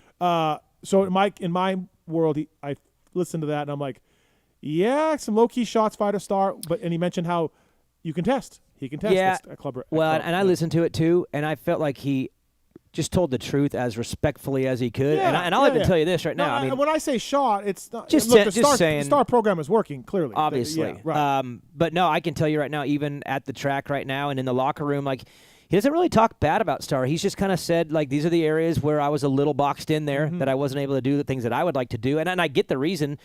They got a lot of kids on the property, and these kids probably don't need to be testing that much because they don't know what they're talking about anyway. So it's like, but they had a 30-something-year-old guy with a lot of experience. It's a little like Baker's Factory. Over the years, riders who have left and come there are like, there's just no flexibility. It's so rigid. It's rigid, and we actually are very, very, very the opposite, and even more so now with him because we have someone that can take the program to the next level. I mean, think about it. Between Volan, Schock, Simonson, Yoder, these guys don't have a lot of experience with the motorcycle and testing in this environment. And now we've got a guy who's got unlimited amounts, so we want to test as much as possible. Whatever he wants to do, that makes him feel like he can go win on the weekends. And so we're going to give him a lot more freedom than he's probably ever had and a lot more support in areas that he's never had. And in return, we have a roster of young riders that are going to benefit from having a true number one vet who knows what he's talking about on the property with the freedom to use it all. Rick Ware is helping with that side of things, but I still hear there's some 450 guy talks. And you keep saying on the Blair Matthes project, we're done, we're signed, and then Anstey shows up, and then I hear 450 guys talk. I can say right now, without question, 450 talks are off, done, full, we're over full. It is done. We didn't expect this to even happen. There was a vision about getting a 450 guy because we wanted to have a veteran presence. I always looked at it because I rode for Geico as a fill-in, and I had Kevin Windham, and they all had Kevin Windham in the truck, and it was cool to have that guy that could be like the leader of the truck for all these 250 guys. So I envisioned that, Brandon envisioned that, and we've been kind of trying to figure out if that could work, and we looked at it. Never really worked all the way. But now we actually just got that on with a 250 guy who's kind of that guy, but it can actually pass down to the guys now because it's the same bike. So it actually worked out way better than we ever imagined because we've got a leader in the room who happens to be in the same class, and everything he does and develops and learns, everyone can benefit from, and not just on a 450 that doesn't translate all the way. So this whole thing worked out so unbelievably fast and good, and it's been rad. And he'll race Calgary for Rick Ware on a club bike. He's riding Supercross today. Devin Simonson riding Supercross today. Yeah. So it's an exciting time on the property right now, just with everything that happened. Yeah, it's rad. Listen, congrats to you guys for sure. And yeah, I need to come check out this. So have you heard my latest plan? No. I don't think I told Marks this either. I've told Pookie. She's fine with it. I'm interested. Oh, no. Yeah, I think I do. Go ahead. I think I want to come out to North Carolina for a month in November. Bring my portable little podcasting machines and everything else. I'm so sick of going everywhere. Going to North Carolina for a month. Well, yeah, but he's not flying back and forth. I'm not flying. He's I'm not flying. staying there a month. I've even got somebody I can hire to drive my truck and trailer out. Where are you going to stay? Phil's. So you're going to go to Phil's, stay there, and just plant there. Okay, bring my mountain bike, bring my road bike, bring my dirt bike. Okay, Top Gun. I'll be racing Taco at Top Gun. Mountain biking at all those cool spots that I've been. Road biking. The shows from you and Club and JB and Weege and Phil and J-Bone will be phenomenal every Monday night. Okay. I like it. Ripper, my guy Ripper can film. Oh, I think I want some East Coast, like a month of that. I got to warn you. I talked to the wife. She's like, yeah, see you later. So, okay. That seems fine. She's not going to come out for any of it? She said she'd like to. Okay. Just going to warn you. Yeah. If you do that, there's a decent chance and good odds that you're going to want to relocate to the Carolinas. Oh, that's not going to happen. We love Vegas. We love Vegas. Okay. But there's chapters in life, and I'm just telling you right now, I've been out there a lot. November is a beautiful month. Well, I think this is the plan. So I'll be out there. You think Mike B will let me do the show from Club? Absolutely. Absolutely. I think Mike B would be happy with that. Right in the race shop, dude. We'll have bikes that we'll dial it in. Imagine just getting Yoder on for an hour. They're all there. He lives on site. Him and Simonson probably won't want to come on. No, probably not. They're a little frustrated. No, they don't like Steve. No, at we're all. good now. We're good now. Yeah, to your face. They don't like you. All right. Hey, speaking of not speaking of anything, Jason from the Racer's Edge is online. What's up, Jason? How are you, buddy? I'm doing good, man. Yeah, thanks for calling. Just listening. Just listening on the show, and as an original sponsor of the PulpMX show, and also sponsor of Daniel and Vincent Blair, and also a friend and huge fan of Jim Holley, the legend. Yes, he is. And I just had a quick question for Jim. Yeah, fire away, Jason. Yeah, hey Jim. I just wanted to know a little bit about Jim O'Neill's impact on your life and on your racing career. I know you're just so hardcore O'Neill guy, and I just wanted to hear a little bit from you. How he's affected your career and your life and your how things are just going. Even to this point of your life. Yeah, that's a great question, Jason. I grew up with 3 sisters, and they were all younger than me, so I never had a brother. So I looked at Jim as being an older brother and a mentor. And, he picked me up after the Golden State Series. I think I was riding for Fox then, but he picked me up then. And I just like his work ethic and, how he did everything, how he ran his business. He's very frugal with his money. Eric Pennard started with him back in the day. Jimmy Weinert started there. Yeah. There was another industry person that started at O'Neill. Jim Hale. That's it. Yeah. So, these are guys that, guys. Right. These guys, Jim O'Neill gave these iconic dudes their first jobs. Yeah. Well, that's why, Jim Hale went. I mean, Jim O'Neill distributed AXO boots when Jim Hale was there. Yep. And then the people at AXO asked Jim, hey, we want to kind of get into the clothing line. Would you be interested in running that? And then that's how he left. But I remember doing some of my contracts with Jimmy Weinert, and I'd be in there and Jimmy says, what's it going to take you, Jim, to sign again? I said, well, it'll be this. Okay, we'll get it done. I remember negotiating with Jim O'Neill on some stuff, and he's pretty hardcore. I mean, he's pretty tight-fisted, right? Yeah. I mean, if you crashed and, you lost your visor and he wanted to do a deduction out of your paycheck because you didn't have Jesus Christ, Jim, I crashed, the visor came off, or your handlebar, your crossbar pad, Imagine the A-Star guys doing that. I was going to say the A-Star guy would be finding left and right. Yeah, and then, at one point I would bring my jerseys to his wife, Kathy, to wash them because they would be so, bring him over here, my wife, because he didn't want to print up another jersey. And then he complained about me giving away too many jerseys, to fans. They want autographs. So I said, well, then pull the trigger and make me a T-shirt. T-shirts are a lot cheaper to make than a jersey and this and that. So, and we own real estate together and this and that. And, to this day, we still, we're still great friends. We still own real estate, and, he knows how I click. I know how he clicks, and it just works. But, he's been very instrumental in Jason, like I said, like a big brother and a mentor to me. And he came from nothing like I came from nothing. He started a little shop in Reseda, and I remember as a little kid bicycling down there and getting a sticker from him and everything. And then from there he moved up, and it's just it's a great story, and I just tried to mold my life after his, like investing my money, and so I don't have to work as hard when I get older, although I still fucking work hard. But anyhow, listen, Racer's Edge, we were out of money, the early days of the Pulp show, and Watson got Jason here at TRE to throw us some money. That's so awesome. Kept us going for a little while. You speak about Watson. I just sent my Kenny called me a couple days ago, and he says, "Hey Jim, you got that putter?" I go, "What are you talking about, Kenny?" He goes, "The putter. Your kid works at TaylorMade. He designed the new Spider putter. Rory McIlroy, Scotty Scheffler, everybody's winning with this thing. He promised me a putter. He said it's at your house." I said, "Well, I don't know, Kenny. I mean, he's in London right now, in Scotland, but I'll give him a call." And I gave him a call, and he just got so busy it was in my cousin Danny's trunk of his car. Okay. So I got it and I mailed it to Watson. Right. He never gave me a call saying, "Hey Jim, I got the putter." That. Yeah, imagine that. But that's what I'm hearing. It's not like the Watson that I know. Well, that's what I'm hearing from people.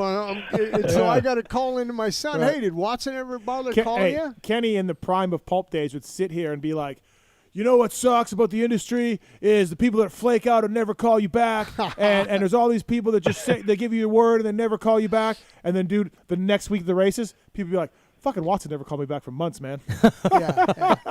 Don't throw me. And you know how I am, Steve. Yeah. I sent a picture of the putter. I sent a picture of the shipping label to Kenny. Right. He never called me for 8 hours. I finally had to call him. I didn't have my phone with you. Bullshit. You got your phone in your pocket. Oh, good times. Hey, this is Jay.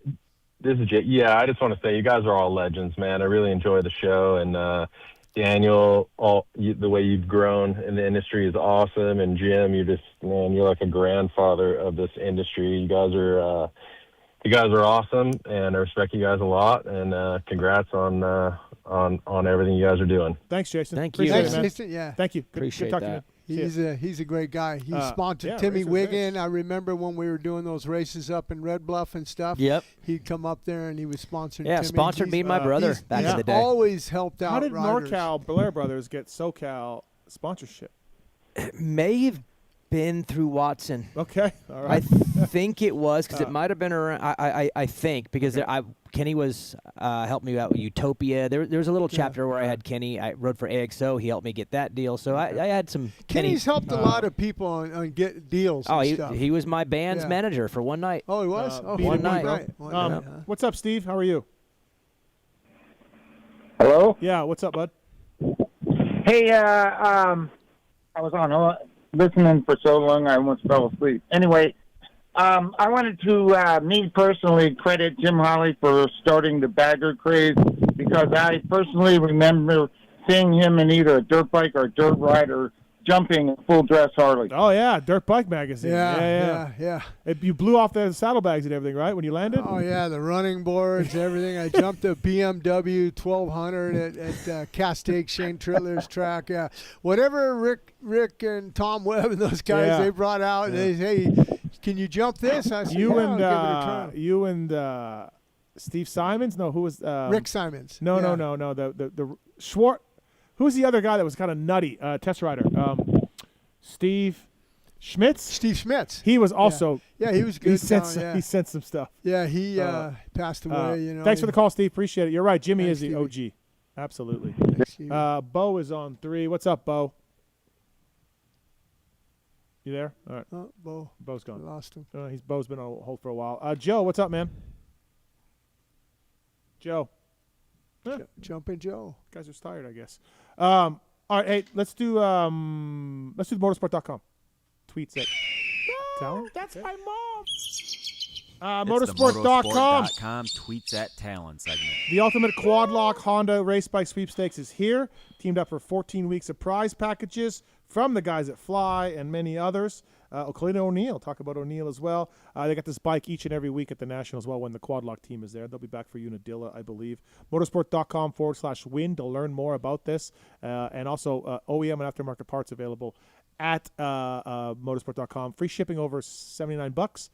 And great prices on Fly and Works Connection and Renthal and Cherubies and so many of our partners, Michelin and so on and so forth. So motorsport.com, go through the banner on Pulp to help us out.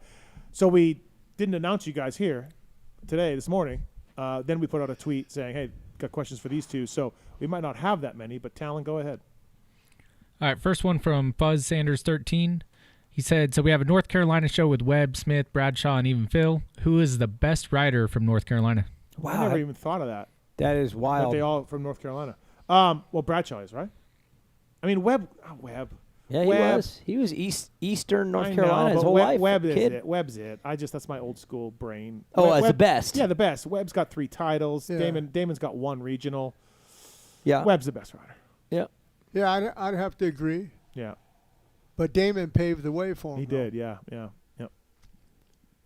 didn't even think about that. Good question for that guy. Yeah. Excellent. From You Tell Me, Idiot.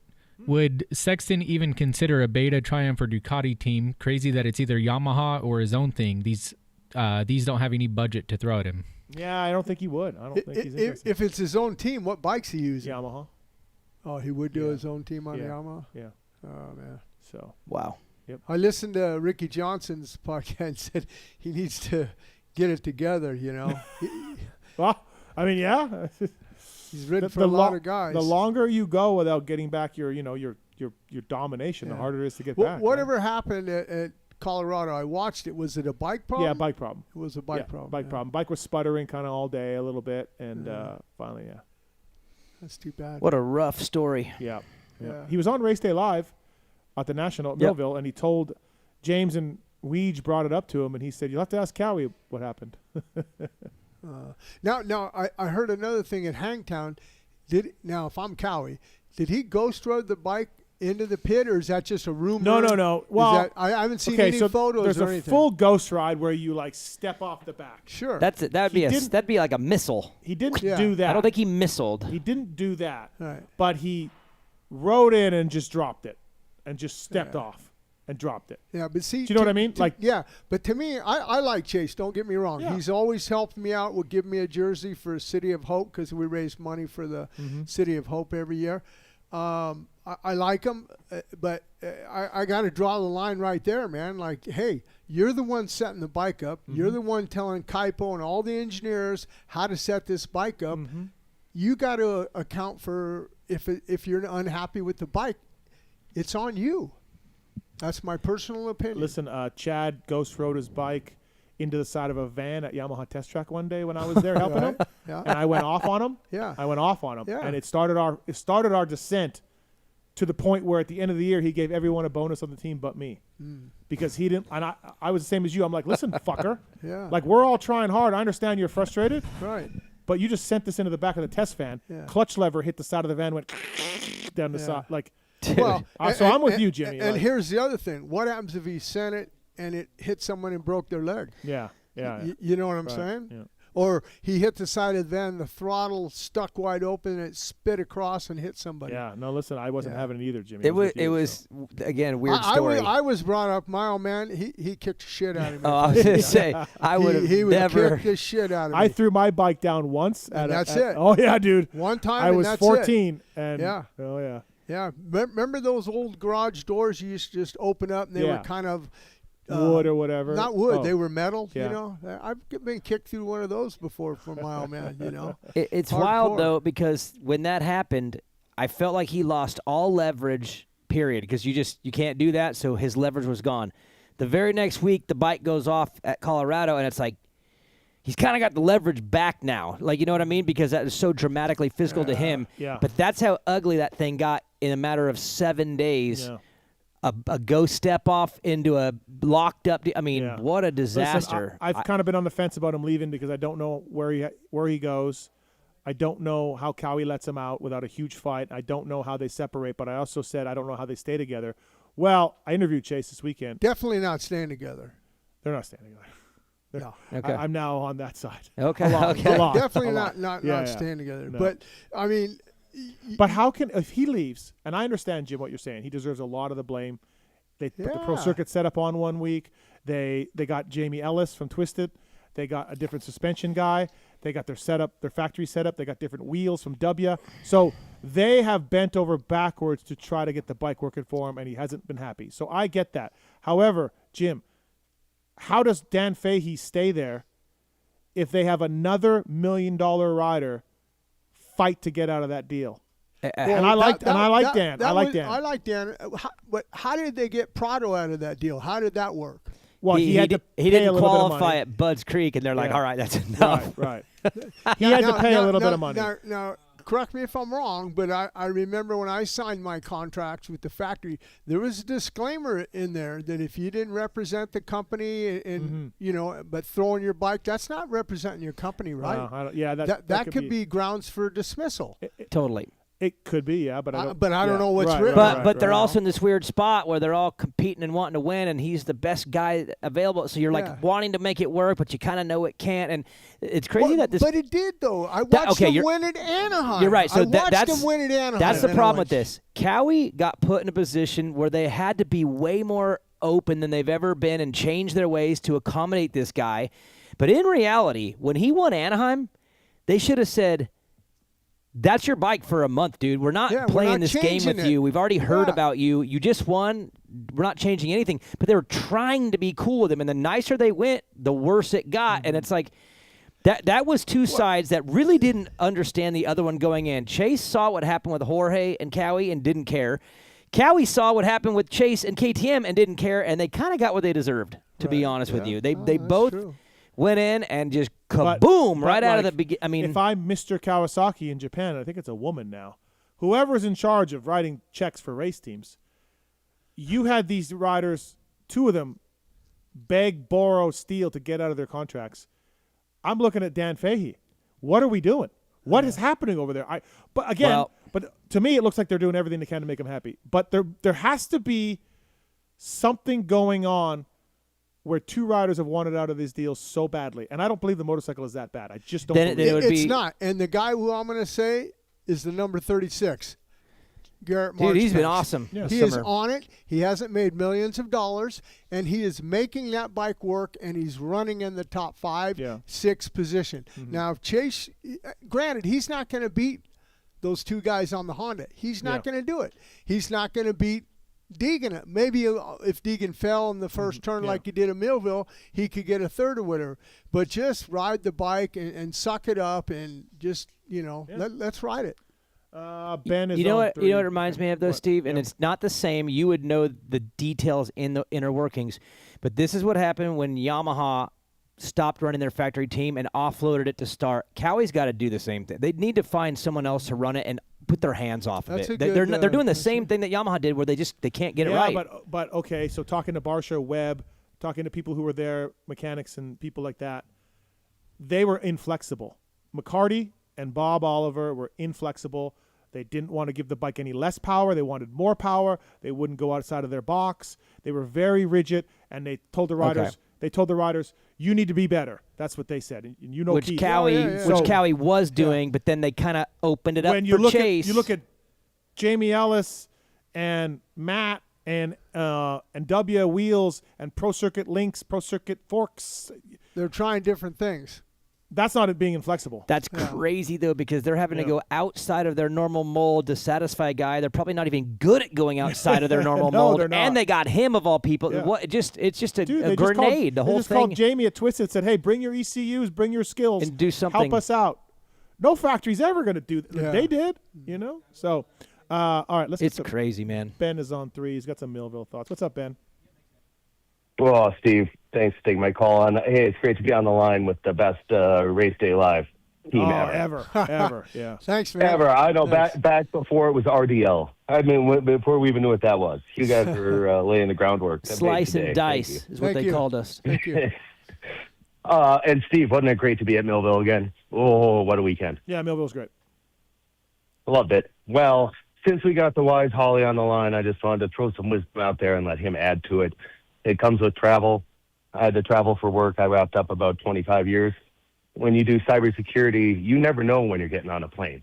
You get a call, and the only way to be there to contribute to the problem or to the solution is to be there in the midst of the problem. So you get a call, and you got to go. You don't even get to plan your trip ahead of time. But it's fun. So the young guys out there looking for careers, sometimes, especially in the cyber world, you still just have to be there in person. So do it when you're young. Do it while you can. Yeah. It is fun, but it gets old. Yeah, absolutely, man. This is year 30 for me, either as a mechanic or a media guy. So yeah, it's getting up there for me, but could be worse. I don't know if I've ever said this on this show, but one of the best flights I had was from Japan back to Los Angeles, and with the time change, with the international date line and all that stuff. I rode and I tested on a Monday, got to the airport, it's 5:36 at night, getting ready to get on the plane, and the captain, he comes up to me, he looks at me and he says, Jim Holley?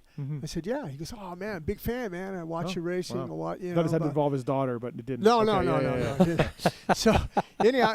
It involved some curls. Yeah. Let's be honest. Uncle Jim just wanted to get him home. No. I was pretty tired. So, anyhow, he says, I go, so you're the captain, you're flying this bird back over to L.A. He says, yeah. So I sit down, I'm in my seat about an hour out, and I'm pretty tired because I rode all day. And I'm going to have 2 Mondays because I get back in L.A. at Monday. 10 in the morning. Yeah. So I'm sitting there, and the stewardess is one of them snaps me on my shoulder and says, excuse me, Mr. Holley. And I look up and said, well, that's my dad, but I'm Jim. What's up? She goes, the captain would like to see you in the cockpit. Oh. I rode jump seat all the way across the Pacific. No way. way. Yeah. Can't do that now. That'll never happen in today's. My grandkids will never get a chance. Maybe they might get up there. Did you sleep or you just talk to him the whole time? No, I talked to him the whole time, man. He told me everything. He goes, we're following so-and-so, and if they run into a little bit at 35,000, they'll tell me to drop down so we don't get the turbulence. Yeah. He was telling the ceilings, if you're going east, you're up higher. If you're going west, you're lower. And just interesting. Cool. I asked him all kinds of buttons. What's that button? No, I didn't push anything. But that's cool. No, that's cool. I had that happen. And thanks for the call, Ben. Appreciate it. Thank you. Thanks, Ben. Yeah, thanks, guys. I thought this was also going to involve a stewardess. No, I've had those though too. Yeah. Yeah, you've had those. Yeah. Didn't you? I was banging flight attendants. Was it at the airport, or did you get a hotel at the layover with her, or she got back on the plane, or what was the story? No, it was. Here he goes. Here we go. It was. We were on the plane. Yeah. And I was just by myself, minding my own business, getting ready to go to a race, right? So something happened to the plane, so we all had to get off. So everyone's in the bar. Yeah. I don't drink, but I had an orange juice, right? Yeah. And this chick was there, and she was chatting me up, and so I was talking to her. I really, wasn't. So we get ready to go back onto the plane, So we get on the plane, and I got an empty seat, and she comes up with the stewardess and says, I want to sit next to my boyfriend. I'm thinking, what? Sit next to my boyfriend? Yeah. What's going on here? So she sits next. So we're talking a little bit more. So now she says, have you ever been in the Mile High Club? I said, no, I haven't. She goes, well, I've been in it before. I go, I'm sure you have. And so she says, if you had a rubber, we'd go back there. And I used to carry one in my shaving kit. Yeah. So I reached underneath my seat, and I pulled out, and I showed it to her, and I go, I'll see you in the back bathroom. Oh, and that's nice. how all that went down. Nice. But wasn't there a stewardess, though? I'm a kid, 17, 18 years old. Stewardess involved? It's some story? Yeah, there was one on going down to visit race down in Guatemala with Hochi and the guys down there. A Pan Am flight, if you guys, for the older people out there, they remember Pan Am Airlines and stuff. But yeah, it was good times. Yeah, it's nothing this man hasn't done. It's phenomenal. But one of the ones I was telling my wife the other day with Mitch Payton and stuff, because she remember when Mitch and Troy Lee was in the in the overhead compartment. And Mitch said, "Hey, can you get something to the stewards?" And she pulled down the hatch, and there's Troy. And oh man, really? They was pissed. She was super pissed, right? Oh yeah, she was. They got reprimanded big time. They got reprimanded big time. Troy's in the overhead compartment, just laying there. Jeez. All right, next question. Sorry. Different times. Yeah. That was for you, Ben. All right, Jimmy G for Jimmy H. There's a lot of talk about the speeds the current riders are going in the attempt to slow them down. Comparatively, how fast were you going on the 500cc bikes in the 80s with marginal brakes and suspension? I mean, the 490s were phenomenally fast, and they vibrated so bad. I remember my dad used to put radiator hose, cut them up and put them in between the fins of the cylinder and the head to get down. And then he would balance the cranks really well, so they were within a thousandths, and the vibration was so bad. But yeah, we were hauling ass. I mean, Juice Lansu, you remember Juice from Estonia? Yep. He rode one of my 490s. Oh yeah, and he couldn't believe it. He goes, "This thing is just as fast as my bike, but the forks hang down. Way worse. They're cutting the ruts. The foot pegs are only this wide. The brakes suck. This, that. Yeah, this is what we used to have to race." But Damon told me the 490 started with 60 horsepower, ended with 30. Yeah, halfway through the moto. It was jeez. It was so heat up. hot, right? Yeah. And then he said the shock was basically blown out by halfway. Go away. The shock would just blow out. So gnarly. All right. Lax defense coach DB, what are your views on track prep, and are you capable of taking a spin in the Bobcat or Dozer? I was pretty good in a skiddy. I think track prep, man, it's so hit or miss because I don't like the slot car racing where it's just pure ruts everywhere, but I also don't like when they just let it be complete. Like, I didn't think Hangtown was great this year or Lakewood. It's so hit or miss, man, but I thought Millville was done right. I mean, there was ruts, but it was also kind of open and free to move around too. I mean, it's a delicate thing to get right, but I feel like Millville was the best one so far this year. Redbud was sick too, but that was weather related. Obviously, the weather played the biggest role. So, man, tracks have been tough lately. I think I feel like the outdoors have been swinging all over and struggling to find the right prep. And I also have been pretty dissatisfied with Supercross the last couple of years too. So I don't know. Tracks are a tough subject at the moment. I think Washoe will be good because there again, you said Millville. You got to look at Alex and Jeremy Martin, former riders, champions, won races. Ryan Huffman runs that one. I'm sure Washoe will be a good track too.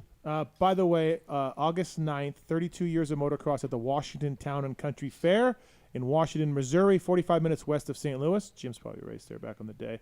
AMA sanctioned race, pro purse of $14,500. Wow. Man. August 9th. This is your wheelhouse right here. And I'm seeing these things pop up more and more, man. I made a living off of fairground races. Why I quit outdoors so early is because why would I leave home when I was making bank every weekend racing fair? And then it what died would you and take went home, like in a weekend, like at a good night? Oh, I mean, it was on average a couple, 2,000-3,000, sometimes 4,000. But then there was Red Bluff, and there was these few that were just incredible. Mm-hmm. So, I mean, enough to where, again, I wasn't going to go and lose money racing outdoors. But I'm seeing these back, though. I guess I'm hearing about these races coming back more and more and more, and the purses are getting big again. So go to it's awesome. Washmo Fair MX on Facebook. Ross Blankenship, our guy Ross, is in charge of the track there, and $14,500 purse, open A class, triple crown format, all of that.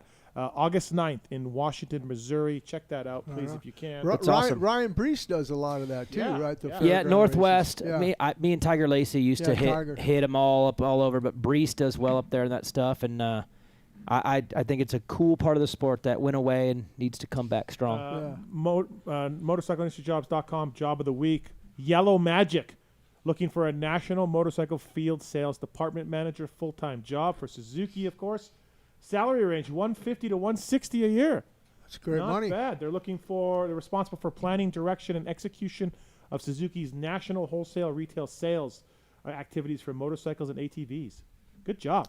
Where located? Where? In Brea, California. Yeah, Brea. Brea. Brea. Yep. I was going to say, with that money, I'm thinking. Got to live in LA. It's at the factory. Yeah, MotorcycleIndustryJobs.com, job of the week. Go see Chris Wheeler. Yeah.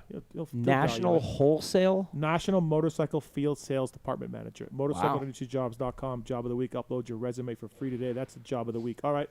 Tallon, what else you got? From Sketchy Trades, if you could own any race-used factory bike, what would they be? Bailey, Johnson, O'Mara, 86 MXD, and Hondas come to mind for me. 85 Honda 250, the last year of the factory bikes. Programmable power valves. They were good. They were really good. They were state-of-the-art. They got the low-boy tank, the seat up top. You were racing production bikes against those fucking things, Jim. I know. Like, what are you supposed to do? Nothing you can do. Do you ever ride one? Factory Honda? Yeah. Whose? O'Mara's? Yeah. Yeah. Which year? 85. Oh, 85? Yeah. They had a track out in Simi. Yeah, Hondaland. Hondaland. But you just were riding there, or you walked? Well, no, I was riding there. They invite you to ride, and then I spun a lap. It was either Johnny's or David's. I can't remember one. But no, wait. They let you ride Hondaland? Honda didn't know about it. Okay. Yeah. but honestly, you could just show up there. Yeah. Well, not all the time. No, they would say, hey, the factory guys were not testing. Right. This, that. Come on out. Yeah, come on out. Oh, that's cool. And was it sweet? Was it amazing? Yeah, it was hard dry and stuff. They didn't have water truck. It wasn't JMB initials in the hill. He carved his initials in the hill. That was before that. I know. Before that. So what was the bike like? That was nice. I mean, probably ruined you for riding on. Well, it didn't ruin me, but it just like, fuck. Dave Arnold told me. I went and looked. I did a story with Dave on YouTube. I went through all the old factory bikes with Dave at the warehouse. Yeah. One of the coolest things I've ever done, because I'm such a dork with that way. But the 85 had an aluminum shock tower bolted to the steel frame, and I'm like, what? He said they would change that tower, change the angle of the shock for different tracks. Mm-hmm. Just take out the aluminum billet piece, bolt a new one in. Now he did say they found out that it was a lot of flex. Yeah. In the end, it didn't work great. Right. But that's what they were doing. They were changing the angle of the shock for the track. Back then, it was just fucking amazing stuff. That is wild. He's not at Triumph anymore. No. I talked to him at the Trailblazers because he got inducted also when I got inducted back in March of this year. And I was up first because I got the Lifetime Achievement Award. Uh-huh. And and after I come back to the table, he was at the table. He goes, "Oh man, I got to follow you now." Yeah, exactly. Nobody wants to do that. You'll be fine, man. Hey, we mentioned earlier you're in the Yamaha Hall of Fame there in Georgia at the Yamaha Wall of Champions, right? Yeah, it was nice. You did the Trailblazers thing, like you just mentioned. I saw that on social media. Yeah. You're a young guy at heart, and you have a lot of energy, more energy than Daniel and I probably. But does it make you, Jim? Does it make you like look back at you and be like, fuck, I'm getting up there, man. I got all these honors, and people are like, for all the things you've done in the industry, which is a lot. Well, yeah. I mean, to be honest, Kenjiro Tuji, he helps me run the Japanese kids. He brings them over. Yeah. They've been to my house at the ranch since May 4th. Mm-hmm. I'm sorry, March 4th. March 4th, yeah. Qualifying for Loretta's and doing all that. Yeah. And I have Shoman Nagasawa. He's really good. You saw him, Daniel. You said, hey, man, this kid's ripping. Yeah. Teisho Abe and Shayna. And, they have 2 mechanics that are there helping out. I had to get a 20-foot container just because they shipped over so much stuff from Japan. I go, I only got 1 garage here, man, and we're busting out at the seams. So, Tuji, I said, hey, you think the parents will want to split a container with me? It's your guys' shit. It's not mine. Right. So he did that. But, they keep me young. I mean, to be honest, they keep me young. And I got Jordan Burns from Moto XXX. He's helping out because he really digs the kid. He takes him surfing and to the Santa Monica Pier. He takes him to the fireworks show because that gives 2G and the mechanics a break from the riders. And I've taken the riders to carnivals and stuff because you need to give the riders a break. You just can't have them hammering motos and running and bicycling and hammering. You'll burn them out, and they're not going to. You got to have a little fun. Yeah. We went to Mammoth with them, but we have all kinds of stuff. I mean, they'll be in the shower. I'll take a bucket of ice cold water, throw in there and stuff. We just have fun with them. And that keeps me young. I mean, I'm 65 years old, and like I said, on one of my posts on my Instagram, I showed you. I'm collecting my Screen Actors Guild pension. I'm collecting Social Security. I'm on Medicare, and I'm getting Denny's senior citizen discounts. What a unique life you've led. Right? I've had a great time. I always tell people, if I died tomorrow, I'd die happy. Yeah. I've achieved everything that I wanted. The only thing is I hope I stay around because I'd really like to see my grandkids get married. And my one son, his girlfriend, Bessie, they went to Australia with us. He hasn't got married, so I'd like to see him get married. I did see James and Taylor get married, but I'd like to hang around a little bit. Had a little rough patch in the road. Melissa had breast cancer, and we've been dealing with that, but she's on the men's now. Good to hear. Stuff. Yeah. I mean, look, you're fully deserving of these honors for sure, from the Trailblazers and Yamaha and all of that. And Daniel, could we do like a World Supercross? I mean, he's the OG winner. Dude, that would be. I would go to Calgary, but I'll be in Loretta Lynn's. And I don't know, what's another close one? Oh, there ain't one, dude. Yeah, England or Argentina. Yeah. I do have a buddy of mine in Got Argentina. some chicks in Argentina, probably. Yeah. Argentina, that's a long flight, though, too, right? It's pretty good. It wasn't that bad. You got chicks 12? Maybe a little less from Miami. I'm on the East Coast, so I'll go Miami and then down. You got chicks from Argentina ever? Any? I've never been in Argentina. Okay. Oh, Argentina's awesome. Yeah, no, I've been invited to. I'm drawing a blank on his name. God, he's come to my house before, and not Andreas, but anyhow, he invites me to go see the GP down in Argentina and stuff, and it's just a lot of those opportunities with Melissa's health and stuff. Kind of, I couldn't do a lot of that stuff, but when's the one in England? October something, 10th. Let's get Jimmy a flight there. Dude, that would actually be awesome. That might work. I've never... because in Estonia, they have an arena cross, and I sent Jeremy Hand over there last year, and I couldn't make it because of Melissa, but they're doing it again. They want me to come. So I'll make a call tomorrow morning. That would be so rad, dude. Come to England. I could do England and then just stay. I don't have to come home. I'll just go up to Sweden. And you got chicks in Sweden? Estonia. You got chicks in Sweden lined up? I've had them. Yeah. Because you promoted the Swedish Supercross for a long time. Yeah, I helped Stefan and Elizabeth Everts. Yeah. You were a big part of that forever. Gothenburg. That's where before I knew Christian Craig, he got really mad at me because you told me the story of bringing Christian over there. He got mad at you? Yeah, he did. For telling the story about it. He just didn't like me telling the story about it, and I was like, "It's true." I know, and I said, "Hey, man, I heard it from Jim Holley." Like, I didn't tell him that till years later, but he was mad at me for saying that. That was fun. Sorry, but I mean, it's matter of fact. I went tomorrow. I got to give Gunnar Lindstrom. He had knee surgery. I want to give him a little shout out. I talked to Lars yesterday because he got postponed. Okay. Because he's also inducted into the Trailblazers Hall of Fame, and he called me, Gunner. Hey, what do I need to expect? This and that. Yeah. I go, you got to get with Don MD. He's going to come up. You got to get all the photos. You got to tell your story. They'll give it to Todd Huffman, Jason Wagon. Will do the voiceover. You got to tell your life story, you know. And so anyhow, but. All right. Hey, by the way, speaking of Jim and his career, Jake has a story about Jim and his dad. What's up, Jake?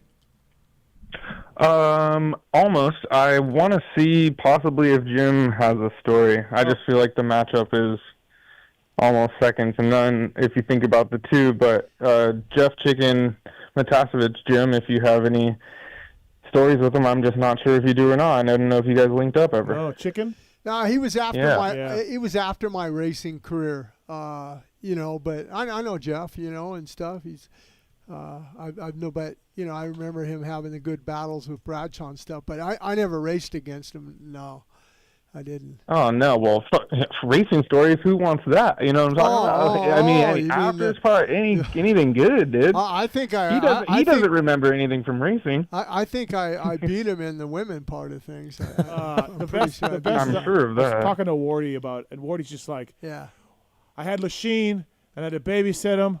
It was just, and Roy Turner was like, hey, help out Ronnie. Okay, all right. And then Ronnie leaves. Hey man, watch Chicken, help Chicken. I had to babysit Chicken. Oh man. Wardy was just like, fuck, man. Well, why do I get these guys? You know what happened was Jeff married where Kawasaki's test track is. Yeah. His father-in-law owned all that, and up on Wardy, the hill, yes, Wardy, up on the hill where Yamaha's was and Honda and everything. Yeah. Well, he was riding, and his wife, Jeff's wife now, came in, and Chicken quit his moto and was just laying all the words to her. Oh, and everything. Jeff's wife. Yeah, Wardy's wife. Yeah, and she blew him off and hooked up with Wardy, and Wardy got married. There we and go. They had a great family and everything. Thanks, Jake. Thanks for the call, man. Appreciate it. No worries, guys. All right, see ya. All right, what else we got, Tallon? From Duffline, how did Davies get such a good gate pick? Any chance a teammate with a better pick backed out so he could take their spot? The AMA says nothing happened. It was all above board. And, like, I don't know, man. What happens a lot of times, and Jim knows this from his day when it was way looser, is you just send some up with a team shirt to stand around the gate, and the other riders are like, oh, that's picked already. You can fudge it a little bit. And so I heard Wilbur, I didn't see this, but I heard Wilbur said nothing, no tricks happened. And the AMA told someone, no, man, like, that's just that gate was open. That's hard to believe that he's going to. It's a great Hymas gate. gets 9th. Davies gets 38th, and Hymas is next to him. Yeah. So the thing I was thinking is maybe who had the worst first moto finish from Star Racing? Well, it would be Davies. It would be no. Besides Davies, who next? Yeah, I don't know. Whoever. Well, whoever it was, I'm thinking that guy was in that gate. And then he just pulled out. You can't do that once you pick your gate. Yeah, you can't. You can't do that anymore. What about if he just hung out in front of it? Didn't pull in, but hung out in front of it. That's what I'm saying is I know that legal? trick too, where you kind of like linger and people just think. Oh, Larry Brooks was the king of it. Yeah, Brooks was the king of it. It was slick, but that start was weird because guys were picking in weird places. Some liked the inside there, some moved outside of the box. So it was a weird start as far as picks Marks, go. if you can look up the start, maybe we can get to the bottom of this. It was. He's 39th. What did Dudney? No, Dudney didn't finish. 38th. Well, it could have been Caden. No, he got 40. He got 42nd. No, Caden Minear got 3rd. No, Dudney. Oh, yeah, but Dudney didn't even line up. So he didn't line up either. Well, maybe. So I'm thinking the first moto, worst place start. Carson Wood, 23rd. So yeah, why didn't he take it? See, Marks, if you can. Is it too hard? I don't know. What are you asking? Pull up the start from the second moto and see if Carson Wood, 226, if you can see him on the line. If he's way out. Oh, if I can, like, actually where he's positioned. Right, because then that would be Carson Wood would have went up 23rd. Right. Hymas was 9th. It's conceivable, but the 23rd pick would have got next to Hymas. It's somewhat conceivable. Yeah, you would think he would have took it. So if Carson Wood was just standing around there, not biking, right, have your bike in, just him and his mechanic or something, or him and Will. Maybe something happened. Yeah. All right, give me a minute. I'll get back to you. I always, when I saw that, I'm thinking, how did that happen? AMA says nothing weird happened, and Will Hahn apparently said nothing weird happened, but it's hard to believe. Yeah, the only trick is the linger. The linger, because you can't pull out. You can't really cheat it. No. You just got to distract riders to think that it's not available. Yeah. I remember one time Takeshi Koikeda was riding for me, and he finished 5th, I think, had a couple national, but he was really short. And I used to get rocks. This is before starting blocks and all that bullshit, So I'd get rocks and I'd put there. Well, the AMA guy said, "Oh, you can't take a foreign subject, outside of the area. Outside of the area. Has to be anywhere in the area." So I go, okay, fair's fair. So everyone had their plastic goggle things, and they'd leave them on the ground. Yeah. So I'd scoop dirt into that, and I'd zip tie it, and then there was my things. Yeah. And they came up and they said, "Oh, well, no. Wait a minute. You said anything foreign outside. This was laying right here. Right. I just put dirt in it." So JT's dad would bring a rock to the starting line and drop it. And then pick it up. Oh, look, I got a rock. Yeah. Smart move. Like right when you get there on the weekend, just put a couple rocks out. All right, so what else we got? Lax Defense Coach. NASCAR recently returned to North Wilkesboro after 30 years with the help of the government grants to revitalize the facility. If given the opportunity anywhere, which track and facility would be best to bring back? What national track would you bring back, Jim? I would say from my era, it was really rocky, but now, Binghamton. Yeah. But nowadays they can probably scoop the rocks off. But Binghamton was always a lot good of guys national. say they love Binghamton. It was a cool track. I like I raced Binghamton. it. Yeah, I like Daniel. Binghamton. What about you? I raced it. I mainly because I'm a Supercross kind of guy, but I thought Troy was always cool. I think it'd be rad to have an updated version of Troy. Right. Are you kidding? No. Troy, Ohio? Yeah, I love Troy. I hated that track. Bro, I was Supercross. I raced. Yeah, Daniel's Supercross guy. Supercross guy, dude. There was triples all over. It was 333 around the whole park. Yeah, but a caller asked how it was with the 490. I rode a 500 national there. You rode at Troy? Yeah, a 500 national Yeah, doing they were the 500s triple. there. And Why my would front they do fork, that? my front fork, something broke, and I crashed. And I split my chin open, wide open, knocked myself out, and I was going to Australia the next morning to fly down there because it was an off weekend, and my mom never went to the races. So she's there. The box fans are all there. Remember Troy had that one line? Yep. And all the box fans? For some reason, they let me get on my bike. I should have never went on my bike because I was just looped. I didn't know where the hell I was at. And I just riding up and down that road.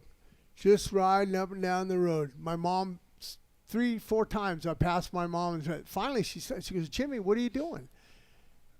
I go, "I don't know. What are you doing?" Oh, my gosh. Yeah, so that's how I was out of it. That's why I hated that track. Like I a just zombie, dude. Yeah, no, that's what it was. And then I flew back, called one of my doctors. I said, "Hey, Kenny Bates," I said, he had a practice. I said, "Hey, I need like 10 stitches underneath my chin. I can't miss this flight because then I'm going to miss my one Monday morning going to Australia." I go, "I need to get in. I'll get into LAX about 11:30 at night. Come by. Can you stitch me up?" Jeez. But that's what I remember about Troy, Ohio. Yeah. So I hate Troy, Ohio. All right. Great. You loved it, but try on a 490. No, I feel you 100%. But for me, I enjoyed that one the 1 year I did it. So. All right, what else we got? All right, last one from Jimmy G. Can we get an Aiden Kiefer update? Is this about where you expected him to be finishing? I thought he'd be closer to the points by now. He's certainly running inside there a little bit, but it looks to me like he's getting a little tired. I told Chris that, and Chris admitted that. He can be 18 to 22 with a little better fitness. Overall, I think he's doing really, really well. I mean, he was in the B class last year at Loretta Lynn's. I didn't even know this was going to happen until the last second. And so seeing him making every national and getting kind of into those 20s and battling up front, I overall would say I'm pretty happy with the way he's riding and what he's doing. maybe he could be a couple of spots better if he could hang in there a little bit longer, but I don't think it's been bad by No, I don't think it's been bad. Pretty dang solid. He's got the talent and speed to get points. He needs a little bit more fitness.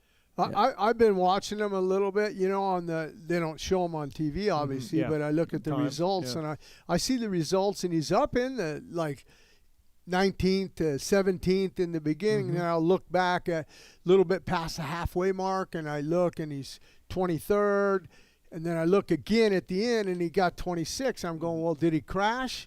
Or what happened on that? But I think it's hard. It's hard, These guys coming from these guys coming from amateurs, and going in. How much local racing did he did? Like when I raced, none. I could race 4 nights a week. Yeah. Wednesday night at Indian Dunes, Thursday night at Ascot Raceway, Friday night at Indian Dunes, Saddleback, Carlsbad. You get all this racing. These guys race 6 to 7 times a year. Yeah, it's you can't. It's very hard. It's just big races and area regional Loretta's, and then 3 more. Minios, Ponca, Baja, Mammoth. I mean, it's not like it was. Now there is areas of the country where it is getting a little bit better again. To California, there's a pack of kids in NorCal that are all racing together every weekend for the last. So I feel like there's waves of it, but overall, there's not nearly as much racing or as much as they need. Not even close. No. Well, I know with Teisho, Showman, and Sheena, they hit a lot of different tracks in California. Because I told them, look, you just can't go to one track. You just can't go to Glen Helen. Right. You got to go to Paula. You got to go to Elsinore. You got to go to Paris.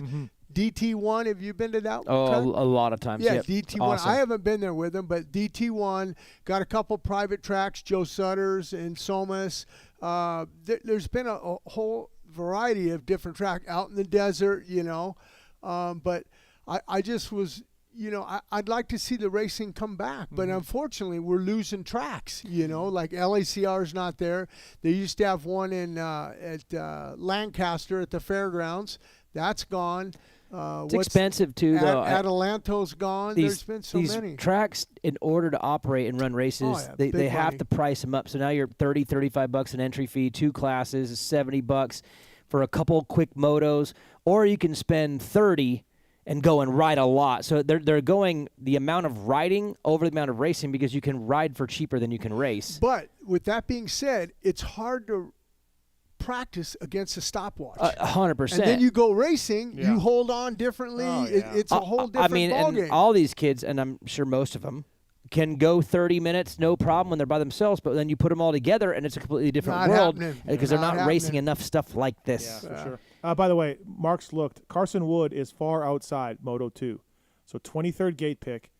He's far outside. Yeah, that's what they did. And Davies, took 38th gate pick, is closer to Hymas. Yeah, took his spot. Right. He had guys hanging around there. Right. Yeah. Maybe not, but it looks like, I mean, the only thing, because I don't know, I wasn't there to visualize this, but how did he miss the gate that was available? Yeah, for sure. And Star. And look, we love Wilbur, but it's Star. So, all right. Is that it? Motosport.com? No! That's horrible. All right, listen, we got some people on the phone. We can't get to them, unfortunately. We got to wrap up. Daniel's got a flight. Daniel's got a flight to catch. I got to hang out longer than I thought, too. Cooper Webb, Jordon Smith, Damon Bradshaw, Phil Nicoletti, Kellen Brauer. Best interview tonight. Gauldy Newf. Okay, all right. Yeah, they were good. But I'm going to go with Cooper Webb. All right, okay. Coop's always good. He's an A interview. Mark's best interview tonight. I'm going in studio. DB and Jim. Oh, there we go. Thank you. Race Day Live crew. Yeah. Tallon, best interview tonight? I'll go Jordon Smith. It's been a while. It has been a bit. Yeah. Thanks to Coop and Jordan and Damon and Phil and Kellen Brauer for calling in, and not the 2 Ryans. They go fuck off. And 3 years and 9 months since we've been together here on the show. Dude, why did we wait so long? Well, I don't know. I'm just going by Tallon. He's got a little girl that's going to turn 3, and when his girlfriend was in here, that was the. She wasn't pregnant. What about anal bleaching? Yeah, that's her. How that. Yeah, Yeah, that's her. she was That's here. how it was brought up. Yar. When we were together that long ago? Oh, were you on the show that? When were? Oh, maybe you weren't there then. Not you that weren't one. there. That was Kiefer, maybe. Okay, well, When so was me the and one Kiefer. when he came into the? I thought it was longer than or shorter than 3 years. Yeah, so I was, No, yeah, he came in. That's one when he surprised DB was after the Kiefer show. It was after. I forgot okay. about that one. That'd have been 2. We thrown around 3 years. Sorry about that. I'm we old. reunited the Dream Team. I forget. Yeah, People love I think it. we're like 2 years. I think it's about 2 years. But, That was June 19th, 2023. So almost 3 years still. See? With these two? Yes. I told you. 3 years. Fuck, And Jimmy, then, you're right. And then Jim and Kiefer was February 21st, 2022. Yeah. So over 4 years ago. Yeah. Wow. I don't think they get a blowjob before the main event. This man's a legend. Can is this? You can see like Daniel's big smile. When Yeah. that's it? Yeah. Okay. Yeah. You can see it. Listen, thank you two for flying all the way from the East Coast and driving up from California. It's always good to have you two there. I know you guys, your friendship is deep and it goes back a long time. And, Since I was a little kid, man, Uncle right. Jim. Since I was Reno Arena Cross on a 60, I think. Yeah. We appreciate all you guys did for the Race Day Live over the years. Great job of that, of course. We talked a little bit more about that last time. It was fun. Anytime. And it's good to have you guys here for sure. Thank you for the time tonight. Appreciate it. Heck yeah. Good PulpMX show tonight. Thank you to Kellen Brauer. Thanks to Pookie. Thanks to Swisscore. Marks, get the app. Get the app, please. Get the app. Thank you. Tallon, thanks, buddy. Appreciate it. Thank you, Steven. And again, everybody, so next week, remote show from Minnesota. It'll be super cool. Should have all the Honda guys involved and some other people. So I'm looking forward to that. That'll be a lot of fun to do that remote show. And then we'll be back after that after Unadilla. So again, for Jim Holley, for Daniel Blair, I'm Steve Matthes. Thank you for watching. Thank you for listening. See you next week. Which rider, if any, during your racing career would you take out? All of them. There's something I want to get off my chest, and it's about that summer when you went away to community college. I got an offer to do Playgirl magazine, and I did it. I did a full spread for Playgirl magazine. I mean spread, man. I pulled my butt apart and stuff, and I was totally nude, and it was weird. I mean, you probably didn't hear about it because I went under the name of Mike Honcho, but I just wanted you to know that.